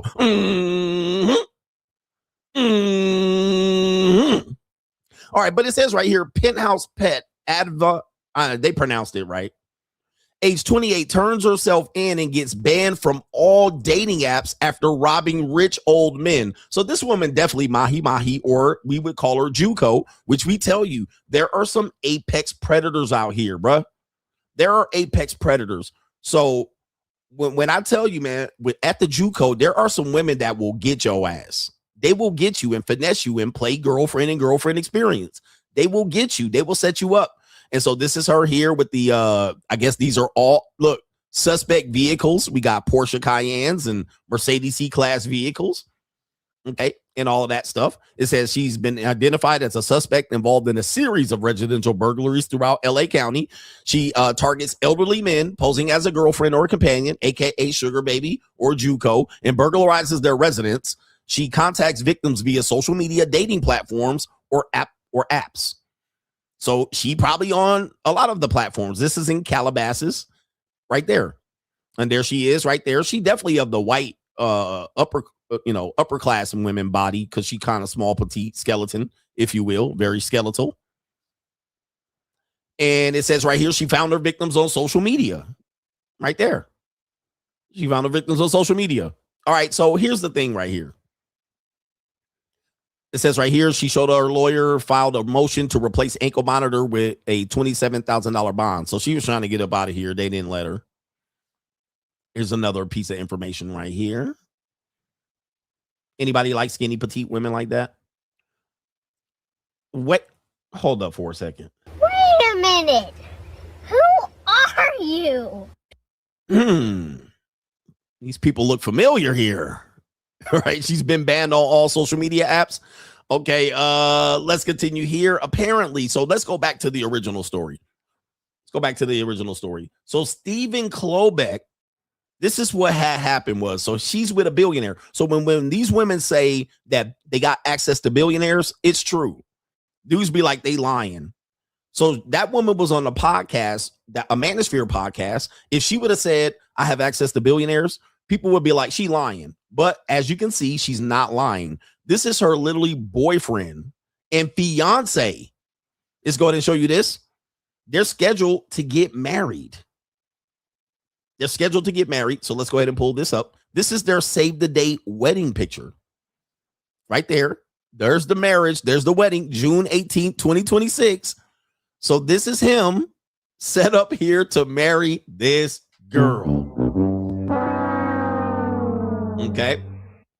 So when dudes be like they lying, no, women do be in the company of millionaires and billionaires. It's easy to get pussy in front of millionaires and billionaires. All right. It's easy. And so women will be up in there. They ain't in there long. All right. They might be able to text and have a, hey, I'll see you on every other weekly basis or every other month or every other month. Okay. But they do get access. And this is how far the access went. This is how far the access went right here. So this billionaire right here.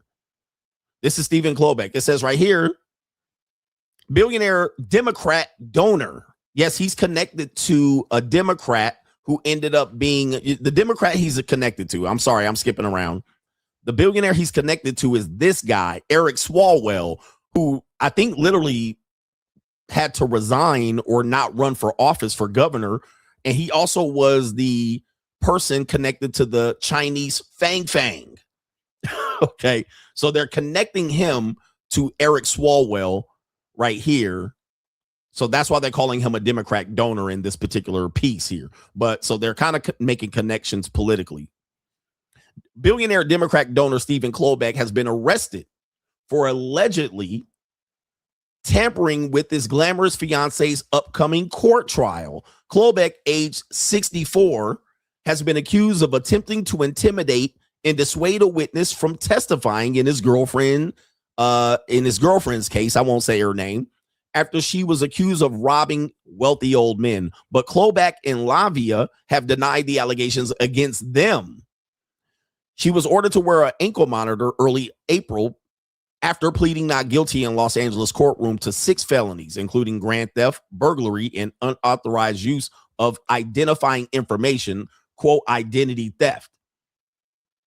Prosecutors accused her of targeting rich old men and luring them into honey traps where she would swindle them out of cash in a luxurious lifestyle. She's a former penthouse pet and a social media influencer known as Mia Ventura, would allegedly con her way into her affluent partners' homes before robbing them of cash, designer items, and jewelry, which in Las Vegas they call trick rolling. She is also set to tie the knot with Klobeck, a real estate tycoon who founded timeshares called Diamond Resorts, and on June 18th near the Western Mall in Jerusalem. All right, sorry, man. I apologize for that. All right, so she's set to tie the knot. They should have left all that shit out because I said all that. All right, they're set to tie the knot on June 18th near the Western Wall in Jerusalem, Israel. So people keep doubting me. She is Israeli. She's Israeli. Not a surprise there. I don't know if Steven is Israeli, but she definitely is Israeli. She definitely is Jewish. All right, she definitely is Jewish. I'm not going to say what race, what people. We know I can't say that. Okay, going back to his particular arrest. Sorry for the scroll up. All right, it says the LA County Sheriff Department told the Daily Mail on Wednesday that Klobeck surrendered in West Hollywood on an outstanding felony warrant. He was booked at the station and he was released on $300,000 bond within less than 2 hours. The charges are false, he says right here, and we look forward to our day in court, and he is innocent until proven guilty, I must say. If convicted of the felony charge, the billionaire faces up to 4 years in prison, according to the Daily Mail. He was a longtime donor to Eric Swalwell until sexual allegations came up against him. Hours before Swalwell dropped his bid for California governor, Klobeck told the New York Post he was no longer supporting him and had kicked him out of his Los Angeles mansion. And he called him, fuck you and the Democrat Party. Fucking tell everyone I'm a libertarian. So he switched parties. Right? He switched parties real quick. I'm a libertarian. Days before, a court slapped his fiance with an ankle monitor and ordered her to surrender her passport, which messes up their plans for wedding in Jerusalem. She was ordered by the judge to stay in California, and that's going to mess up their prenuptial agreement or their prenups or their nuptials. All right, so that messes up their wedding. She's planning to get married and so forth and so on. She faces 11 years in prison if convicted, and reportedly showed her displeasure at her arrangement as she was seen grabbing at her ankle monitor when she left court. She was trying to break it off. Okay, so he apparently was running for governor. Okay, so I did see Iggy say that. So it says right here, it's unclear whether she began a relationship with Klobeck, who made headlines last year with this long shot bid to become the next governor of California. Golly. He was trying to be governor with a sugar baby. I guess that could be done. And then he dropped his candidacy. He gave $1 million to Swalwell, and then I guess he dropped out of that race too, and he's upset. All right, so there he is. I didn't know he tried to run for governor. All right, I would have ran for governor too, so I guess that didn't work out. All right, why does he get arrested though? All right, he called Swalwell a little brother, so they kind of connected him to Eric Swalwell. All right, so let me stop sharing this and share this to you. Share this with you. So he's accused of tampering with witnesses and intimidating, which you can kind of see that to be the case. But there's not an isolated incident. This is not an isolated incident. This guy actually had another run-in with his JUCO sugar baby. So when I was shared this story, I was like, this guy has problems with this woman, but it wasn't the same woman. I was quite surprised because I heard of this woman separately for, being on the podcast in Las Vegas and swindling and robbing guys. Then I saw him connected with her, and I was quite interested. Like, wow, that's interesting, because little do we know, CGA got a long memory. Okay. I got a long memory. This guy had another issue with another young lady. It was this young lady right here. So there he is again in 2021. I covered this story back then. He was in a relationship with this young lady who is an OnlyFans model. The story goes, he tried to sue this woman because this woman was living at her house, recording OnlyFans content at his house with his daughter. And then what happened was, he realized, according to him, he didn't realize she was making money double dipping on OnlyFans and still operating as a sugar baby to other men. So he kicked her out of the house and then tried to sue her for the money back. I'm going to show you here. He probably might have ended up on the 12 Sips of Cheesemans that year. So here's the story from 5 years ago. This dude mismanaging, this dude worse than ABBA at this point. So his daughter lived with, so we're going to tell the story right here. So this is the story right here. This is the same guy. Goes breaking up is hard to do. It's even harder when hundreds of thousands of dollars in gifts have been exchanged. Jim Murray on a situation that might not have been love after all. During their brief 5 months together, this woman says her boyfriend lavished her with more than $1 million in gifts. He did buy me a lot of gifts every time that, he would want to take me to Chanel or anything. He would spend over $100,000. At a single time. Mm-hmm. When 26-year-old Stephanie Grzansky met 59-year-old Stephen Klubeck, she considered him quite a catch, despite their age difference. Klubeck is worth an estimated $100 million, a fortune he made in the timeshare industry. Wait a minute. I'm Stephen J. Klubeck, chairman and CEO. Whoa. Damn. Okay, so at the time, this is 5 years ago. Boy, the rich get richer. He was only worth $100 million. Now he worth $1 billion. All right, I'm telling you, man, money works in mysterious ways. Money compounds like crazy. And I was just telling you that once you making a certain amount of money and you done bought up all the shit that you need to buy up, you got excess dollars. So it ain't a waste of bread. This nigga became a billionaire in 5 years. All right, boy, oh boy. Money is a compounding thing. Money compounds, y'all.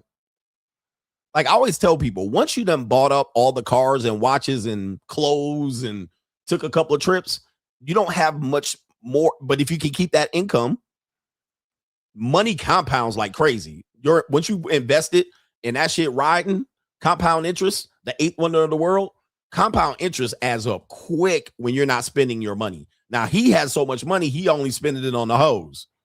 All right, it ain't a waste of bread. He already got the house, the clothes, the cars, the shoes. That's why when we showed you that chart, this is a money mindset thing. When we showed you that chart where it said that, where I said, once you get past 5 or 10 years of earning a significant amount of money, it just goes up. All right. The compounding of it goes up, especially if you're not spending it. You're not spending a lot of it and wasting it, right? If you just go ahead and keep that, making that money over 5 or 10 years, once you get to that 5 to 8, 7 to 10 year mark, and you're making that same amount of money or more, compound interest is going to start hitting after 7 years, going crazy, all right? Going nuts, cuckoo for Cocoa Puffs. So he letting 100 million ride in the market, and he knows shit. He got inside information. He going crazy with the money. All right. So anyway. Diamond Resorts. 9 years ago, he appeared on Undercover Boss. Hi, I'm Jack. I'm Sarah. He became obsessed with me and wanted to marry me. But their relationship soured, and now the multimillionaire wants all his gifts back. Klubeck says he fell in love with Stephanie, but now he says he feels duped. Little did I know that while I was working in my various homes, and my children were in the home and my employees, she was shooting porn in the bathrooms and Stop it, sir. Putting it on OnlyFans. Stop, sir. Bruh, you knew this. Bruh. Stop it. You big dummy. Little did I know. Come on, man. You sell timeshares for a living. You think I'm buying this, sir? Little did I know she was shooting porn on OnlyFans. Now you're Mr. Morality, huh? When you're out here, your next wife was she a cat burglar, right? Your next wife is literally a cat burglar with an ankle monitor. And here you are. Little did I know. You knew she was a prawn star, nigga. My kids were in the house and my Mexican employees. Stop the cat, bro. Stephanie confirms she's a model on the website OnlyFans, where she posts provocative photos of herself for paying subscribers. She's also big on Instagram with 1.8 million followers. You're worth $100 million. You run a multinational corporation. How did this 25-year-old model dupe you? Well, you know what? We had a security failure, Jim. Nah. Our security folks did not unlock the pages on OnlyFans. Stop. We made a mistake. Okay. He giving you the white Jewish politician response. Remember, he was going to be a governor. All right.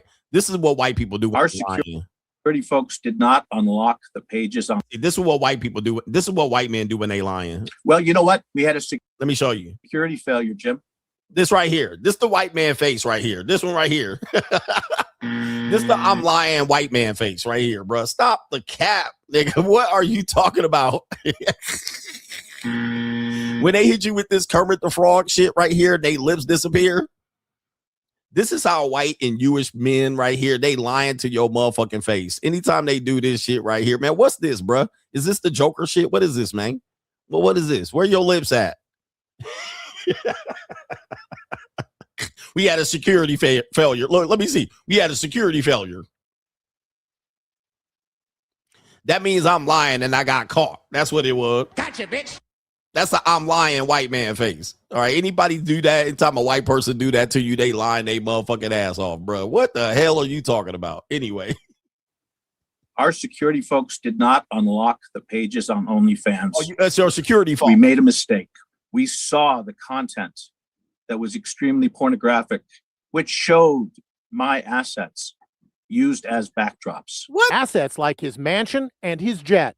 But Stephanie claims her boyfriend knew everything about her from the beginning. Right. He used to call up his friends and say, hey, Steph's outside taking photos. Of course. You know, I was taking a photo on a horse and I was naked, and he called up his neighbor to come in and watch. Oh, he actually loved it. It was kind of like a routine. Like every day he would tell me how much he made on stocks, and he would ask me how much I made on OnlyFans. He also let me use his private plane to shoot nude content. Exactly, dude. And look, what she leaving out. This is what she leaving out. They used to do gangbangs on her. And I'll say that allegedly. I'm going to tell you this. Allegedly, they used to invite her ass over and run a train on her. I say that allegedly. But I know how these niggas move. They was like, come on over and have a party. Having a party. She naked on a horse. Come on and impale her ass. Stop the cap, bruh. All right, if she really wanted to say, what did they really do? What did they do with that horse?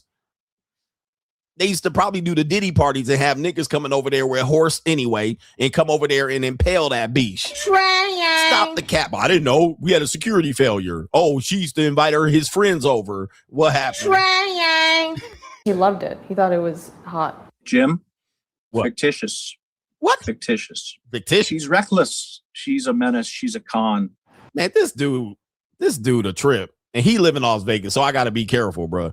Stephanie's lawyer. He a badass white girl right there. Golly. All right, that's a badass white girl. Where the white women at? Arthur Barron says by asking for all those gifts back, totaling more than $1 million, Klubeck is trying to ruin her financially. Flatback Supremes right there. Flatback Supremes. So, dude, right here, y'all ain't getting that. I actually saw her without her makeup, and she's a 6. She's on that Sweeney shit. She's on that Sydney Sweeney shit. She definitely a 6 without makeup, but boy, oh boy. He made it clear that he has tons of money, and he would use that money to litigate with her, to keep suing her until she went broke. Klubeck refutes that, but one thing's for sure, sometimes breaking up is hard to do. Stephen Klubeck says if Stephanie returns the gifts, he'll donate them to charity. Oh my God, bruh. Just go ahead and chunk that L up. She gonna donate to charity. And she a stone-faced killer, bruh. She gotta got that Russian look on her too. And you know Russian women are, she not a Russian. She probably come from descendants of Russia. And so she got that cold Russian look on her face, bruh, which they are colder than the Russian winter. Them Russian-oriented women don't have no options. They will go for the jugular. They don't give a fuck. All right, and he gonna donate the gifts to charity. Why? Well, then, bruh, I think that case was settled. I don't know, but that's incredible. Anyway, what do you think about that? What do you think about that? So now he's associated with 2 women. He's associated with 2 JUCOs. They both are JUCOs. All right, these are considered a JUCO relationship. But then what I'm looking at is that he's trying to, where I say you got to be careful, is in marrying these JUCOs. Right? That's where it gets messed up, because then he's going to realize, well, she got other guys. She got other life. She makes money. He can't control her with her money because she got OnlyFans money. And so the days of controlling a JUCO with money are gone. So now he's trying to, like the old days when he was making money, he thought he was going to be able to get these fine young women and control them. But now he ended up with cat burglar and woman with her own money. And he tried to marry both of them. And when it didn't work out, he crashed out. Okay, both times. Here's William. Be careful, man. Yes, JUCO women will let you marry them if you got a bag, but it ain't like they gon', please don't believe it. They don't like you. All right, just accept that. They definitely don't like you at all. Woo! People are sloppy out here, man. People are sloppy. She definitely would have been like the sloppy shit. Sloppy. Even if you got money, you could definitely be sloppy out here and get got. He was primed to get got out here. All right, let me do the final super chats and we'll be ready for the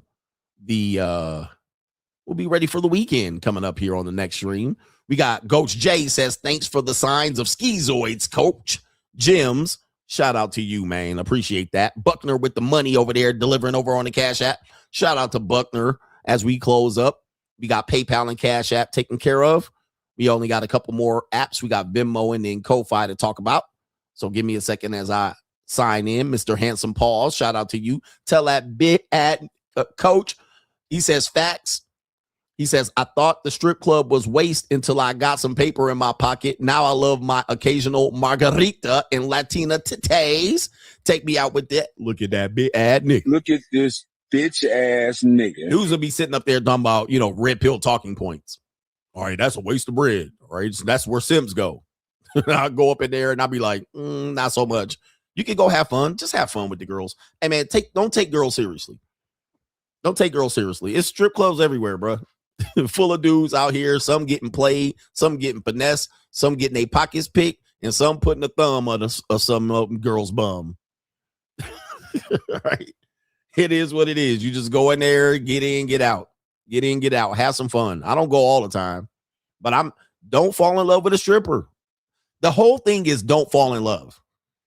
And that's with the JUCO. That's with relationships.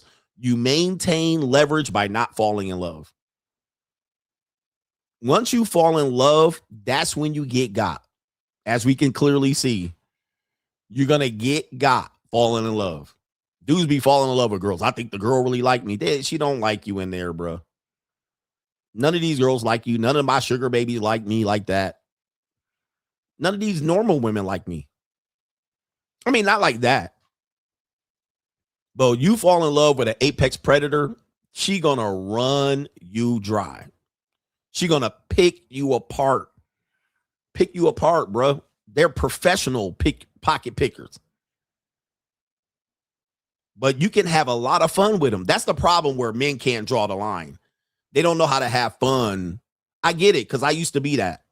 But a lot of guys don't know how to have fun and then separate it. Okay, this is just business. Because all of their intimacy is predicated on the person liking you on the other side. Well, once you've been married, that should go away. And I've been married for almost a decade. I know that every time I had intimate moments with my wife, she probably was not interested. She probably was doing out of pity. She probably wanted to get over with. She probably was in. She probably was in it. She probably was like, I didn't want to do it now, and then I'm glad I did it. So once you are married, you're going to realize that even intimacy with a loved one, even a woman that lives with you, sometimes your wife, she's just kind of doing it as business too. It's a transactional relationship. She's not into it all the time. She's not loving you. She kind of just like, let's get this over with. Hurry up. Don't nut on the sheets. I'm just doing this for you. I'm doing it to apologize. I'm doing it to let's make up. Let's kiss. Let's reignite the spark. I don't want to do it. No, I got a headache. Once you've done that in marriage, you realize that a woman can give up pussy for any reason other than just liking you. Yep, she wants something. She wants to go on a shopping. She needs some money. She's going to ask you to get a new dishwasher.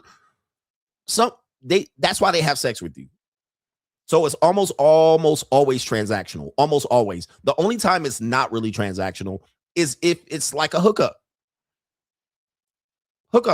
Like a hookup, a quick hookup. And the first thing she does when you get in privacy is she unzips your pants and she drops to her knees and sucks your dick. Like, that's when you know that this is like a hookup.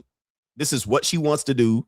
And don't disappoint her by nutting fast. Like, because the disappointment from her, she likes you, but if you nut within the next 3 minutes, she's going to be fucking mad.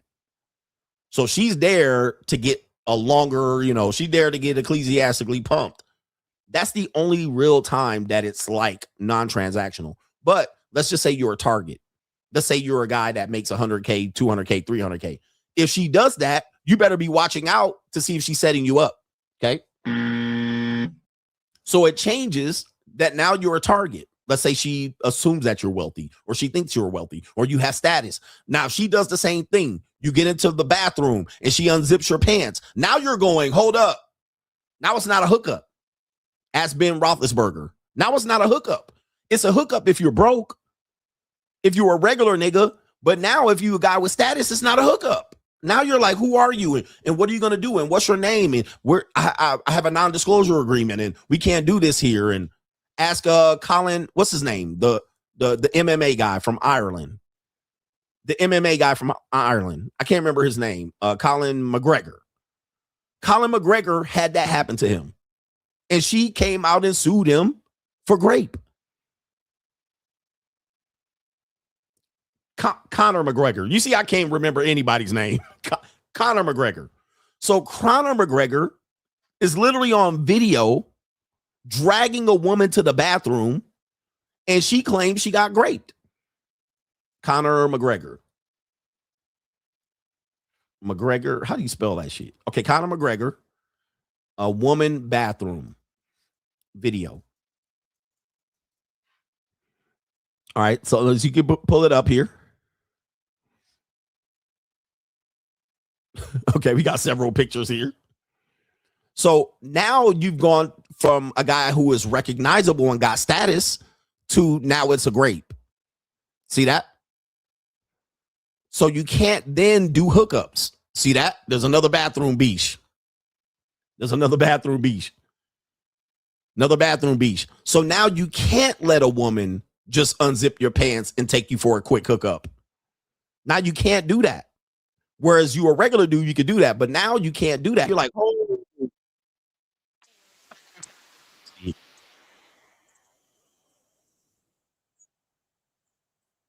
Accused of raping. The clip Here it is. circulating online seems to be taken. So there they are going to the bathroom. All right. So he hanging out with her here. This is in Las Vegas, if I'm not mistaken.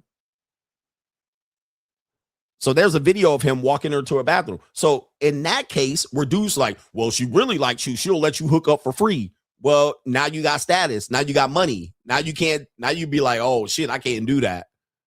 All right. It's a complete switch. So you're a nobody. So that works for you. But now I'm a somebody. That don't work for me. All right. That'll work for me, brother. Hulk Hogan said. Where's the video of him walking her to the bathroom? They might have taken it down because it's actually a part of a case. Let me see here. Bathroom. Let's see if I can pull this up. Here it is right here. Got it on TMZ. So while one guy will say, man, I got lucky, man. And real men, do this. Well, nah, this don't work. So this is it right here. There he is coming out of the bathroom. I think he's coming out of the bathroom. There's the alleged victim. He grabs her and they go back into the bathroom. So that's a situation. And this woman sued him for rape.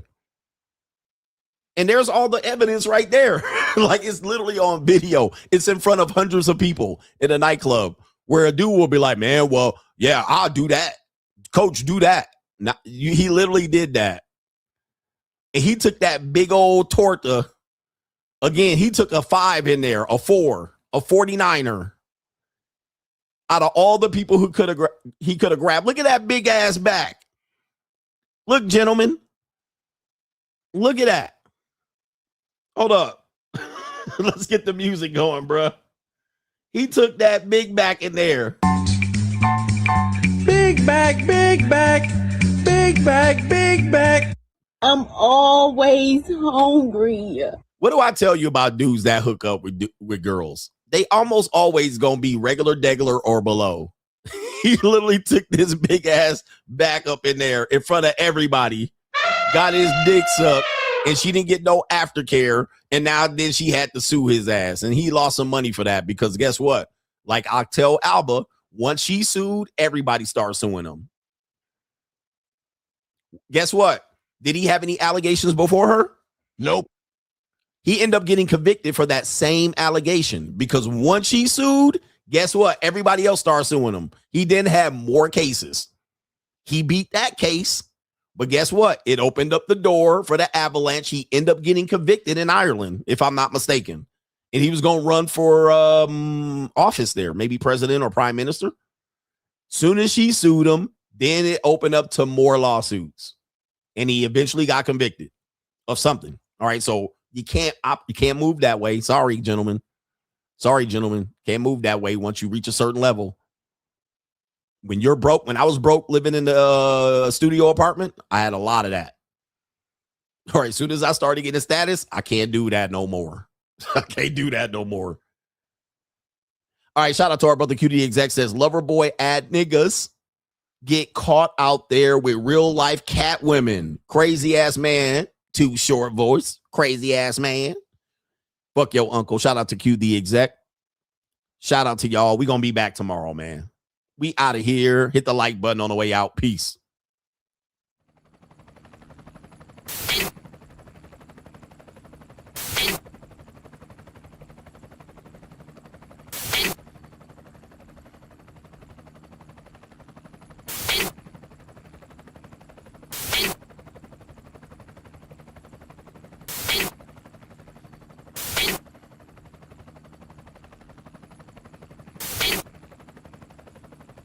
And you're in the Desert Storm bunker with Hollywood CGA.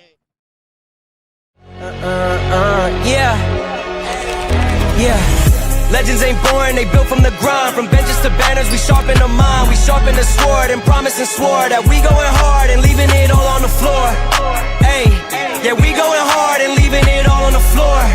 Hey, yeah, we going hard and leaving it all on the floor. Legends ain't boring, they built from the grind. From benches to banners, we sharpen the mind. We sharpen the sword and promise and swore that we going hard and leaving it all on the floor.